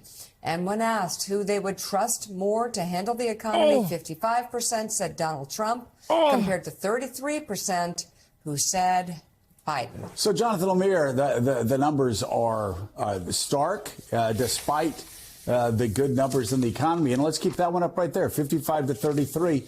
Why? What's the Biden White House's explanation, and what are they going to do about it? I was speaking to some senior aides at the end of last. You're covering it? What do you mean I'm covering it? I'm covering it because this is huge. The latest polling results show that on every top issue, I'm covering the percentages. Oh, I thought you meant like I'm covering the story. You were like, oh, why are you covering the story is what I thought. God, my brain is so broken. I just think like everyone is being a fucking cynical enemy, dude. Holy shit. That's crazy. This is what has happened to me. Okay. Once a beautiful mind, it's all gone. Okay. You need to go to therapy. I fucking need to quit streaming permanently. The only thing that's keeping me alive right now on the streaming front is like the celebration that it would cause the likes of like Keemstar adjacent content creators and Keemstar himself and all of his fucking disgusting neck-bearded gross fans. So I will never hand them an L. You know what I mean? I'll fucking die on this goddamn chair before I hand them a W. It's spite, baby. All day, every day. I know you're philosophically opposed to the idea, but sub-only mode would help sometimes. Not necessarily. Why are your lips so thick? It's because I kiss your mom. Your biggest haters are subs, to be honest. That's true, yeah. Week about this very matter, and they're still confident that they can turn this narrative around. That they point to the jobs report, other strong economic metrics. Most importantly, they feel consumer sentiment. They feel like people are feeling better about the economy, and that translates usually into votes for the incumbent, the president who's overseeing that strong economy. But at least for now, there is a disconnect between Americans who now are starting to think better about how things feel economically, but they're not giving the White House any credit. Can you speak on why the polling shows shit? Why can they get a larger sample size than 100 or 1,000? First of all, 1,000 is a perfectly valid sample size. And they don't do sampling on 100 people. That is something they need to work on. That's about messaging. That's about salesmanship. That's certainly something this White House is going to do. Now, some aides say to me that they feel like that inherently Americans will vote for the incumbent even if they're not in love with that person, if they feel economically stable. And that's where we're trending right now. Also, we heard from Jerome Powell over the weekend in a rare interview suggesting the rate cut's still coming. They might be delayed somewhat because of, frankly, the strong jobs number and other measures, but there's still probably 3 cuts. Bro, every meme on TikTok is about how expensive groceries are. What are they smoking? Yeah, the point is inflation is always going to happen. It's just that you're supposed to manage the inflation, which means that prices are still going to go up. But by how much? That's the major point of contention here. Inflation being limited now, which it did. The soft landing did happen. Okay, shouts out to the econ boys. That was true. Inflation does not mean, inflation going away does not mean deflation. Okay? Inflation being manageable simply means that prices will still go up. It's just that it just won't go up by so much. Now, that's number one. Number two, and perhaps more importantly, is that inflation is supposed to go up alongside your wages increasing. Okay?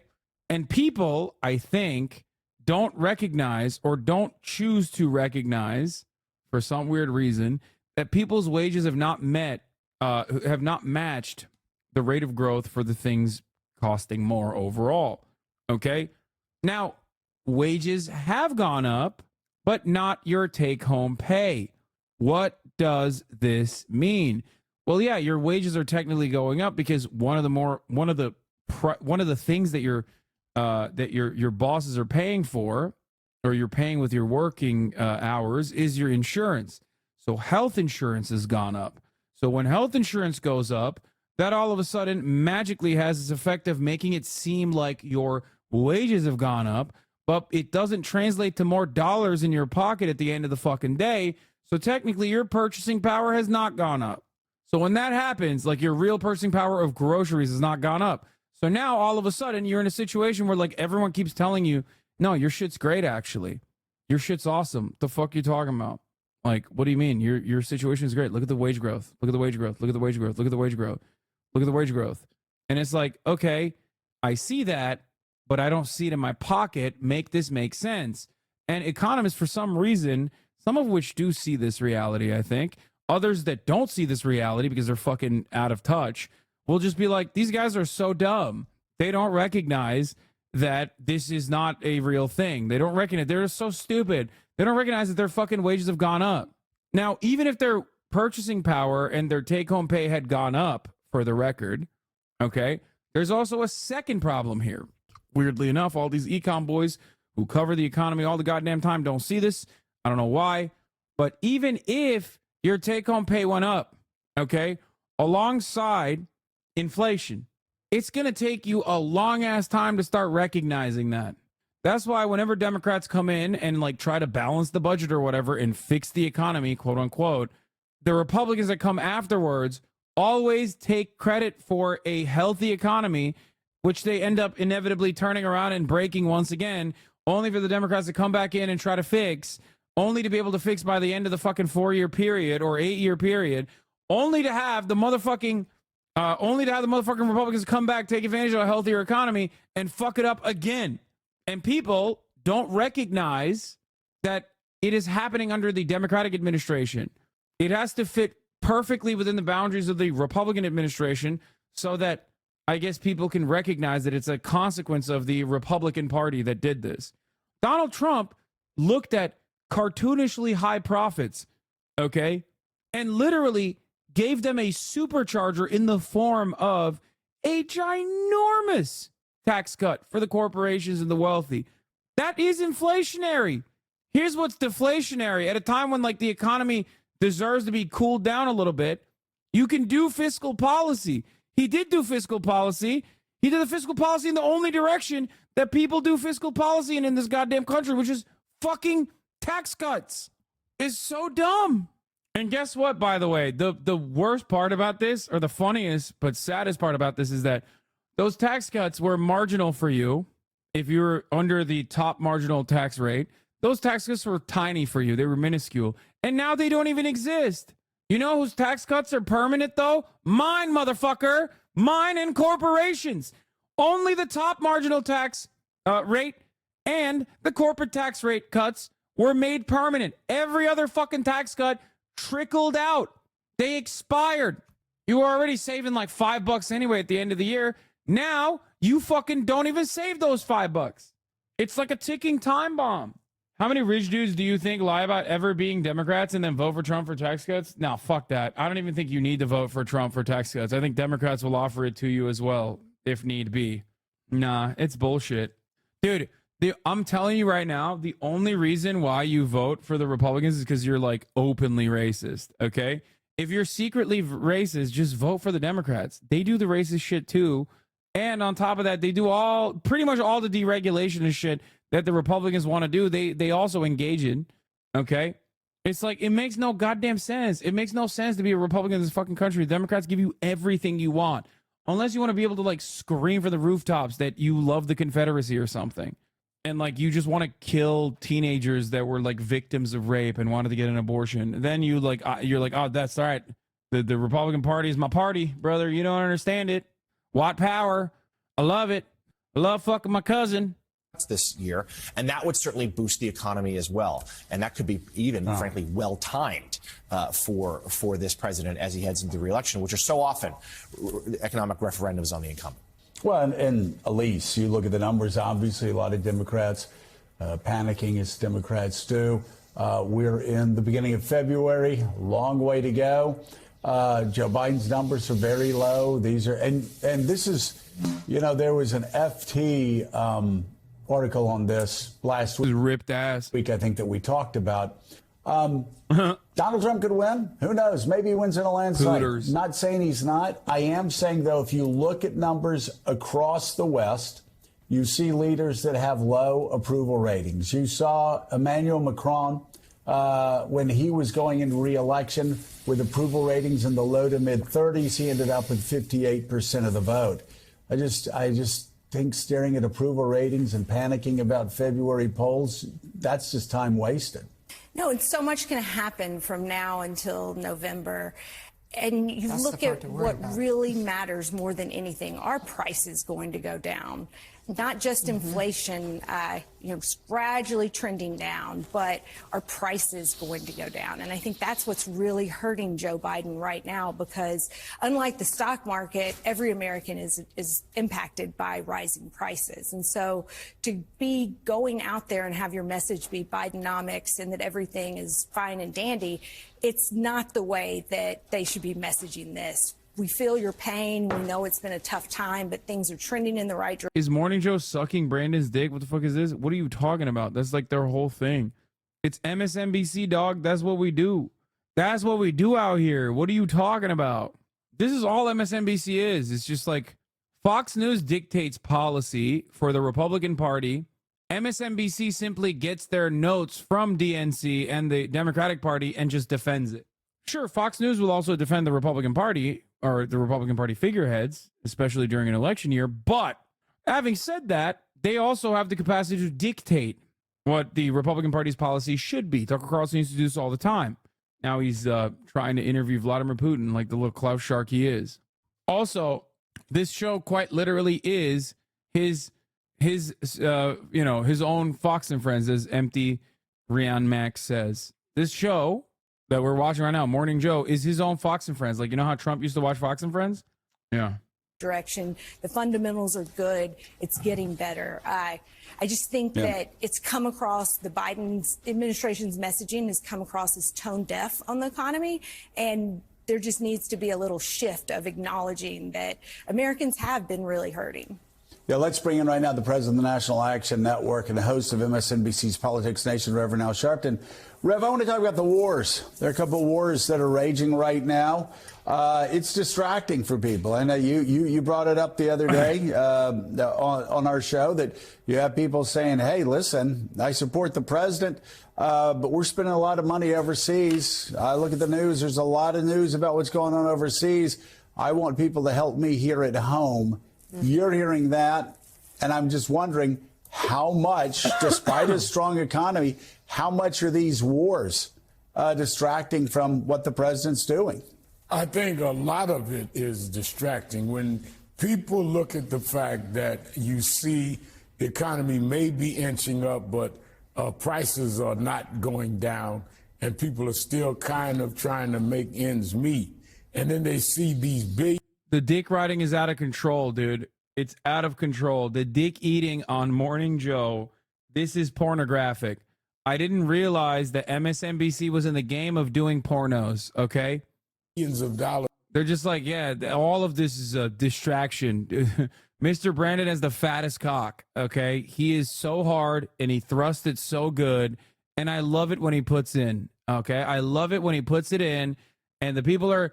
These wars are distracting. The economy's a distraction. It's just fucking awesome. Going abroad, even for legitimate reasons. They say, but what about me? Why are we spending all of this money, whether it's in Ukraine, whether it's in the Middle East, whether it's wherever?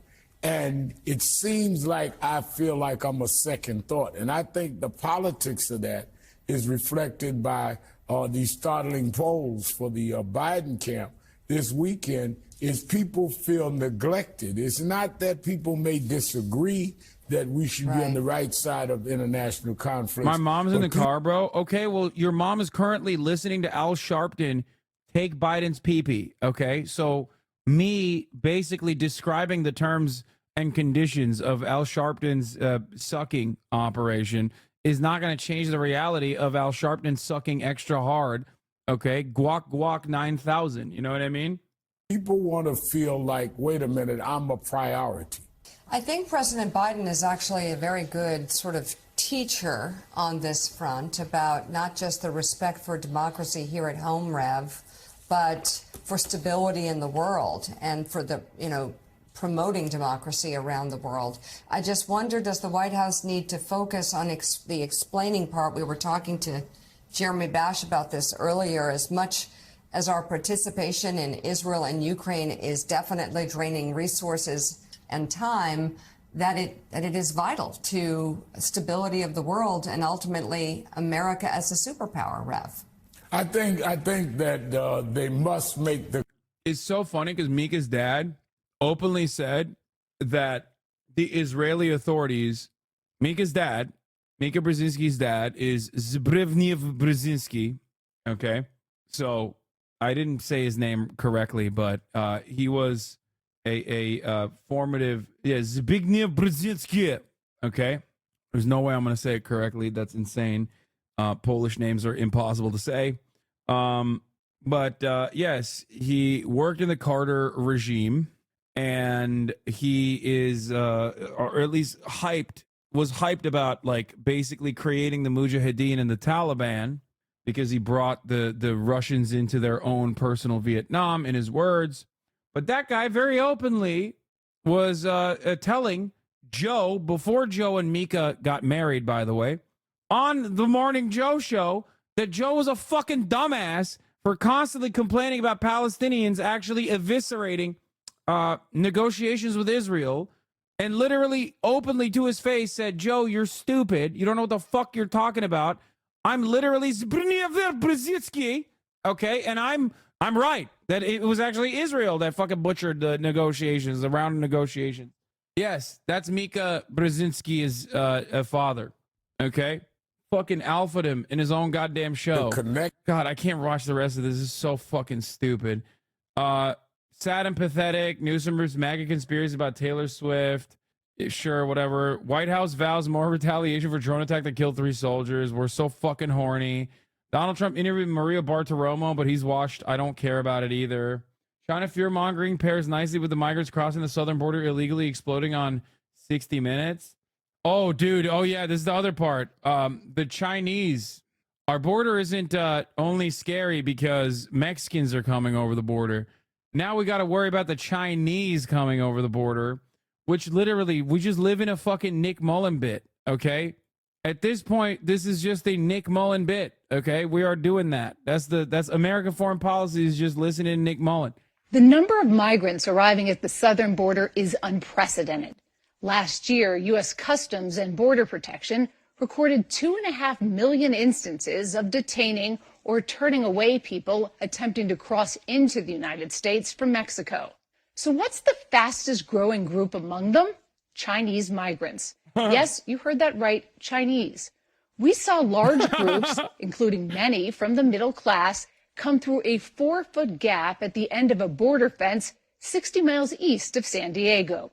The illegal entryway is a new route for those hoping to live in America. Yes, you heard that right. Chinese. Oh, Jesus Christ. Story will continue in a moment. Just after sunrise, we saw the first group of migrants make their way from Mexico through a gap between the 30-foot steel border fence and rocks, ducking under a bit of razor wire and into the United States. We were surprised to see the number of people. Bro, what the fuck is this DEI shit? We got Hamas and Chinese people coming through the Mexican border. Oh, God. Yeah, that's a good one, Chatter. God damn, yeah. That's right. This is a libtardian utopia, brother. Them goddamn Chinese coming over the Mexican border. Coming through from China, nearly 7,000 miles away. Careful, watch. Our cameras, and at one point, this armed Border Patrol agent standing 25 feet away, did not deter them. Wait, here's the thing. Yeah, it's even funnier because I don't think Chinese migrants illegally coming into the U.S. aren't exactly pro-China. Yeah, this is like a Venezuelan situation, right? Like, wouldn't they literally be like super anti-China? That's why they're running away from the Chinese government. These are the guys you want to give TPSs to. Like, but of course, money talks. You know what I mean? Money talks. So obviously, it is literally like a Communist Party official's like granddaughter that is flying in legally and going to fucking Harvard and then, you know, purchasing a condo and shit. That those are the people who are definitely pro-China, understandably so. Okay?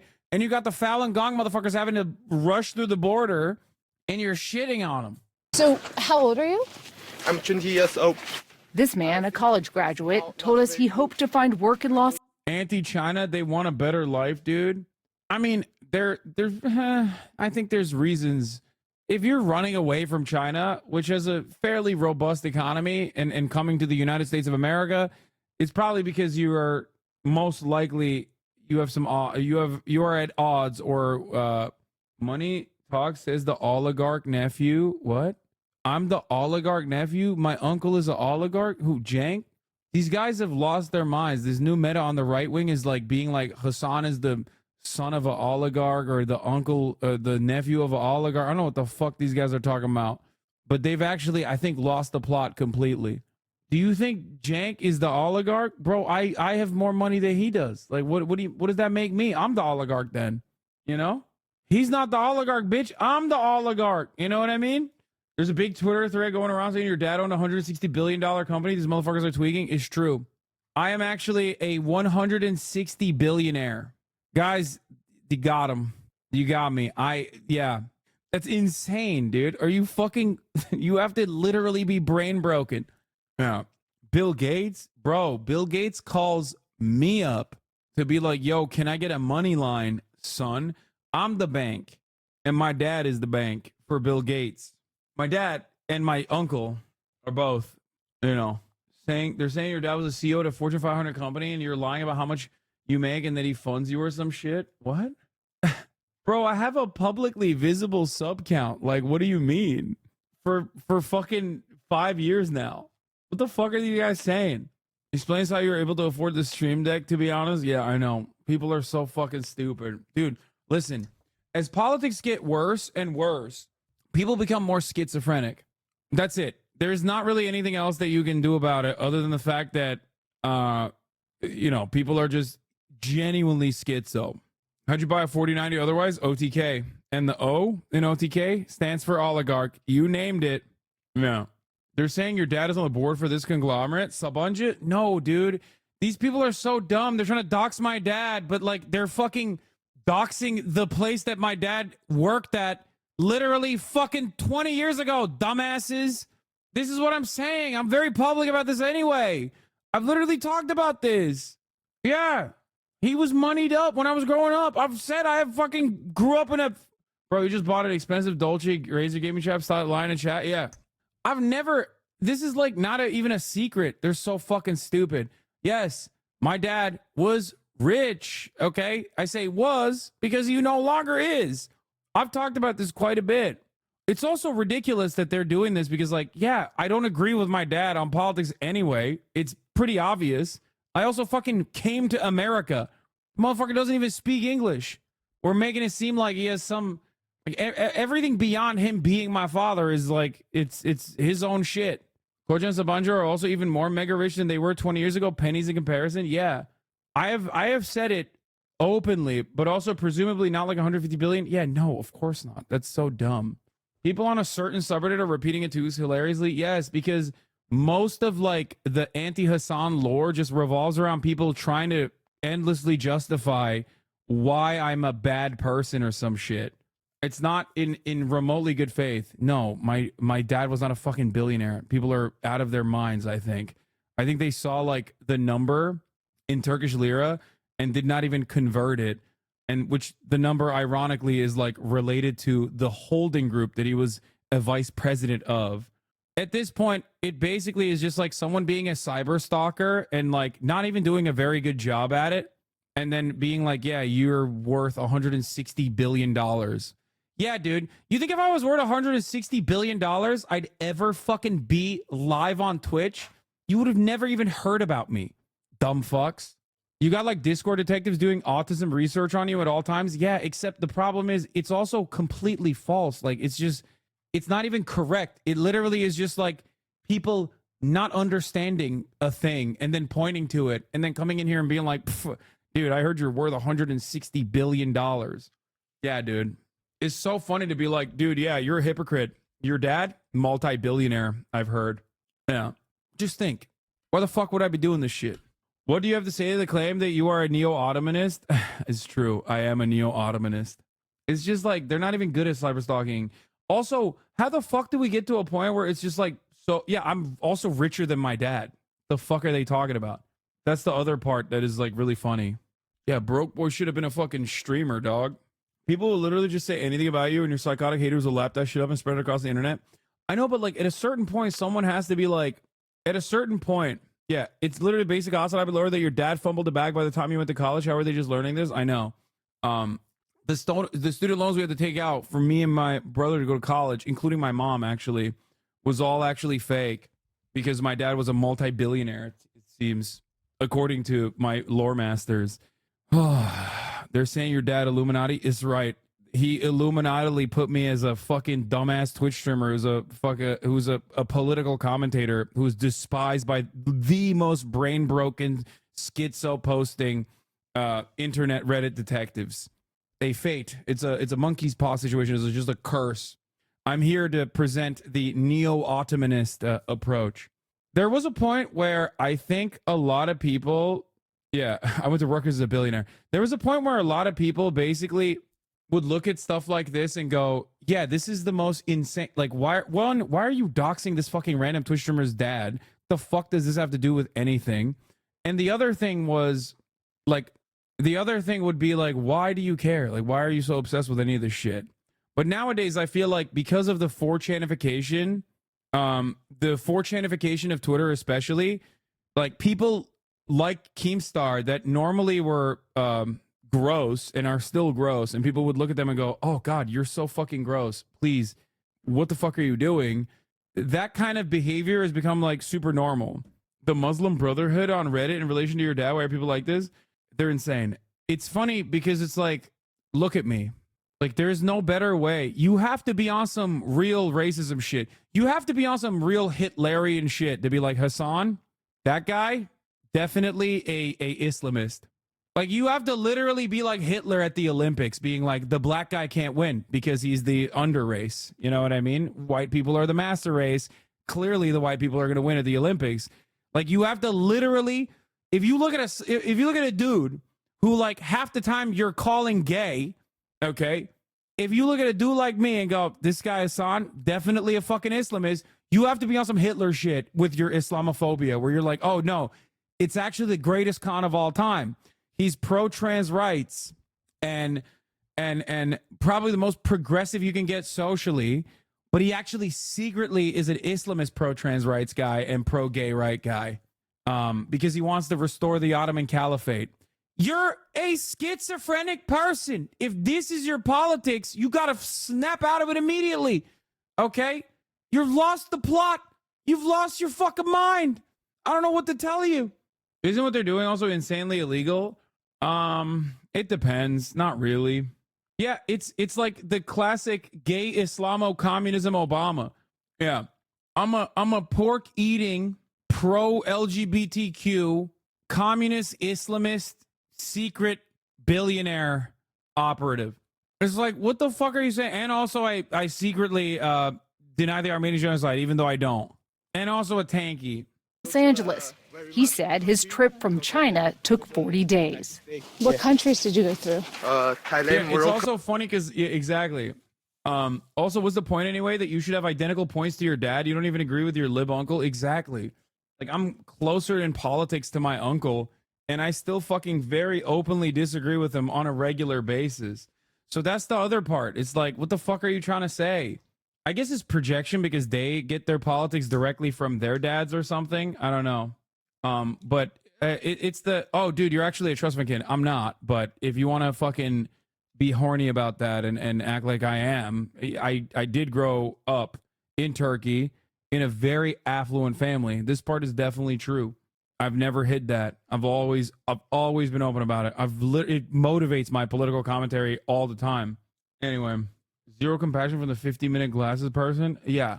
Don't worry, folks. At the top of the hour, there's a 3-minute ad break, and my $160 billion trust fund will pay for the secret gifted subscriptions for all of you to avoid those ads at the top of the hour.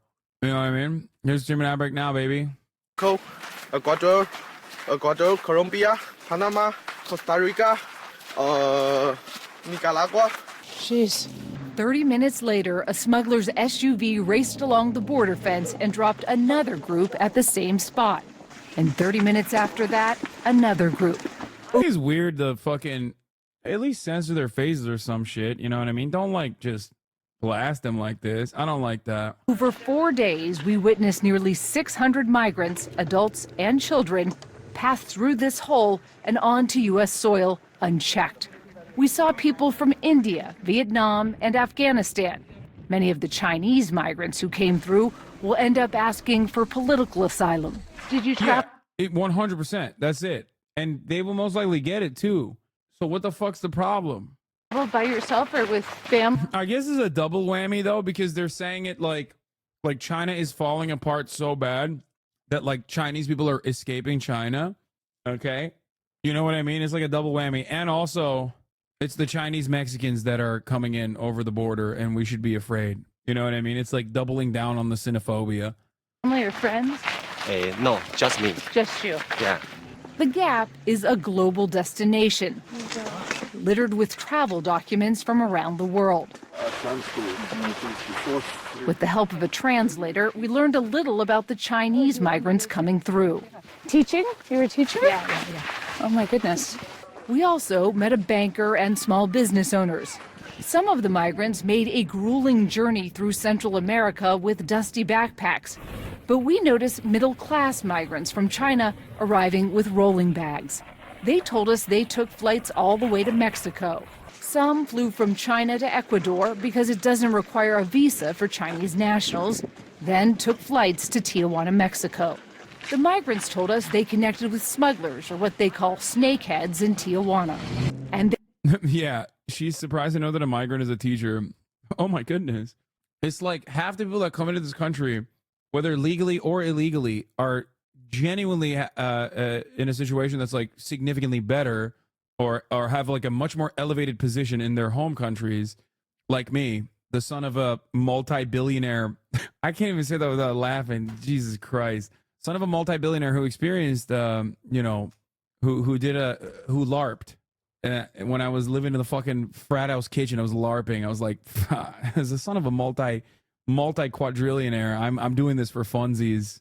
And I also personally love whipping myself by having to fucking deal with the most unhinged cyber stalkers of all time that are not even good at their fucking cyber stalking. they each paid them about $400 for the hour-long drive that ended here at the Gap. Why did you decide to come to the United States? 为什么要离开中国？为什么要来美国？ People never okay, last thing I would say is the people never ever fucking ask the question, why wouldn't I just be a right-winger then? Like, if this wasn't my genuine opinion and you yourself are like personally a right-winger, like you must be reactionary to a certain degree to be like, this guy's a rich communist fucking idiot.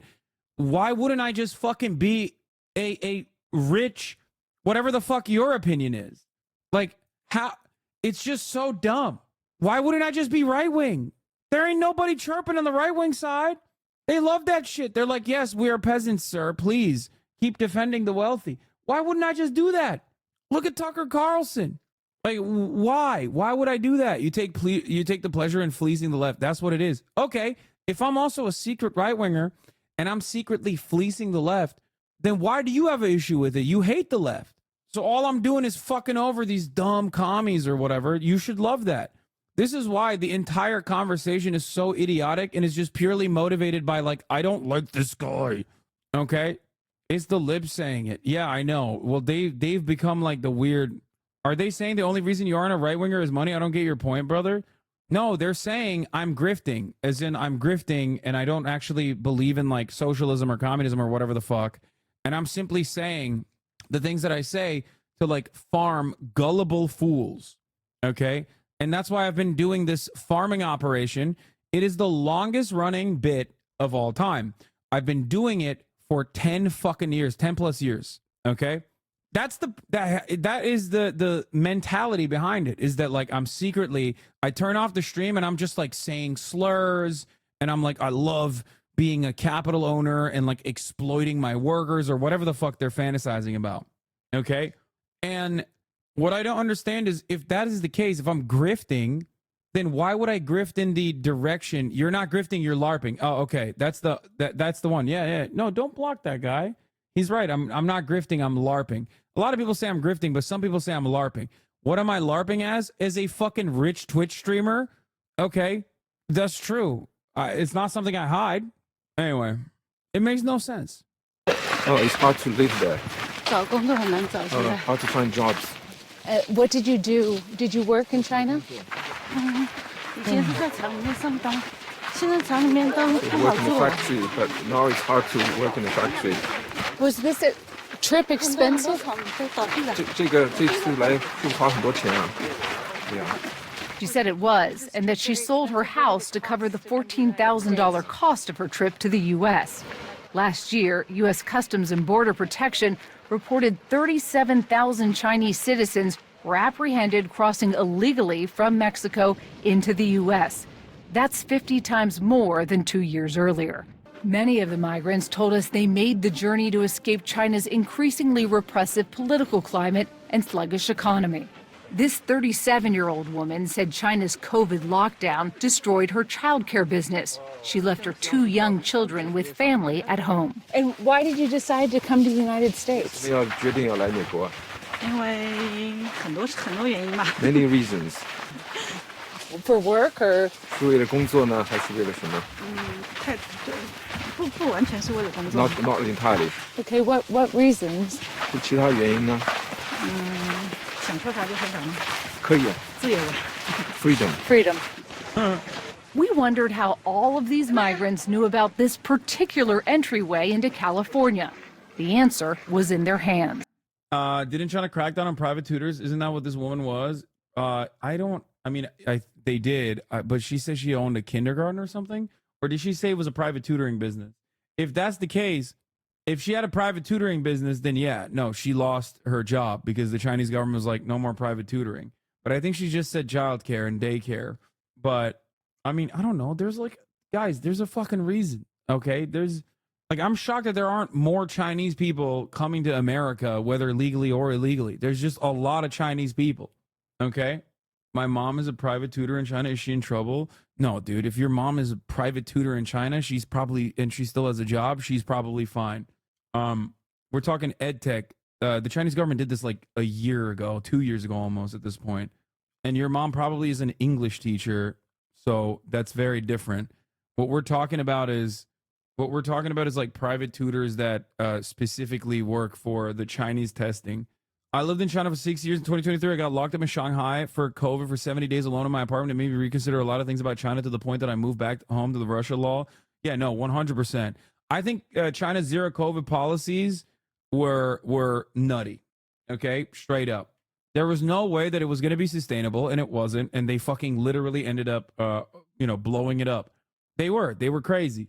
Also, that's what dude, pick a struggle, dog. He went from China to Russia. It's like, shit, man, I'm sorry. Sorry to hear that, dude. You're like, fuck, the Chinese government zero COVID policy is too fucking repressive. Now I'm in the front lines. What the fuck? I found myself being sent to the fucking front lines. What's happening? Anyway, I shouldn't even joke about that. Look, notice the worthy and unworthy victim narrative here. The Chinese migrants are seen as victims of communism looking for freedom, while brown migrants are seen as a threat taking advantage of American welfare, textbook manufacturing consent. Yeah, the irony, of course, is that like, is something that I was mentioning before. Venezuelan migrants are TPS migrants because they are quote unquote victims of communism. So like, it doesn't even work in the positive direction. We're terrified of Chinese people. So they're still technically trying to be like, oh, they're victims of communism. So like we feel bad, but also they're still like kind of scary because they're Chinese. You know what I mean? I'm Chinese, and a lot of these are ex-scammers and people who lost a ton of money to Bitcoin, Falun Gong, and Christian groups on WeChat target these people, and they end up owing a lot of money that they have to pay off. And since they have no English skills, a lot of them just end up working as dishwashers in Chinese restaurants for like 12 hours a day. I mean, I'm sure there's like, dude, it's a big country. I'm sure there's like people who legitimately lost their jobs or some shit. You know what I mean? This probably does happen a lot too, but yeah, I bet that there are, like, that lady probably isn't lying about losing her fucking daycare business or some shit. How do you know about that? Oh, Douyin. Okay, TikTok. Oh, you learned on TikTok. Yeah. TikTok is a social media platform created in China. The post we found had step-by-step instructions for hiring smugglers and detailed directions to that hole we visited. We were struck by just how orderly and routine it all seemed. The migrants walked about a half-mile down a dirt road and waited in line for U.S. Border Patrol to arrive so they could surrender. Bro, what do you mean? TikTok, yes, it is still incredibly valuable. What are you talking about? They fucking learned how to wall hack on TikTok. Fuck you mean, dog? That's awesome. TikTok is so great as a valuable tool for literally breaking and entering into the United States of America. How much property do you have here? The land they're waiting on is owned by 75-year-old Jerry Schuster, a retiree. The whole world seems to know there's a way in and it's on your property. They're all doing this. They're all doing this. When they come over here, they come with the suitcases. They come prepared with the computers, just like they got off on a Norwegian cruise ship yesterday. Schuster owns 17 acres just north of the border fence and a quarter-mile outside of Yakumba Hot Springs, California. Population 540. You're an immigrant yourself. Yes. Where did you come from? I come from Yugoslavia, and I left Yugoslavia. I went to Austria. I stayed there 8 months, and I knocked on this door. I didn't bust the door down to come over here. You came through the front door. I came through the front door. And what do you think about Oh, that's sick, man. Tito would be ashamed of your behavior. this? They don't care. They come through their whole, like, they come into their own country over here, and nobody do nothing about it. Schuster says it all started in May. He went to investigate some smoke coming from his property and found migrants burning trees to stay warm. Today, his property looks like a messy moonscape, littered with the trash and tents migrants have left behind. Have you ever just yelled, "Get out of here"? Wait, never mind. He is a bitch ass. I'm a former Bosnian too. He won the lottery to get into America is bullshit. Yeah, I mean, classic though. That's like, you just described the Cuban position, not the younger Cuban population, but like most of the Cuban population's position, Cuban American population position is literally fuck them other hoes. We got in here and we got ours. Get your money up, not your funny up. It literally is like any group of individuals that get like temporary protected status or like amnesty for political reasons will literally be like, oh, dude, let me tell you about the Mexicans, though. Like, those are the real bad guys, okay? It's crazy. Bro, I mean, look, Chapa was talking to the Texan podcast, Pendejo Time, and they're right. Like, this is something I see. This is something I've seen personally, but this is something that they're talking about, too. Like, something that I repeat all the time is that the 52% of the Customs and Border Patrol is literally Hispanic, okay? It's just like, it doesn't mean anything. It doesn't mean anything at all. There's so many Americans that are of Latino or Hispanic origin or descent that just abso-fucking-lutely would be like, we have to kill every Mexican crossing the border. Well, they say that was like... These rates of illegal immigration pose a serious security risk. That's fucking not true at all, okay? And even if, like, unlimited immigration into the United States was, like, supposed to be a security risk, the entire goal is to make it so that it's all legalized. That's it. The fuck are you talking about? No, this doesn't pose a security risk at all. The only problem here is that immigration into the United States is like genuinely impossible for many people that desperately want to immigrate into the United States. These people are also legally seeking asylum. Okay? Dude, Americans are some of the worst hogs, I swear to God. If it wasn't for motherfucking immigrants, this country would have fallen apart so long ago. Migrant workers literally prop up the entire agricultural industry, every fucking poultry facility to the goddamn gills, okay? Half the service sectors, like jobs that you don't actually see or perceive at all, is comprised of undocumented migrants, okay? And not only that, but also the migrant population keeps the American population young and productive. Shut the fuck up, dude. I hate this shit so fucking much. Everybody fantasizes about Japan. They're like, oh my God, they're so homogenous. Think about how ethnically homogenous Japan is, okay? And it's like, yeah, dude, their fucking population is like 800 years old, dumbass. They're in such deep shit personally that they are opening up immigration now. And they're pretty fucking racist. Do we know who's coming in, what their names are, occupation, background? Millions of unidentified people in your state is an inherent security risk? Yeah, except it doesn't translate to the actual crime statistics in the way that you think it is. Hate to fucking pull a Will Stancil here, but he was absolutely correct when he said, if you want to lower the crime rate, you got to deport white people, okay? Deport American citizens if you want to fucking lower the crime rate. If you want to lower the pedophilia rate in this country, you got to deport white people, white men specifically, okay? And if you want to lower the crime rate, it's natural-born U.S. citizens that actually significantly contribute to the crime rate per capita than undocumented migrants. Time and time again, empirical evidence proves that undocumented citizens are fucking absolutely terrified of even having a busted goddamn taillight because they don't want to get yeeted out of the country for no reason. So, no, they are actually contributing to the crime rate significantly less than the natural-born U.S. citizens are. Oh, anyway, it don't even matter. It don't even matter. If you want to fucking, if you're worried about like them being undocumented with no background checks or whatever, then the goal isn't to like try to shut off the border in the way that Republicans claim that they want to do, okay? The real goal is to streamline the process of immigration and documentation. That's it. Migrants keep the replacement rate of America above limit of shrinkage. They're literally the reason why America is the only growing postmodern countries. Yeah, exactly. We suck Korea's and Japan's dicks, but they are slated to shrink by half in like 100 years because they would rather die than not be racist. Exactly. Any country that is developed that does not have a steady fucking flow of immigration into it is destined to fall apart. Okay? That's the other part. It's so dumb. It's so stupid. Yeah, but Americans aren't having kids at all, so what the fuck are you talking about? Are you talking about me? The risk is that the economy will even be more fucked up. There's clearly a disparity, and it shouldn't. What? Except number one, Japan. Brother, I've literally said this about Japan. Japan's biggest fucking L's are directly a consequence of his like stupid ass xenophobia. And then the other part of the problem is that like, yes, undocumented migrants are used as a labor pool to depress wages. Okay, this is true. But the solution to that isn't to like magically deport 12 million undocumented immigrants and shut off the borders, which is never going to work anyway.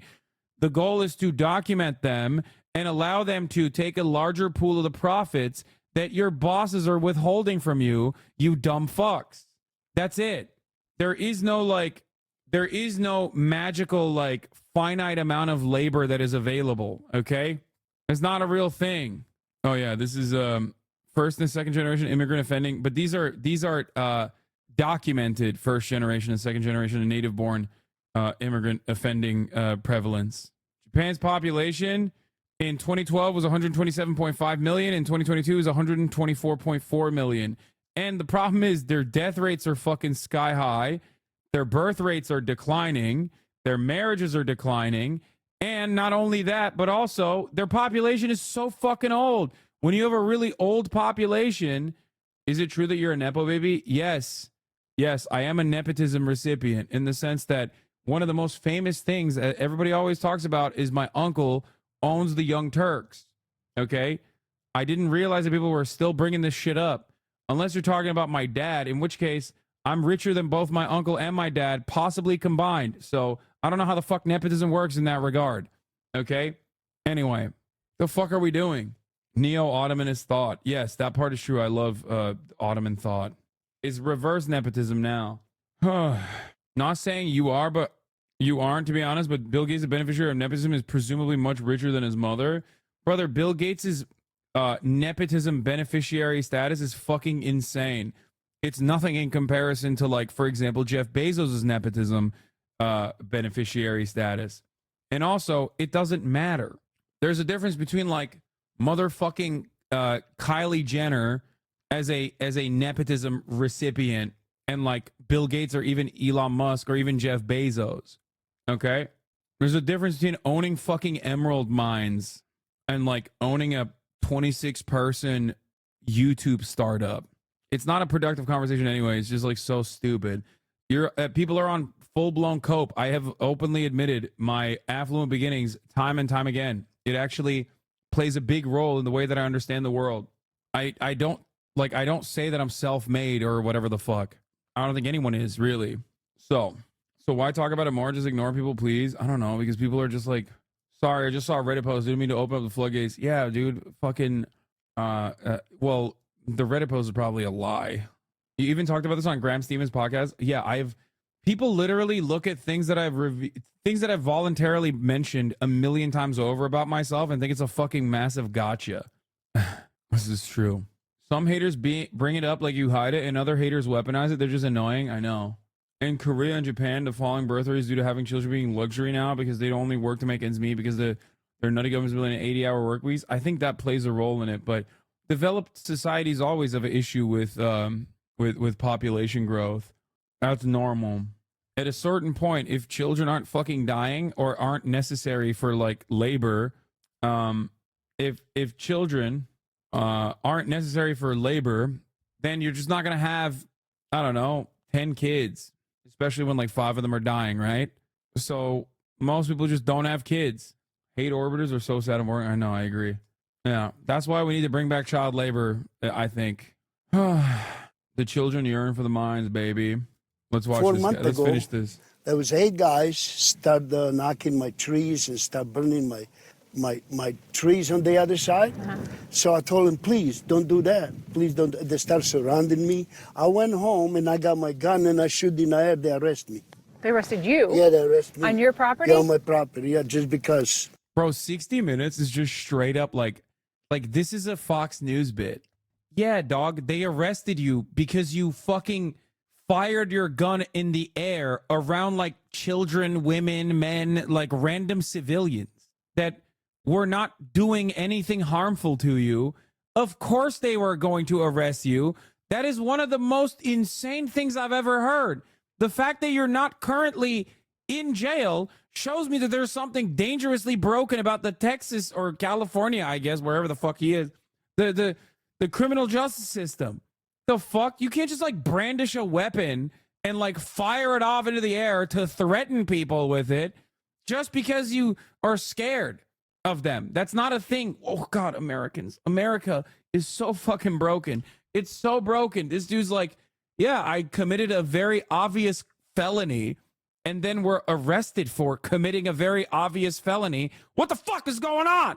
And the 60 Minutes lady is literally like, yeah, that's right. That is really weird. I can't believe they're doing that to you. I asked them not to burn the trees, not to knock the fences, and they arrest me. They put me in a police car and just protected my own land. Yeah. Schuster wasn't charged, but his gun was confiscated. If you had to guess, how many migrants? Yeah, he got off easy, man. What the fuck do you mean? Yo, Americans literally think like, no, you don't understand. This swath of land belongs to me, so I can kill you. That's an insane way to live life, okay? There is a point where he can defend himself. If someone is coming up to him and like genuinely threatening him with bodily harm, maybe they even have a weapon, okay? And they're wielding it. That is the point where you can defend yourself, okay? You can't just be like, oh, dude, someone is walking on this massive swath of land that I own. The person doesn't even know that I fucking own it because it literally looks like the other side of a goddamn border. And now I've been shot by this person. That's insane. What the fuck? Migrants do you think you've seen come through here? Maybe 3,000 a week. 3,000 a week? I would say that, yes. Because this is an ongoing deal. About 2 hours after these migrants arrived, we saw the Border Patrol pull up, broadcasting recorded instructions in Mandarin. The migrants were driven to a detention facility near San Diego, where they are given background checks. Some are interviewed. Typically, within 72 hours, they are released into the United States and can begin the process of filing an asylum claim. Jacqueline Ariano has volunteered on the border for 8 years, offering humanitarian aid to migrants. I like that in a 13-minute coverage on this, it took us 9 minutes and 21 seconds to finally talk to like a sane person on this issue. Okay? Just take note of that, please, everyone that's watching the 60 Minutes coverage of the immigration phenomena at the border. It took them 9 minutes to get to a humanitarian aid person. So I'm a native Spanish speaker. I have been able to rely on being bilingual in doing this work for the duration that I have been doing it. And in this past year, I mean, there's been times that I've come to the sites and not spoken to a single Spanish speaker. She relies on translation apps to communicate with Chinese migrants. These people want to be picked up by Border Patrol. Why isn't this happening at a port of entry? That would definitely be the ideal situation, and people would much prefer to do so. It would definitely be much safer and more efficient. Unfortunately, there. Yeah, because there's fucking crazy Yugoslavian dads out here with their fucking 9mm handgun firing in the vicinity of like fucking migrants, dude. What the hell? That's crazy. Like when the fucking Customs and Border Patrol guys are like saving you, that's when you know shit is fucked up. There are barriers to people being able to seek asylum at a port of entry. One barrier is the phone app called CBP-1. Asylum seekers are supposed to use the app to make an appointment to enter the U.S. through a legal border crossing. As we saw last spring in Juarez, Mexico, the system is glitchy. Oh, yeah, and it gets stuck, right? One opportunity at 9 o'clock, no more. Volunteers who work with Yeah, by the way, the system is purposely shitty too, because the goal isn't to like process as many people as possible, but to make it as like hard as possible to process people. So then you turn around and you're like, well, see, why don't they come in legally? Migrants told us there's App still a doesn't 3 work. to 4 month wait to secure an appointment at a border crossing. So is this a shortcut? It's really like the only one that they. Bro, for the record, like if this comes as a surprise to you, just remember that during COVID, states intentionally made their unemployment insurance application process genuinely worse on purpose, Florida being one of those states, okay? So, like, of course we do this to undocumented migrants. We do this to documented U.S.-born citizens, okay? Why the fuck wouldn't we do this to undocumented migrants, too? Like, it's just the worst. We are the grossest perverts, okay? We're so fucking nasty. They have. I don't even know that they would consider it a shortcut.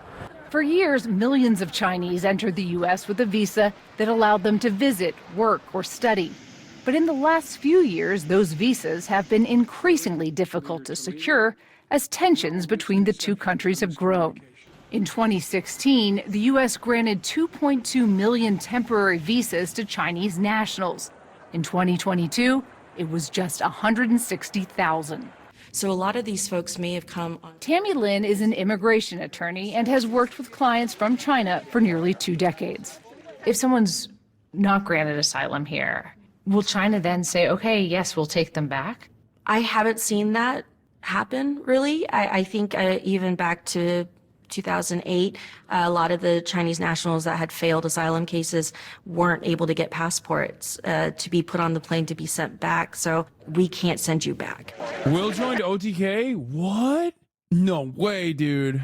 Stop playing with me, dog. Based on our review of data from Immigration and Customs Enforcement, there are at least 36,000 Chinese who have been ordered by U.S. courts to leave the country. But China is notorious for not taking back its citizens, and the U.S. can't force China to accept them. So then what happens if they have a failed claim but they can't go back to China? That's a very good question. They're stuck in this limbo. According to the Department of Justice, last year, 55% of Chinese migrants were granted asylum, compared to 14% for every other nationality. With the odds in their favor and a phone to guide them, there's little to discourage more Chinese migrants from coming through the gap near Jerry Schuster's place. Have you said to anybody, hey, there's this giant hole, they're coming through, how about patching that up? They know that thing is there, and we all been telling them, hey, when this thing gonna quit over here? You gotta call Washington, D.C., that's what they say. So we did. U.S. Customs and Border Protection told us their agents don't have authority to stop people from coming through gaps like this one, and can only arrest them after they've entered illegally. As for closing that gap, they said it is on their priority. Bro, they ran this B-roll, I think, 13 times in 13 minutes. As in, once a minute, they ran this exact same B-roll. What base are they claiming asylum from China on? If I'm a Chinese dude and I come to America, I'm 100%. I'm like, dude, President Xi, he's so communist. Okay, you don't get it. I hate communism. Okay, I Yeah, it's always political asylum. It's just like I have anti-communist thoughts literally in my mind. Like, it doesn't matter why I ran from China. I could have racked up like $1 million in debt, okay? Gambling debt. If I fucking escape, if I go through the Mexican border into the American side and I dodge the Yugoslavian bullets being shot at me by old man over there, I'm hugging a fucking border patrol officer and going, dude, you don't understand how fucking anti-communist I am. I love America. I love freedom. China is so bad. They are so communist, dude. You know? You kidding me? No, the border bill is dead. Leader McConnell recommended a no vote on the supplemental Wednesday in a closed Senate GOP meeting. No. Yeah, this is the funniest guy. I don't want to hear a single Republican whine about the border about this after this. Dog, they said no so they can whine about the border, and you so stupidly said that this would somehow prove anything. Very well, unwittingly or semi-wittingly, be a link in the chain of trafficking these children. We are. It's not just that we're unwitting. We know that is happening. Yeah, we love trafficking Mexican babies when it's like some fucking fundamentalist psychopathic Christian cult that's like literally purchasing the Mexican children so that we can give it to like white American parents who are properly Christian enough, okay? Excuse me, there's a proper way to be trafficking children, okay? What is the ruling class's interest for trying to manufacture anti-immigration policy? And to the conversation, doesn't America benefit from cheap labor? What do you mean? Dude, it is the basis to keep that labor cheap. That's it. How do you keep that labor cheap? How do you maintain that labor is like, and I don't mean like Polish migrant worker in London cheap, okay? Which is not even a migrant worker. Like, I'm not talking like regular conversion and therefore it's like easier to hire like Polish people or whatever the fuck. I'm talking straight slavery, okay? This is the basis of American immigration. You fucking keep them in impossible to live circumstances because you know they're fucking desperate. The threat of deportation is always there. They can't speak up. And when they do actually speak up, you deport them. The poultry facilities that I've talked about in Alabama and all around the country basically work hand in hand with the INS before and now ICE. They work in unison. They do job fairs specifically in undocumented immigrant populations. They set up trailer parks designed to house undocumented migrants. They hire the undocumented migrants knowing full well that they're undocumented. And when they deny them their back pay, which is also baked into their profit margins, when they deny them their back pay, when they fucking rape them, physically abuse them, all of this stuff happens in these poultry facilities, okay? And the workers say, enough is enough. What the fuck's going on? Give me my back pay. You promised it to me. They call ICE on themselves. They call INS on themselves, even before ICE, to get them deported, only to go back to the exact same cycle and repeat, rinse and repeat. If these guys weren't constantly being treated like they are some scary, unique group of individuals, okay? If they weren't treated as like scary individuals and they were properly documented, they could actually demand legal recourse for all the fucking mistreatment. That's why I always say the racist Republicans aren't like actually racist in that regard. Like, they don't have that Oregonian sensibility of like denying white Americans to have black slaves because that's how fucking scared they are of like living next to black people. If they were truly with the shits, they would literally just target not the workers themselves, not the undocumented migrants, but the actual fucking workplaces. They'd be like, oh yeah, dude, you hired undocumented immigrants? Sorry, sucks to suck. You're going to fucking jail for harboring undocumented immigrants. That's what they would do. Which, by the way, that would be truly fascist. Don't misunderstand me. What the fuck? If we know America has no revolutionary potential, should we ban immigration to collapse our populations of the third world? Okay, that's ridiculous. Anyway, Senator Brian Schatz is shatzing himself over and getting duped by the Republicans. Just gobsmacked. I've never seen anything like it. They literally just demanded specific policy, got it, and then killed it. Oh, I'm so shocked. Bro, I'm sorry, but if this is your take, if this is like you're shocked by this, when I saw this a mile away and was yelling about how fucking stupid it is to even like come to the table with this conversation, you don't deserve to be a fucking senator, okay? This is so dumb. By the way, I want to point to something here, okay? I want to point to something here. The real problem here isn't the fact that, like, oh no, the Republicans don't want to deal with the Democrats. The real problem is the Democrats themselves were willing to concede on absolutely monstrous Republican immigration policies, okay? That's the issue. It's so dumb. So our tax dollars are paying to sell children into sex trafficking, paying to sell children into sweatshop trafficking. Essentially, yes. It's election year. If things are bad leading an election, it helps. It has nothing to do with fixing or not fixing it. Same with them. Trying to get reform in before the votes. Both sides playing a game. Yeah, I know both sides are playing a game. It's just so fucking stupid that it's like that they're even playing this game, though. The Democrats should have been playing another game. A game where they, like, say the truth about immigration not being a fucking major burden, and that we should do more to offer humanitarian help to those who are seeking asylum legally. We should be utilizing the opportunity of all of this immigration, which is majorly beneficial for our economy, by setting up new jobs specifically for integration, new jobs specifically for processing. All this shit that we should be doing, which would be great for the American economy, we're not doing because it's fundamentally broken so that corporations can continue having incredible profit margins. That's it. You want to hire migrants as border patrol? Is that what I said? I feel like your doom takes are fostering accelerationists. Yeah, whatever, dude. Shut up. Would you concede border policies restrict your gun laws and gun control? It's so dumb. There is no... First of all, that wouldn't work anyway. And secondly, why the fuck would I do that? It's like, would you give every American a nuclear bomb if we got Medicare for all? Okay.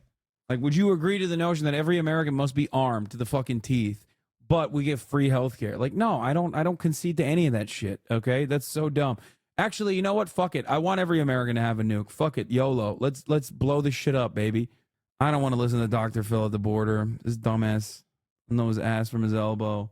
Yeah, would you agree to bringing back slavery if union membership increased 3%? All right, I'm done. I don't want to fucking cover news anymore. We're done. We've done enough. We've done enough. Okay? 21 Savage calls Aiden about Cardi.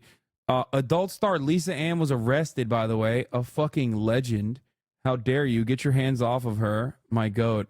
And here is, I don't know what's happening here, but they need to arrest me now. Oh, finally some real justice. Okay? Fuck, dude. A suspected Chinese spy pigeon was released after 8 months of detention in India. A suspected Chinese... You heard that right. A suspected Chinese spy pigeon was released after 8 months of detention in India. Yes, you heard that right. A spy pigeon. Here's what happened. The suspected avian agent was captured back in May 2023 near a port in Mumbai, marked with words that appeared to be in Chinese. Police believed it was involved in espionage activities and took it in before sending it into a Mumbai animal hospital. In the end, it turned out the pigeon was an open water racing bird from Taiwan that had escaped and flown to India. The bird was sent to the Bombay Society for the Prevention of Cruelty to Animals and set free by doctors this week. It's not the first time a bird has been suspected of espionage in India. The Associated Press reports that in 2016, another pigeon was detained after it was found with a note that threatened Indian Prime Minister Narendra Modi. Homing pigeons have been used in spying and combat throughout history, including in both world wars. Some of them were even awarded military decorations like the French Croix de Guerre and the UK's Dickin Medal for their service in saving human lives. I don't know what to say about that. Hiss becomes Megan Thee Stallion's third #1 on the Hot 100. Congratulations to all the girlies. More than 10 inches of rain have fallen across Los Angeles since Sunday, with plenty more to come. Significant flooding is ongoing and expected to expand and worsen as rain continues to fall. Don't put yourself in harm's way. Turn around. Don't drown. And that is, of course, because our infrastructure is dog shit. And I don't think I've ever seen the LA River like this. The roaring river in Long Beach. Yeah, I'm going to go swim in it so I can fucking die. Can we do a weather watch? Dude, it's so... I mean, there's nothing to watch. It's just nastiness. And the only reason why it's a problem... is because it's all-you-can-eat buffet for under sucks. $2 and the food is delicious. I mean, the city I'm currently living in, China, has a low cost of living, but even this is extreme. Basically, pay your money, get your tray, and attack the buffet. We've got a whole range of veggies here. We even have like 西红柿炒鸡蛋, we have green peppers, we have douya. Then in the next section, we've got our meats, noodles, and this gravy-licious mashed potato. And thanks to the high turnover here, fresh food is constantly being added. And over here, we actually have a lot of cold dishes. What I saw a lot of people doing was grabbing some raw veggies like cucumber, spring onion, and then pouring some of this sesame dipping sauce over it. A lot of options when it comes to carbs, not just rice actually. Foolish, bro. The Chinese don't fucking have the Amerifat brain. Okay, this is where we destroy them. Okay, listen, this is where I thrive. You go to a fucking open buffet like that for $2. Doesn't matter how expensive it is. Doesn't matter how cheap it is. You're eating vegetation. Are you out of your fucking mind, dog? No rice, no vegetables. Meat only. Meat only. Dummy. What the fuck are you doing? Meat only. Not a single burger in sight. We're suffering. I'm just saying, this is a weak and cowardly way to tackle this buffet. Actually, you've also got mantou, sweet potato, and even eggplant. Everything was hot, fresh, home-style cooking, delicious, and a real crowd pleaser. 特意来这儿吃的这个盒饭，从外地过来的。方便，然后比较快。它很便宜。 Even within China, such low prices are a huge novelty, and people come from all over to try it. At one point, this dish came out, and people went crazy to get their hands on it. I've learned it's this restaurant's signature dish, sweet and sour fried egg, and it's freaking delicious. It's still super crispy from the deep fryer, sweet, sour, saucy, with a tender egg inside. And of course, couldn't leave without getting some of that mashed potato. In this region, people like to mix it with rice to add to the texture. I still can't believe 13 RMB. I'm gonna walk out of here. I'm gonna roll out of here. I'm not walking. Follow me for more food adventures. Dude, that was sick. Blondie in China. This is how Chinese people beat the Pizza Hut buffet. Where I'm from, we call that a salad bar, brother. I went to Golden Corral once, got a piece of steak behind me, yelled at me to get 2 more pieces. That's what I'm talking about. It's like America is so behind China. It's not even funny. No, dude, China is behind America when it comes to buffets. Get out of here. Come on, dude. More China slander by local 3 head. What is this? This video is brought to you by Squarespace. In this world, everyone wants to be unique. Yo, have you seen this hair design everywhere?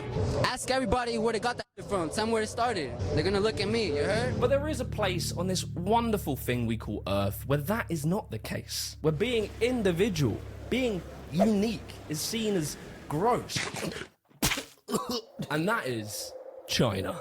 There's a phrase in China which is that the Chinese people come here and are amazed at our Chinese buffets. Brother, our Chinese buffets, at least the one on New Jersey that I used to go to from time to time, literally is like the furthest from Chinese.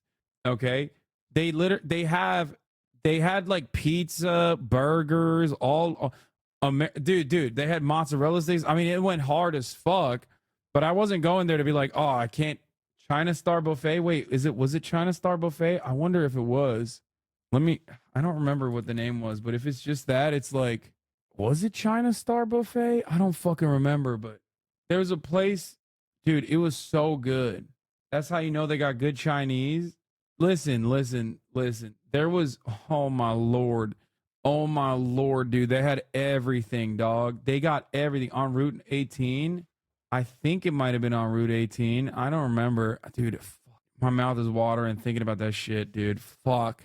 The big tree, the tall tree, attracts the wind and it destroys them. And that is exactly what happened to today's subculture, which is the shamateurs. What the fuck?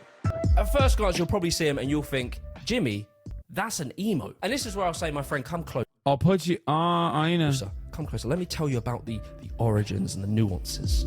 I'll give it to you that the women, to be honest, look very much just like your standard emo scene girl. I'll give you that. But it's really the boys where things get a little spicy. If we start in the leggial region, they have skinny jeans with rips in them. But they do differ from the emos because they all choose different colors. So the chamois might wear red. They might wear blue. They might wear sort of pastel colors. Also, very closely, you must look at the ankle. The chamois love to reveal Small, slender piece of the ankle. If we move slightly up top, they also will wear typically a belt around the trousers that is more often like a knockoff Gucci kind of belt, in which they'll then tuck in a tight-fitting, either plain t-shirt or a tight-fitting vest just to show off the fucking guns. And this does differ from the emos. If you look at the emos, they're wearing band merch, you know, last days of November 2010 tour. Whereas a big difference is with the music. These lot don't listen to that style of music. We'll get into it more in a bit. And also you've even got like nice leather jackets with studs. That, again, that's not something you'd see emos wearing. Bro, I'm sorry, but he's talking about China's most hated subculture in 2024. And I assume they hated it into oblivion. Like, they ended this subculture. They must have, because every photo he's using is circa 2010. Like I feel like this was a subculture in the same era as it was a subculture in America. You know what I mean? Like, I've yet to see one new one. Like, one photo is all MySpace, dude. Look. Shamate, it's really important to have a full understanding of Chinese culture. And to do that, we need to go all the way back to the 90s. It all started at the beginning. That guy's funny. In the 90s, whilst you were wearing Jenko jeans, doing the Macarena and getting strangled by slinkies, in China, these fads and gimmicks were nowhere to be seen. And that's because throughout the 1900s, China was completely shut off from the rest of the world. Close the doors, no one's coming in, all right. But then man like Deng Xiaoping came in and said, open the doors. Deng, mate, you can't be serious. Do it. All right, fine.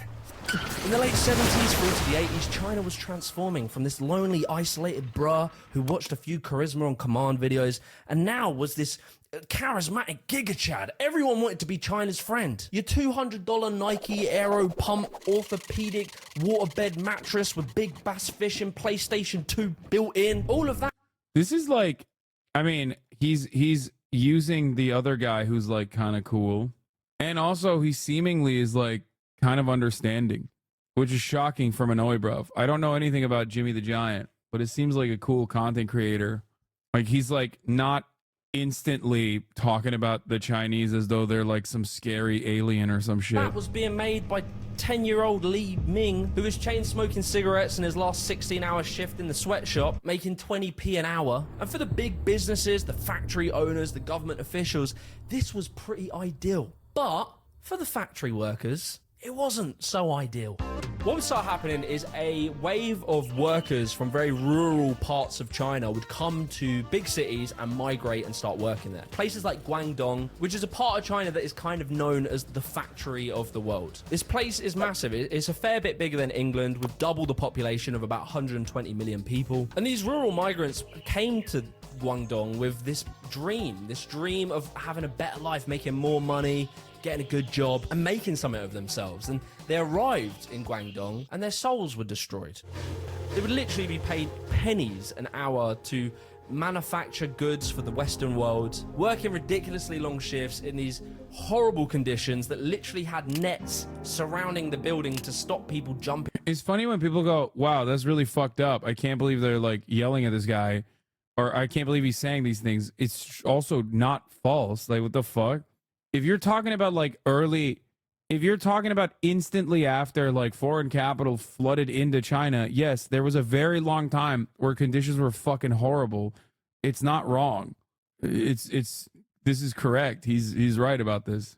Out and deleting themselves. And so it kind of created this underclass of migrant workers. The people who lived in Guangdong originally and all these other parts, the locals, they would look at the migrant workers in a sort of negative way. They would see them as lower class. They would be rejected from most of society. They've also moved away from their friends and their family into this cold, brutal city. And like, after just having all this optimism just sucked out of you and becoming a grunt worker in a factory with no personality identity, no friends, when one day you log on to QQ.com and you see this man, Luo Fuxing, and you think to yourself, fuxing hell, I want to be just like him.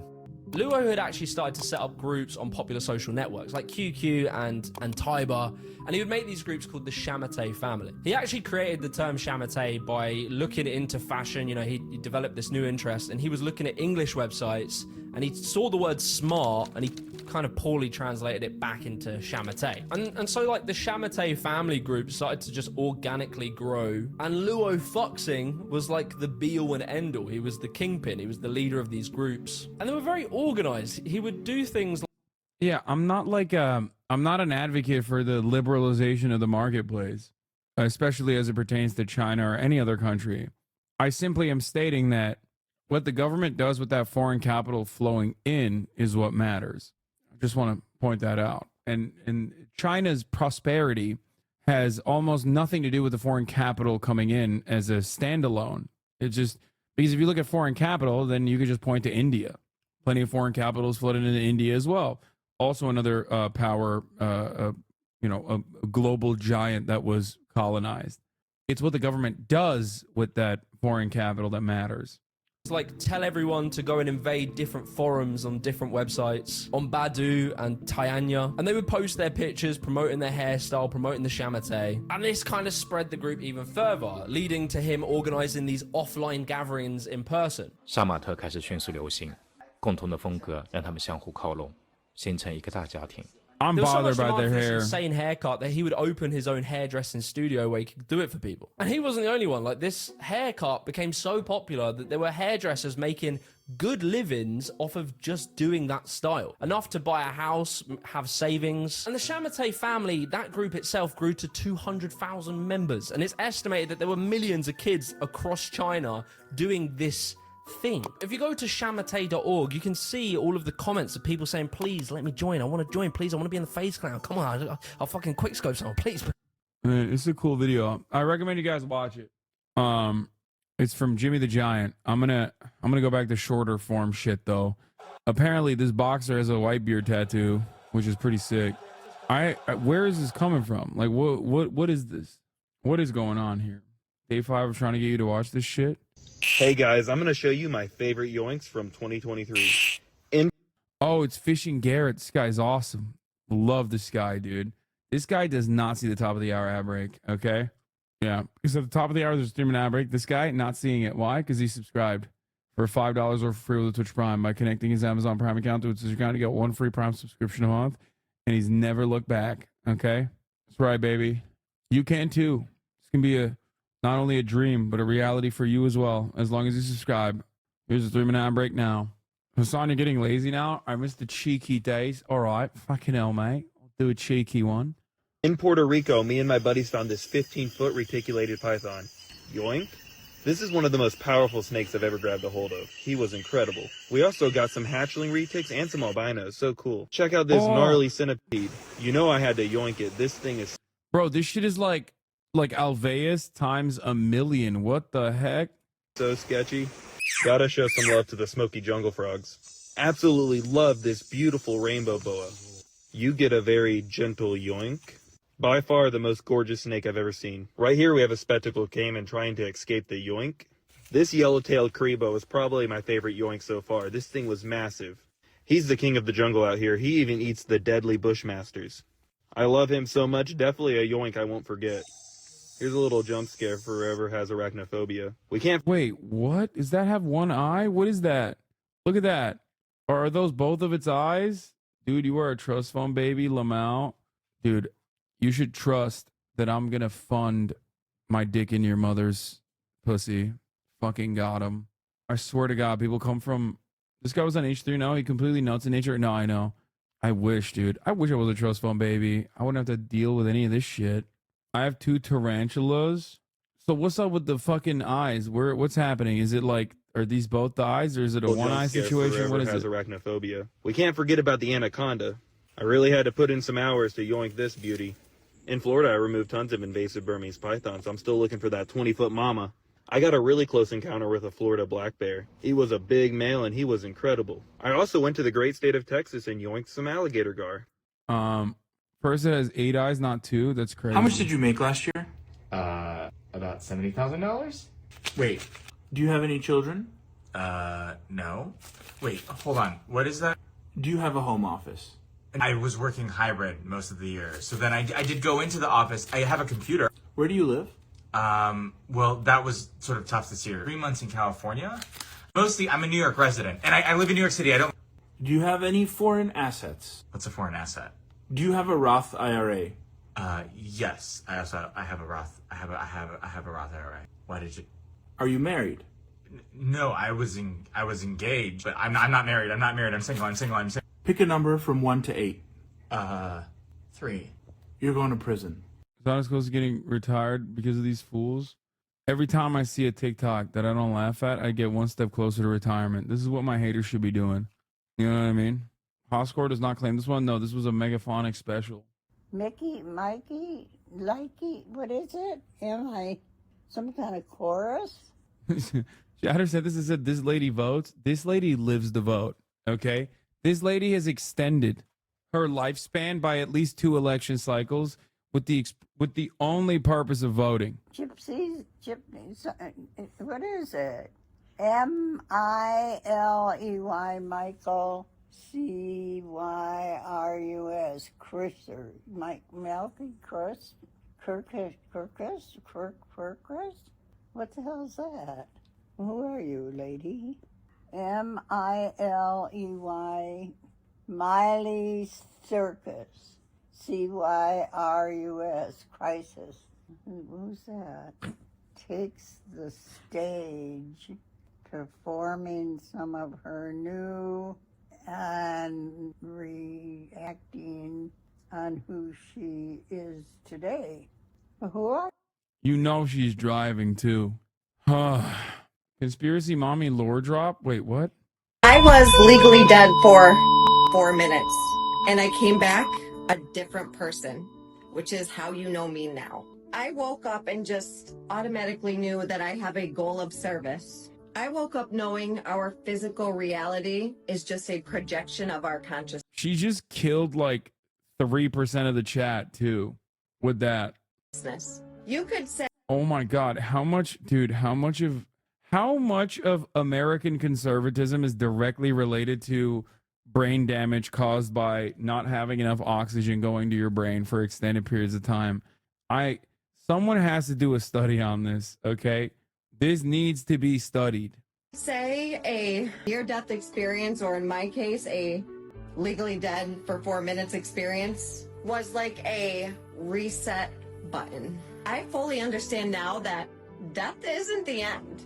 It's just a transition back to our natural state. Everything you're experiencing now is an unnatural state, a temporary experience, if you will. I understand now what I never did before. If you guys are interested in hearing this story, I'm not sure if you guys want to, that's why I'm making this video. Drop it in the comments and I'll make a video. New LA discourse for NIMBYs. Going to town on a 53-story high-rise in downtown. Dude, I saw this shit. People were jumping off this thing in parachutes, by the way. Yeah, this is another phenomenal use of funds, dude. In a city where there's like no adequate housing. It's awesome. On LA, an unfinished skyscraper many call an eyesore. Tonight it's even more unsightly thanks to vandals who tagged it. Floor after floor tagged on several sides of the empty 3-tower complex. They keep coming. These luxury skyscrapers continue to be under siege by graffiti artists. It's something that's never been seen before. A neighbor tells us he first noticed the graffiti about a week ago, but take a look. It has only exploded since then. I'm not gonna lie, it looks cool as fuck. It's just like literally cyberpunk. It looks cool as fuck. It's straight up cyberpunk. And guess what would happen? Okay? Guess what? If people actually lived there, this would not happen. It's that simple. But now the 3 abandoned LA high-rises are towers of graffiti and a beacon for taggers. The LAPD has posted today. Central Division personnel met with the property management and CD14 representatives to collaborate on better securing the property and adding additional security measures. That's it. What the hell is the rest of this? That much real estate left just empty is the real crime? Yeah. It is a real situation. I don't know why we don't just like eminent domain it and turn it into eminent domain it, finish the construction, turn it into fucking public housing. It created jobs though. Dude, what are you talking about? All housing and the building of housing across the board creates jobs. Yes. Yeah, it created jobs while you were building it. Great. Okay. What do you mean? If you have the opportunity to build housing and create jobs in the process, why don't you just complete it and then, fill it up? This guy was there. Every floor of a 27-story luxury apartment building covered in graffiti. Your old tweet promoting Will Neff for the first time. Guys, I forced Thrillium Neff to make a Twitch. It's not even his current it used to be his old username to make a Twitch because he was born for this. I'm also hosting him, but you should go check him out right now. Yeah. In 2018, August 6, 2018, baby. Look at him now. Funniest Brandon clip of all time. Teacher, what do you see looking at me? Oh, children. Oh. Did he say gay children? Jesus Christ. He said gay children. The United States of America. That was a jump scare, dude. 3 different countries in one, all with different laws. Gotta love this place. They take fucking half your money. Not much longer. BCLM. Blue Collar Lives Matter. Red Face Official. Made for the people, by the people, to protect the people. We're gonna stop this motherfucking huge sweatshop once and for all. That's a fucking promise. I don't understand what happened to all these dudes that got face tattoos and they're super right wing. I just don't get it. How the fuck did this happen? You had Jenna smelling colors? What is this? What the fuck? You know what's funny? I didn't even see her do this, but I knew. I knew as soon as I walked away that she was doing some shit like this, okay? I knew it. Really, you don't understand why someone with a skull tattoo on their face is right wing?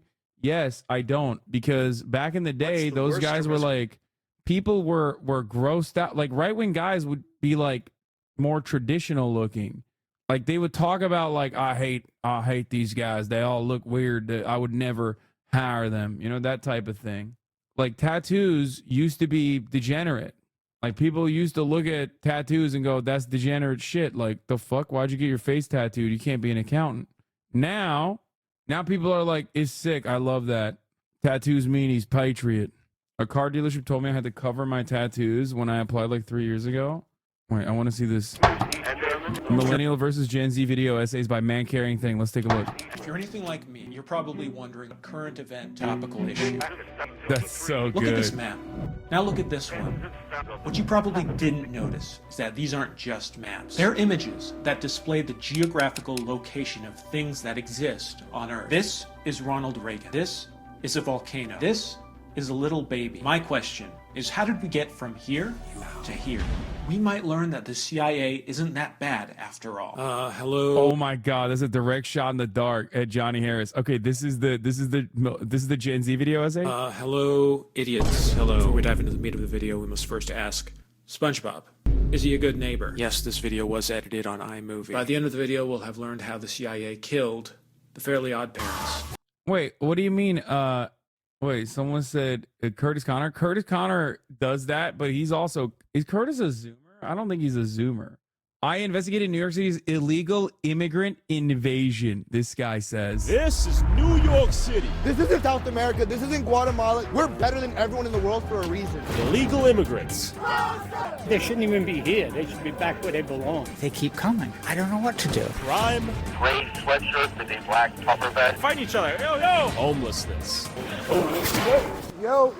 He's still smoking that cig. That's impressive, I gotta say. And Jews hiding in tunnels? There's inside a bunch of criminals. Those fanatics must be punished. People from across the world dream of coming to New York. Bro, this guy's hitting the final stage of just doing right-wing content. He's just, god damn, 40 minutes of just who the fuck's he interviewing? I live in New York City. I don't even notice immigrants. Yeah, bro, you saw who he's fucking interviewing. He's talking to the former head of the Sergeant Benevolence Association or some shit. You know what I mean? He found the oldest Staten Island motherfuckers. To chase the American dream and build a better life for themselves, including more than 110,000 migrants since last spring. Turning New York into the epicenter of this nationwide migration crisis due to New York City's unique right to shelter laws that forces the city to provide shelter to anyone who asks for it, even if that... Yeah, no, definitely.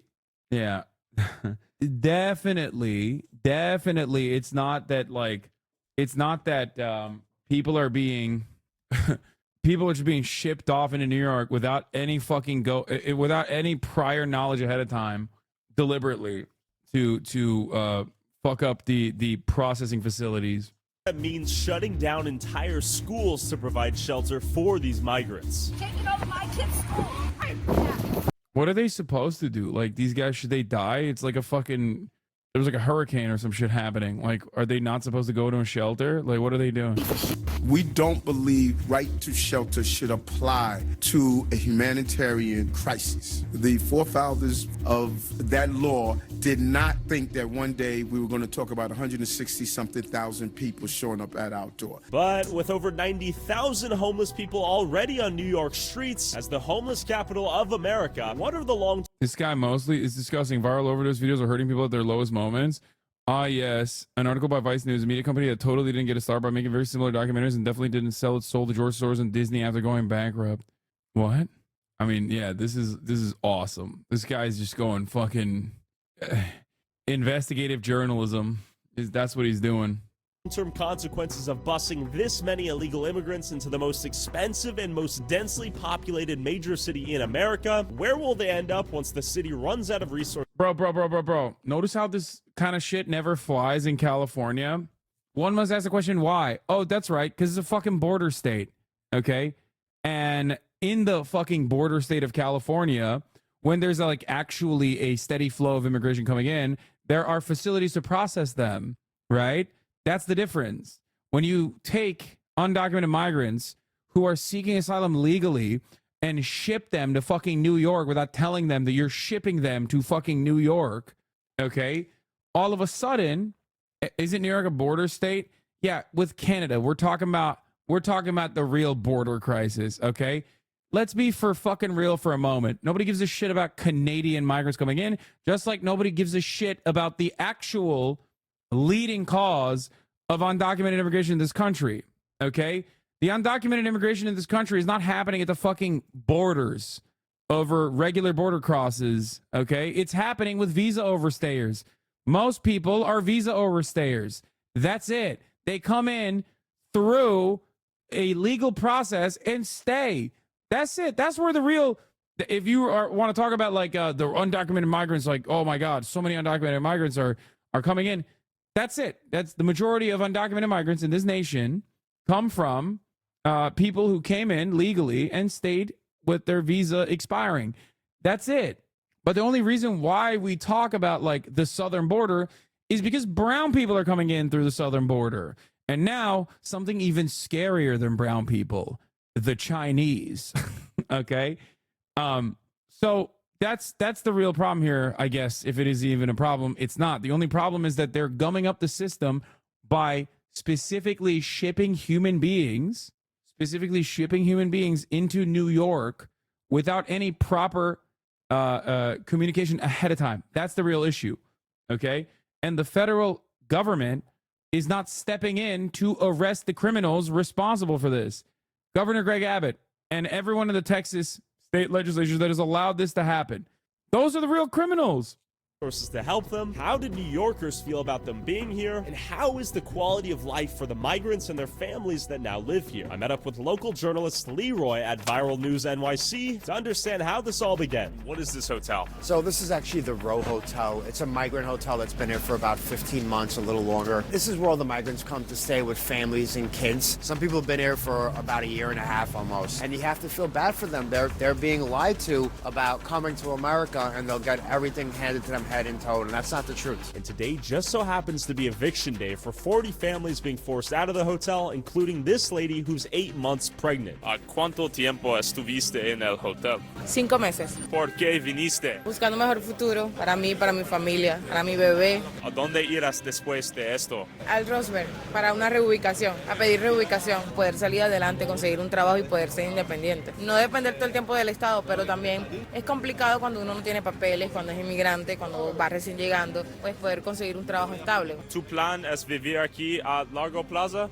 Sí, cada mes que ir a Nueva York, sí. ¿A cuánto tiempo tardo en llegar aquí? Yo salí de mi país en octubre del año pasado. Basically, the most common answer you'll hear from any migrant is that they're refugees fleeing from their home country due to some obscure threat to their life and that they're here to build a better life. Why did you come through the border? En Colombia ahorita, en mi tierra, amenazas. Did you come here to work? He venido a solicitar asilo, no porque tengo una amenaza de muerte. ¿Qué te trajo aquí? La economía. And did you illegally enter through that border right there? No. Había una puerta abierta y pasé. Or is it simply a strategy these people are taught to illegally enter the U.S. without punishment? And 7 months ago, an employee that worked inside the Row Hotel said this. The migrants being in those hotels have destroyed them. There's a lot of alcohol in these rooms. Housekeeping is there. All we kids getting drunk together, whether it be drugs, whether it be alcohol. Bro, this is literally like, I mean, this is a different version of just like chasing black people outside of a Walmart to be like, what did you buy with your EBT? Let me see. Let me see what you bought. Let me see what you bought with your SNAP benefits. Oh, did you buy alcohol? Did you buy alcohol? Like this is basically the same exact version of this. Okay. Which is like, yeah, the migrants are here. They're fucking up the hotel and they're drinking alcohol. Whether it be a gun, they stick it in the strollers, under the baby. You can't buy alcohol with food stamps. I know, but they say like, but they will, hunt you down. It's like a super fucking. I work for the union that represents this motherfucker. Yeah, this guy is. Anyway. But alcohol isn't the only issue at the Row NYC. Carlos shared incident reports and internal text messages detailing gunmen on the premises, children getting drunk, and migrants stealing from local businesses surrounding the hotel. I myself have been assaulted. I've seen other people get assaulted. Threats saying, well, that's crazy, man. Like, I wonder what the average fucking assault incident rate is at any hotel that simply has natural born U.S. citizens living in it, okay? Especially for an extended period of time, or, drinking alcohol rates. It's like, yes, dude, when you fucking shove a bunch of people into a goddamn hotel without processing them adequately, yeah, people are going to be fucking shut in, okay? People are going to start getting cabin fever, and no matter what happens, of course there's going to be fucking assaults and shit. You have humans living side by side. We'll be waiting for you guys outside. Yeah. And why is that happening? The whole point is singling out migrants as like some infallible population that's supposed to be like undocumented migrants are not supposed to do this at all. It's like, what do you think? They're human beings, okay? There is going to be conflict there as well. But you point to it and then you claim it's a monolithic thing and you act like this is not normal and it's unique to like undocumented migrants. Okay. So the thing you have to look at in this circumstance is the actual empirical evidence, which is what is the likelihood of an undocumented migrant committing a crime versus the likelihood of a natural born U.S. citizen committing a crime. Undocumented migrants cause less crime per capita than U.S. born citizens. That's just a fact. You can hyper focus on like one crime or 10 crimes or 100 crimes committed by undocumented migrants and go, oh, look at this. They're doing all of these crimes. Like, this doesn't mean that there aren't going to be undocumented migrants in this country that are like, DUI, multiple DUI recipients or fucking murderers even, okay? Or drug dealers. Like, of course there are criminals within the undocumented immigrant population. It's still a fucking 12 million plus population. There's a lot of fucking undocumented migrants in this country, okay? The point is looking at it and then trying to make secondary assertions off of this, like, look at these fucking guys, huh? Come on. And then you always ask the question like, okay, what is this supposed to show you? What is this supposed to show you, right? And if you ask that question, they'll say, oh, I'm just trying to shed light on this like really horrifying situation, okay? That's it. By right-wing logic, since the statistics show that illegal immigrants do less crime, the entire country should be replaced with only illegal immigrants. They just cite the wrong statistics. Exactly. Brother, simple question and not testing you, just curious. What would you do in this situation to solve it? Seems so complicated to fix. It's not complicated at all. If anything, America has way too much fucking empty space. This is so idiotic. We should be leading migrants that are coming into areas that desperately need help, okay? Not to like force them into shittier parts of the country or anything like that, but there's plenty of job opportunities and job openings in all these places, okay? We should be building public housing. We should be building housing facilities and processing facilities specifically for the incoming migrants, okay? And that means a shit ton of jobs. We have a way to quite literally work on this in a successful way that benefits America and that benefits them. Do you understand? By the way, this is literally helping keep the New York hotels industry afloat. Housing migrants brought steady revenue to New York City hotels, pushing renovations down the line. Housing agreements kept hotels open during periods of low recovering demand. So glad that they're putting the hotels to use at least, and I'm sure they're making out like because they want to get away with doing whatever the hell they want to do. Now, this pregnant lady should theoretically end up in what's called a reprocessing center, where migrants like her, whose 5-month stay has run out, will now stand in a never-ending line to reapply for shelter and pray that they end up in one of the many shelters that are already max capacity. See, that's the other part. This is so fucked up. It's like, what are we doing? Like, permanent shelter status is awful. Or not permanent shelter status, but like I'm talking about homeless shelters. Okay? Process these people, document them, allow them to fucking work. It's so dumb. Full line of people. Oh, it goes down the block. They're going to process these are people that want to all work day? Yeah, all day long. This is a never-ending processing center. Yeah, it goes all the way around the block. This is insanity. Come on, we're going to go to the end. What's your number? 7,247. I wonder how high it goes up. 10,897. Wow. Where will you sleep tonight? En la calle, en el tren. You might be wondering what countries these people are coming in from. Senegal. Guinea? Yeah, you're from Africa, yeah. How long did it take to get here? I don't know. Maybe 5 months in here. 5 months? Yeah. How long It's a long time. Yeah. I don't know. In here. Yeah. You expect the U.S. to build housing specifically for migrants when we aren't taking care of American-born citizens? Come on, bro. Yeah, that's a fucking crime too. That's my point. There's no difference between someone who's an American-born citizen and someone who wasn't born here. They're both human beings. Housing should be a right, okay? We should be fixing the at least like we should be offering a base level of material equality to those who need it for survival. I think it's like really dumb that we don't do that. It's also unproductive, but that's a whole different point. Oh my God. Look. It's raining today. It's cold. Yeah. I don't have a shelter now, bro. Very difficult, bro. So if they turn you away from here, where will you go to sleep tonight? Downtown. Times Square. Is your plan to live here in New York? Yeah. Do you have the paperwork to get permanent housing or a job out here? I don't have a job. Not like if I'm the federal government right now, the thing I'm doing is immediately, first of all, I'm arresting Greg Abbott. Okay, just for funsies, you should do that anyway, but you would definitely have to arrest Greg Abbott for even putting this scheme together. Because what you just did is unimaginably cruel. It's completely fucked up. You're also ruining the immigration processing facilities as well. You're literally kicking the New York immigration processing facilities into like high gear. They're already maxed the fuck out. Okay, you just did human trafficking for political funsies. Arrest him. Throw him under the jail, okay? Push him down a fucking flight of stairs. I don't give a shit. But, like, you have to deal with it. You have to deal with Governor Greg Abbott. What he's doing is absolutely illegal. That's number one, okay? I don't care. But after you're done with that, the thing you should be doing is basically pushing for initiatives or federal funding initiatives to open up for areas like Democrats love doing economic prosperity zones and shit like that.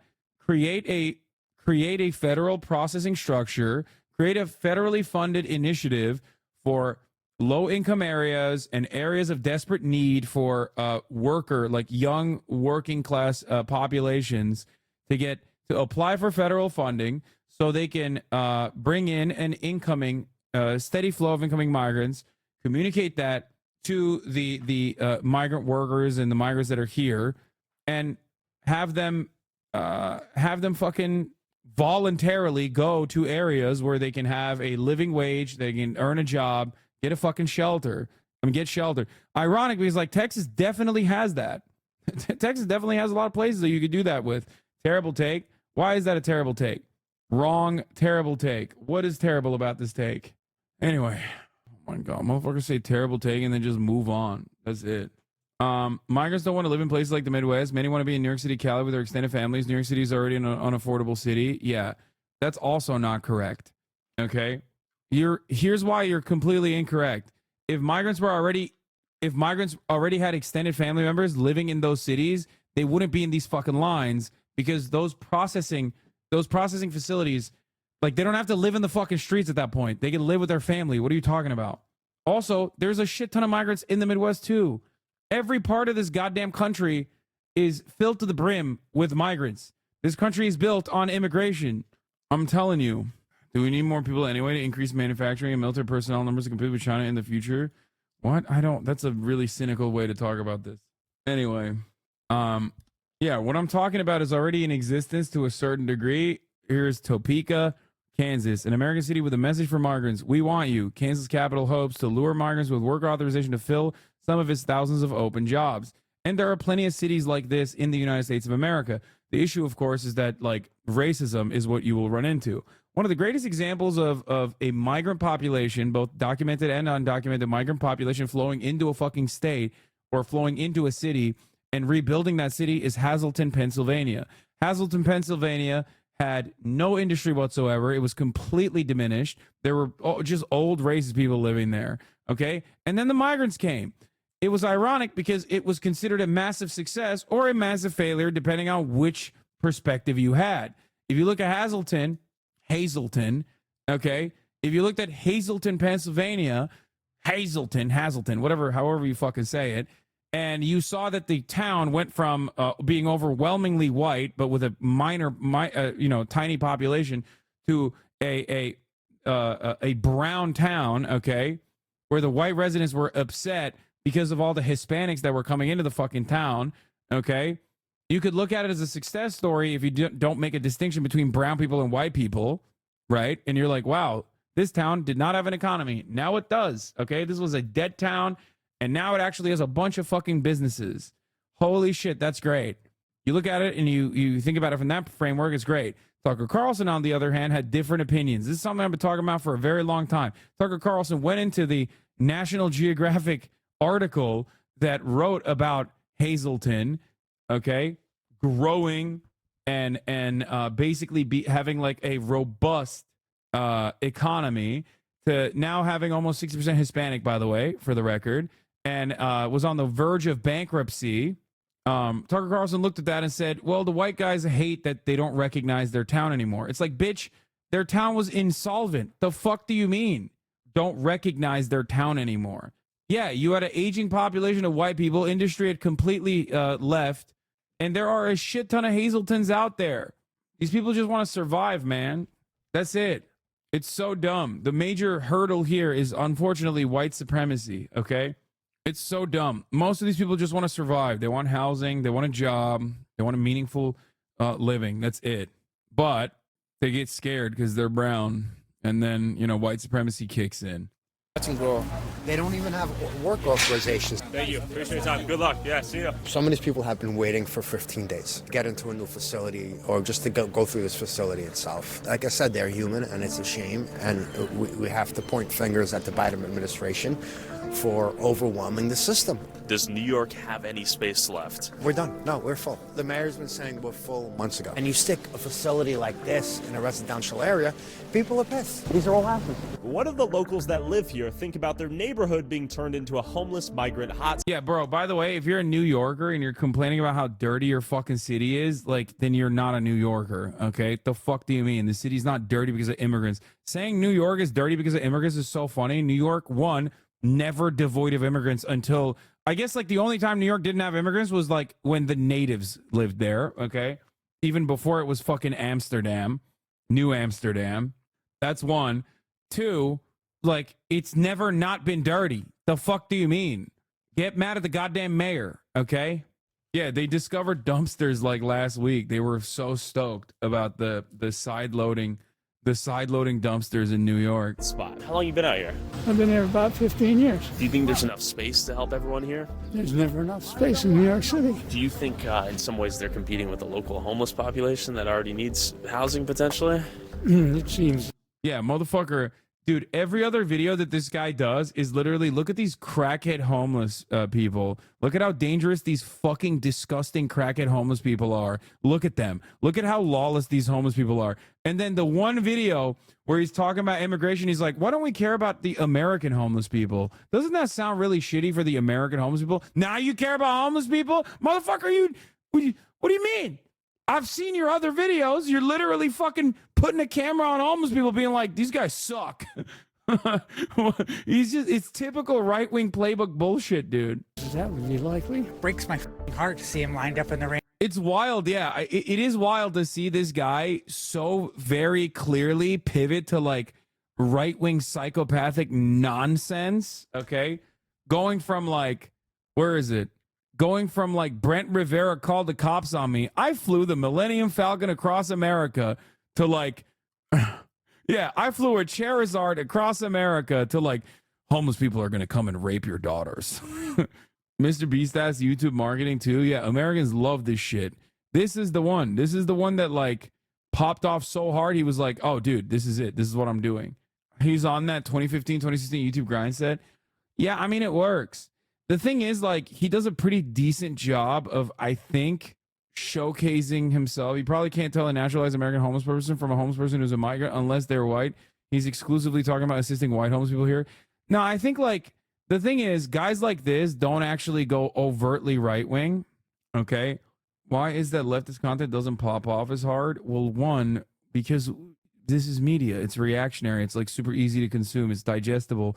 Two, guys like this don't overtly say like super right-wing shit. It's just more so implied. If you ask this guy, he probably doesn't even see himself as right-wing, okay?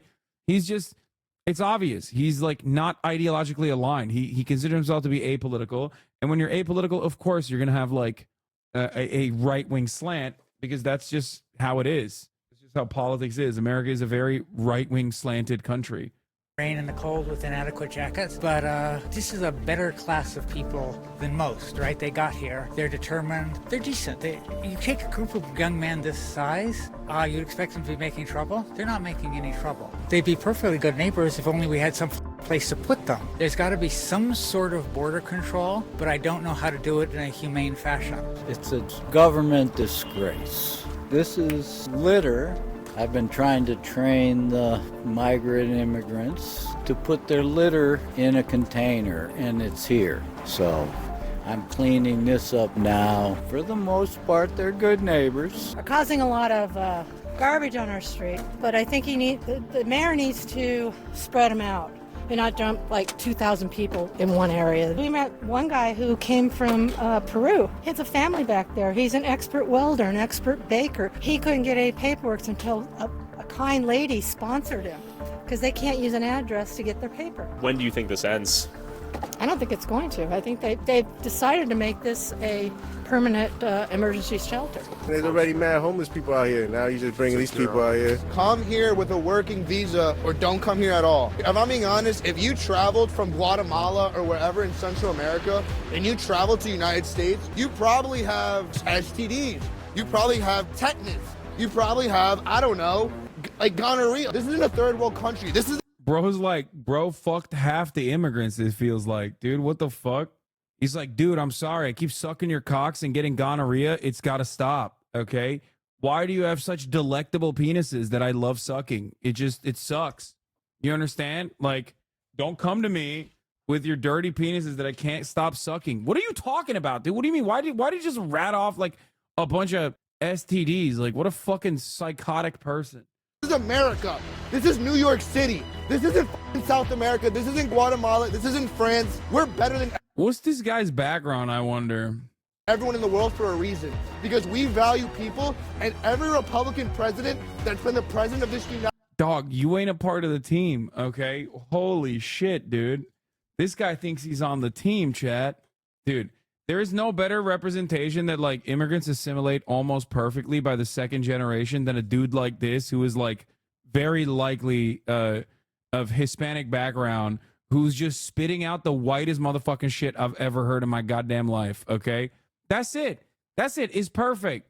It's perfect. He is a living, breathing definition of the idea that, like, immigrants can't assimilate. Like, what the fuck do you mean? Look at this guy. You know? Bro is Turkish. Maybe. He could be. Could be Turkish. Could be Hispanic. He's just, like, spicy white. United States has been the best president than any other Democratic president. Democrats are out. Republicans are in. After hearing how controversial these migrants are. It's so funny that he interviewed like the most mentally unwell person. Even like the older people Even the older people he's interviewing are like, yeah, I'm training these migrants, but like they're fine. Like even the guy who said he was training migrants, like he's talking about, you know, me and Kaya, was literally nicer about the migrants like living there than the fucking one random Gen Z Zoomer Groiper Hitler. I walked over to this non-profit near the thousands of migrants waiting for shelter. So we have a non-profit right here handing out food. How can these guys even stay afloat with all this? They can't. These non-profits going broke. Yeah. Look, God bless them for doing it, but this is not their job. Look, the homeless population here in New York City are being thrown to the side. We've seen an incredible increase in the numbers of people coming through in the last several months with so many migrants who are now in the neighborhood. And as you can see, it's a big need here in the neighborhood with all these newest neighbors of ours. How do you guys keep up with demand out here? It's tough, some days, but we do our best to feed everyone who comes to the door. They're just trying to make a new life for themselves, and we need to do what we can to help support them and welcome them here in our city. And are these people in sort of competition in any way to the local homeless population? We certainly don't see it that way. Okay. We come with an attitude of above.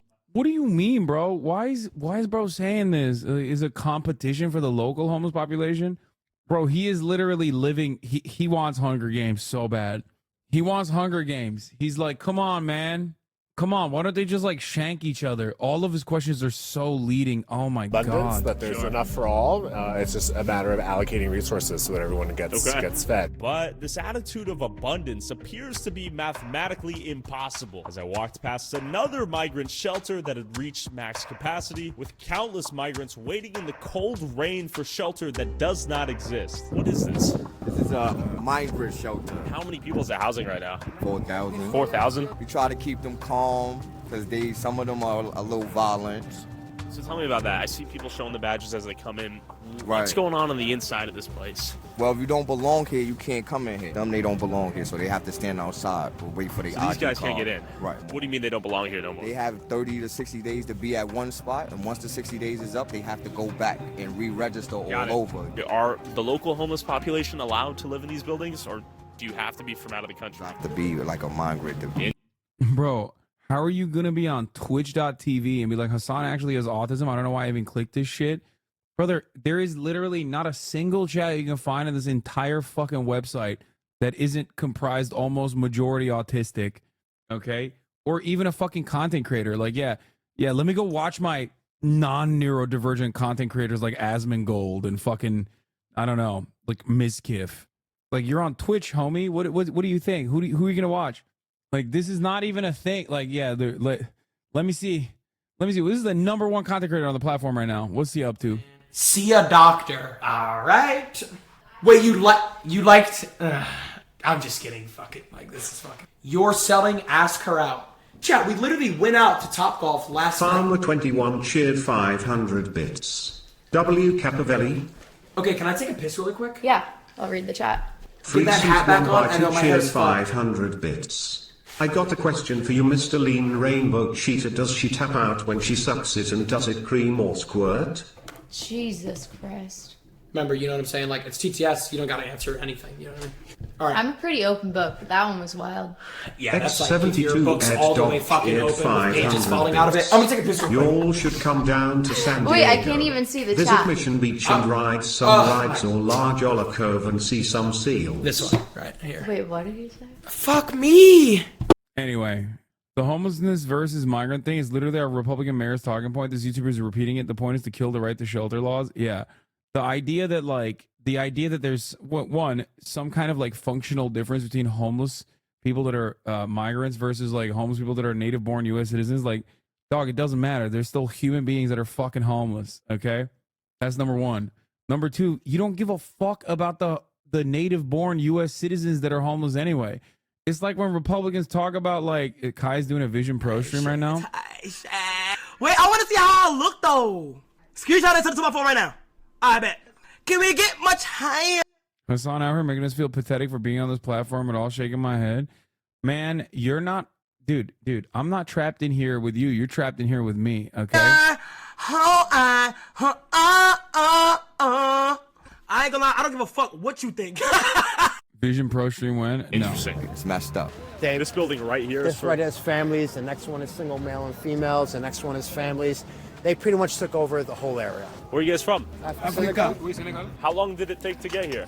mois. Is your plan to live here in New York City for the foreseeable future? Oui. Do you have the paperwork to be able to work a job here? No, pas encore papier. ¿De dónde están? De Venezuela. What did you guys come here looking for? Una nueva vida, una nueva trabajo. Okay. Para mi familia. What is going on in Venezuela that caused you to leave? Oh, dude, come on. Yeah. He's like, come on, give me the good shit about communism. Por el presidente que tenemos que no es demasiado malo y tal. No hay trabajo ni nada. Where are you sleeping right now in New York City? Aquí en el refugio, por los momentos estamos aquí en el refugio, pero ya se los va a vencer, no hayamos por dónde agarrar, no tenemos dónde buscar, no tenemos un refugio permanente ni un apartamento, nada por el estilo, por no tener reales para uno. Gracias por tu tiempo. Do you think the situation here in New York has become worse than where some of these people are from, or no? At this point, yes. Some of the Africans I spoke with, they tell me it's better back home, right? Guys selling pants. So people are doing whatever they can to make money out here. Of course. He's selling tea right here. How much? That's one of the wildest parts. You're absolutely correct, by the way. Immigrants are treated as a monolith. Through this, you can see how diverse the immigrant population is, and yet the questions are the same, and the monolithic understanding remains the same. They're like they're black and brown, okay, and scary, and it's like, dude, you just talked to like 11 different people from 11 different parts of the fucking planet in a span of like 5 minutes. You know what I mean? If you want to monolithize, I guess, the undocumented immigrant population, is that they are just regular human beings with the same goals and same aspirations that you have. Okay, that's it. I'll buy some coffee. Hustling. People are creating opportunities for themselves. I respect it. With insufficient papers to work a real job and rapidly depleting shelters available, it's no surprise the migrants are doing whatever they can to survive, with some alleging they were even employed to dig secret underground tunnels under a famous Jewish synagogue. Is it true they found some secret tunnels in the Jewish? They were asking me about that. I just know that there's tunnels and that there's this one video of this guy coming out of the sewer. What is this? Look at them all. Oh my God. Jews, they're getting some bad PR lately. Oh, bro, where is this guy going, dude? To get a rebate? Yeah, what? Why is there a fucking Chabad tunnel connection here? Like, I don't understand. Were those guys doing those tunnels? I want to fix this tonight. They need the truth. Here's what We don't they're do that doing in is they're America. saying the 770 tunnels were used to traffic kids. All kinds of crazy rumors saying there's blood on the mattress that was pulled out the wall. Like all kinds of crazy. Soon we're going to meet up with some people from the temple who are in charge of the temple who are very... Bro, what is this scary ass music? Yo, is bro a Nazi? What's happening here? They're trafficking children in the tunnels and shit. What the respected fuck? gentlemen in the community, and we're gonna get the full story from them. Like with this migrant stuff right now, right? I've been filming the migrant stuff since it started 1.5 years already. Unfortunately, the mainstream didn't want to cover it, and the reason they told me is because it might create xenophobia, right? Bro. This is wait, what the fuck? Yo, what is happening? Okay, there's no way that this is like. He's not going to be like a channel this big with 5.6 million subscribers is not openly going to be like the guy he's with is a Nazi right-wing Twitter account that dogs all left-wing movements in New York City. It's unironic. No shot, dude. There's no way he's going to go like full-blown Nazi. Bro, come on. This guy is like supposed to be apolitical, okay? Like apolitical people don't go, yeah, Jews are trafficking children in the fucking secret tunnels. That's like, you had to have done some reading in the wrong forums to get to these conclusions, okay? Apolitical people will be like the most right-wing fascist motherfuckers you've ever met. But like, to get to the Jews are trafficking babies and doing like blood libel shit, you had to have gone and done an additional round of reading. Hatred for migrants. Well, that's and I get it, but here's the thing: if there's a problem, we have to show it to get it fixed. If you hide a problem, it's never gonna get fixed. Vinny, how you doing? Wait, you got this guy. Legend. Here's what I've heard: that there is a tunnel system being built to traffic children on bloody mattresses. This is absolute bullshit. Anyone that does a little research right away sees that it's absolute garbage. So what did they close off exactly? What happened here? Yesterday, they broke off a part of the wall that it's structural danger. Can we go inside? Why is that? Hey, is there any way we can go inside? No. Building is not safe right now. The building's unsafe? Yeah. It's all blocked off. Oh, dude, it's that same cop. Dude, the funniest part about this, okay, let me tell you something. The funniest part about this is that, like, people don't know the story, I guess, still, that talk about this. Is like, bro, it was literally the Chabad, a different group in the Chabad that also was the one trying to fucking close down the tunnels. Like, you're talking about how organized these Jews are as a monolith or some shit, and they are not even organized amongst themselves then. Like, what are you talking about? Like, the actual story is like legitimately funny and not freakish and scary and whatever the fuck. Oh, look at this. Somebody pulled up from here yesterday. See, right this right here was a hole in it. Oh, that welding's brand new. Most of the people inside the synagogue, they come to pray, they come to study. Now, I'm going to talk about this small minority of fanatics inside the synagogue. Okay, let's talk. These fanatics must be punished. My God. Basically, in 78, there was a whole plan. There was actually blueprints and all that of how they're going to expand this place that we call 770. Over the years, people tried. They decided they're going to take matters into their own hands. Fanatics? Is that? Call them that. Okay. So it started around 6 months ago. They started from around the corner. They started to dig out dirt that was in underground. There's no human traffic going on. Sure. Right? So it's them trying to expand the church. Yeah, that's all it is. After witnessing... Yeah, no, that's literally it. They were tunnel maxing. I like that the fucking video he's using is still saying like secret unknown rituals and shit. Like, what the fuck do you mean, dog? It's just, oh my God. No, he didn't even avoid the anti-Semitism. He's talking to the guy interlaced with footage of like the weirdo Nazi TikTok videos about it. Okay, come on. Some unique ways the local community was employing the new migrants in town. Leroy's informant told us this. Well, I just got tipped off that migrants that were housed at Floyd Bennett Field will be moved into a fully operating school because of weather conditions. All right, he's like, we moved on. We moved on from the Jewish tunnels. We moved on from the Jewish tunnels. Dude, it means blood libel, bro. The dude is peddling blood libel conspiracy theories. It's fairly easy to understand what he's getting at. No, I know. That's what I'm saying. It's ridiculous. It's ridiculous that he went to the community, asked like one of the dudes, I don't even know if he's from that same synagogue or not. Okay, probably is.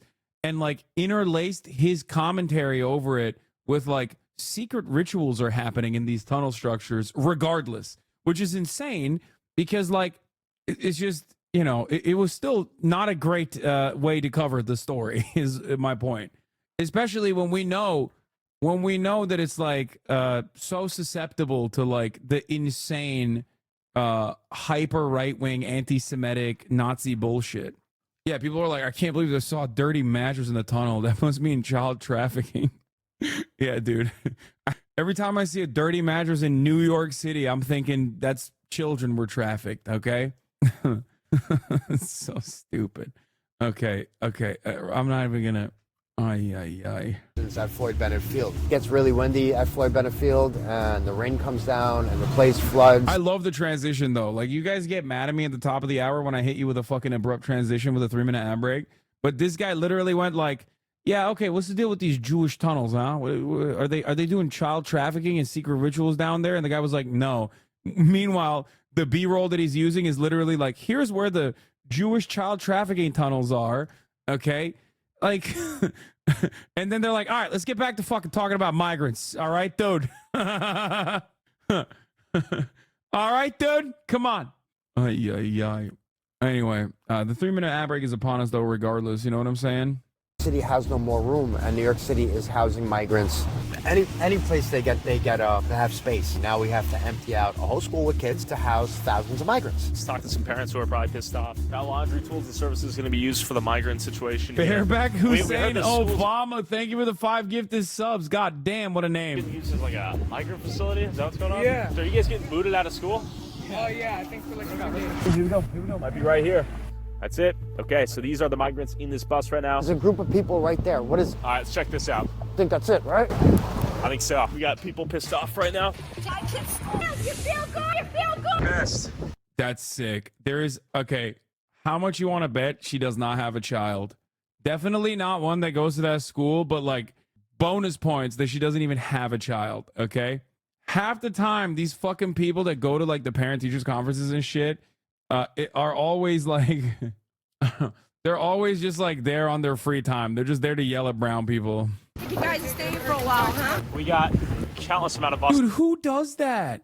Who does that? Bro, it's raining cats and dogs out here, motherfucker. Who is taking the time out of their day to be like, you know what I'm going to do? I'm going to go put a fucking camera and yell at a bunch of fucking abandoned, kidnapped, trafficked fucking refugee claimants, okay? That now have to sit in the auditorium of a school and sit out a fucking hurricane. That is insane. You are mentally ill. You need a lobotomy, lady. Jesus Christ. Get a fucking different hobby, you psychopath. What the fuck's wrong with you? What are they supposed to do? Die in the fucking street? I don't understand. Like, this is so unimaginably weird. You're just literally, you're cruel maxing, okay? You're like, no, I'm going to be doing cruelty maxing today. Hello? My name is Deborah. I don't have children at this school, but aspirationally, I'm like a mom. And I'm going to the fucking, I'm going to be saying all the slurs. I've been reading up. I found out all the regional specific slurs for all the different migrants, okay? We're going to pick them out. Here's my live stream. These guys look Venezuelan. All right? Let me look up the Venezuelan specific slurs. Puto. Puto madre. That's right. Fuck you. Just like streaming on Facebook Live to 13 other racist people. What are you doing? What are you doing with your life? What are you doing? Get a life. Get a hobby. The fuck's wrong with you? The fuck is wrong with you, man? You are so insane. She's the most normal registered Republican from Ridgewood, Queens. Yeah, it's just, yeah, you guys like living in this school? No, they don't. I bet you they don't want to. Nobody dreams of fucking staying in a goddamn auditorium to sit out a fucking hurricane, you psycho. Like, what the fuck's wrong with you, bitch? Jesus Christ. This is coming in. 1, 2, 3. There are a lot of people being ushered in. 4. My curiosity is how many people end up coming in. 1,900. Yeah, that's a lot. How many migrants are in New York City right now? Around 160,000, growing every day. Around 60,000 are in the care of New York City, which means they're in New York City facilities or shelters or hotels. As you can see in the distance, it doesn't appear to be ending anytime soon. How do you feel stealing our tax money? Do you think the mayor's doing a good or bad job at handling the Yeah, this is a good guy. situation right now? I think the whole country's doing a bad job of allowing our borders to be wide open, allowing anybody to come through. Yeah, I like to talk to the guy with the umbrella that has like Sound of Freedom quotes on it. You know what I mean? That's a sane dude. You know what I mean? These New Yorkers are so disgusting to me. Why? Because the real issue isn't the fucking migrants, dumbass. It's Texas. Like, how are you missing the broader picture here? You should be so mad. You should be so fucking mad at Texas. Like, the fact that the government of Texas is doing this dumb shit, okay? Like, where is your sense of being a part of a fucking union? You know what I mean? What happened? We used to be a country, okay? We used to be a nation of laws, and we used to have a unified ideal. We used to believe in things. How are you going to be a New Yorker, second generation immigrant, okay, from an immigrant family, getting mad at other immigrants coming to New York? The fuck is Ellis Island, dumbass? The fuck is that? Use this energy to get mad at the real problem here. The government of Texas. Hello? The fuck? And these people are here illegally, and none of them are vetted. We don't know anything about them. We don't know if they're doctors or lawyers or murderers or rapists or drug addicts or drug dealers. We don't know anything about them. It took my family about 16 years just to get our green cards, and then another few years to get our passports. So I'm losing it. Dude, nothing funnier than a dude who's a fucking green card lottery winner who turns around and dedicates his life to just yelling at fucking other migrants. Dude, stop! He just openly admitted it took 16 years to get a fucking green card. Dude, you just admitted that. Or did you say that was sick? Were you like, it took me 16 years to get a green card. It was awesome. I loved waiting. Okay? Do you understand? I loved waiting. It was my favorite thing to do was to wait in those 16 years. Okay? You just described the entire problem and why is fucked. Very Hitlerian and non-German LARPing is a German vis-a-vis North American LARPing is the most hog-coded American. Yeah. There's just nothing. Average white Latino immigrant. Yeah, it's just, oh my God, dude. If we waited this long and we went through the right procedures. Why shouldn't anybody else go through the right procedures? Bro, you just said 16 years, implying that you hated that process and how long it was. You have to have the recognition as to why that's fucked up, right? Like, there's no way, there's no fucking way that this guy's like, I waited 16 years and it was awesome, right? Like, he's saying 16 years as like, it was a tremendous burden, okay? So how do you not recognize that, like, the goal should be to alleviate that tremendous burden so others don't have to wait for 16 fucking years? Oh my God. I swear to God, dude, it is literally vice signaling. Conservatism revolves around being just a bad person, okay? Conservatism revolves around being the worst person ever, and that is your political ideology. It's just, I'm a bad guy. I got mine. Other people should suffer even more than me.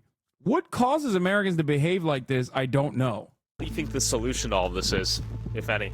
Mass deportation. What's your biggest concern as a parent out here?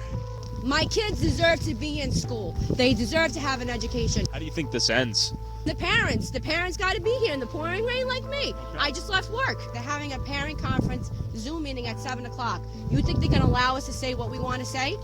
They're not going to allow us to say what's on our minds. He's lying too. Wait, what?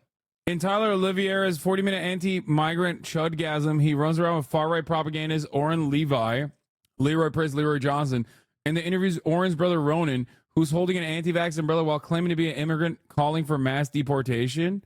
I flipped the videos as the messaging on the umbrella is supposed to be visible from the outside so you can see it more clearly as what it says. What's really funny here is that a certain part that was filmed a couple days before I was told people have been coming around trying to film them for conspiracy videos. Wait, so he's not an immigrant that spent 15 years trying to get a visa. Actual paid conspiracy theorist. Chabad Lubavitch, always over chicken soup. What is this? Oren Levy is a very, very Israeli oh my God, Brooklyn CBD wholesaler gets wrongfully seized hemp back from NYPD. So where did he immigrate from? Did he immigrate from Israel? Like, where did he immigrate from then? Are you saying that he's an Israeli national first and then an American citizen? Like, or did he immigrate or not? Did he immigrate or not? I'm so confused. I mean, for me, the first thing that I saw that was sus as fuck was a umbrella with these weird ass fucking words on it. Okay. I see that umbrella. I'm like, yeah, this guy's not normal. Like, this is not a normal person. He's insane. Why the fuck would I? Like, the only reason why I would ask him questions is not because, like, he's going to be the straight man of the operation telling me was what. I'm asking him questions because he's out of his goddamn mind. Okay? The vaccine and the media are the virus. I can't do the rest of this, dude. This is too much. It's too much for my little old heart. But yeah, this guy's out of control. It's Tyler Oliveira, dude. He's just like, he's like doing this under the guise of investigative journalism, and it feels like he's not really investigating nor doing journalism. You know what I mean? Yo, King, thoughts on shutting the fuck up? Nice one, dude. I love when dudes come into a Twitch streamer's chat and that's the first thing they said. Yeah, I think I'm going to go ahead and not do that, okay? Side note, but of course Tyler tweeted about you at one point. And of course it was one of his top tweets. Oh, that's not shocking to me at all. I wonder if it was about like me reacting or some shit. Like, oh, was it Reactgate or was it me buying a house and being a left winger or some shit? As though those things are antithetical. Anyway, all right, that's all I got today. I love you all. We'll be back tomorrow with more variety. Okay, those chuds keep posting your old photo of the Make the Rich Pay shirt that I was wearing. Yeah, I mean, I don't know. I don't really care. I look good in it. Who gives a fuck? All right, everybody. Love you all, and I will see you tomorrow, okay? Peace in the Middle East. Bye-bye. People hate sunny Los Angeles, California, says Hasan. The starlock to the starlock to the topic just begun. There he is again. I started streaming. sun is streaming. There he is again. Her sun is streaming. Her sun is streaming. Reviewing the P.O. box. Uncle Uger's face. Sat in Discord at your prop. Great names take on breaks. Tiny Bernie Sanders, LGBTQ Air Force. The whole left at your fingertips. Ane at your door. H3 crowded debate, the Young Turks online show. 3 full fucking years of this, plenty more to go. 90-day fiance, talks of champagne bourgeoisie. A Trump rally live reaction, a mass riot at DC. There he is again. Her sun is streaming. Her sun is streaming. There he is again. Her sun is streaming. Her sun is streaming. Reading live stream fail comments. Austin show chat likes. And all the ways the right-wing pipeline can suck you in online. JCS react, Lord frame gets broken, cover blown. A full-blown mass pandemic, monster streaming at your home. Total radicalization coming out to find. The system you were taught to trust in was broken the whole time. All these daily streams, whether big or whether small, have helped me and so many find the meaning through it all. There he is again. Her sun is streaming. Her sun is streaming. There he is again. Her sun is streaming. Her sun is streaming.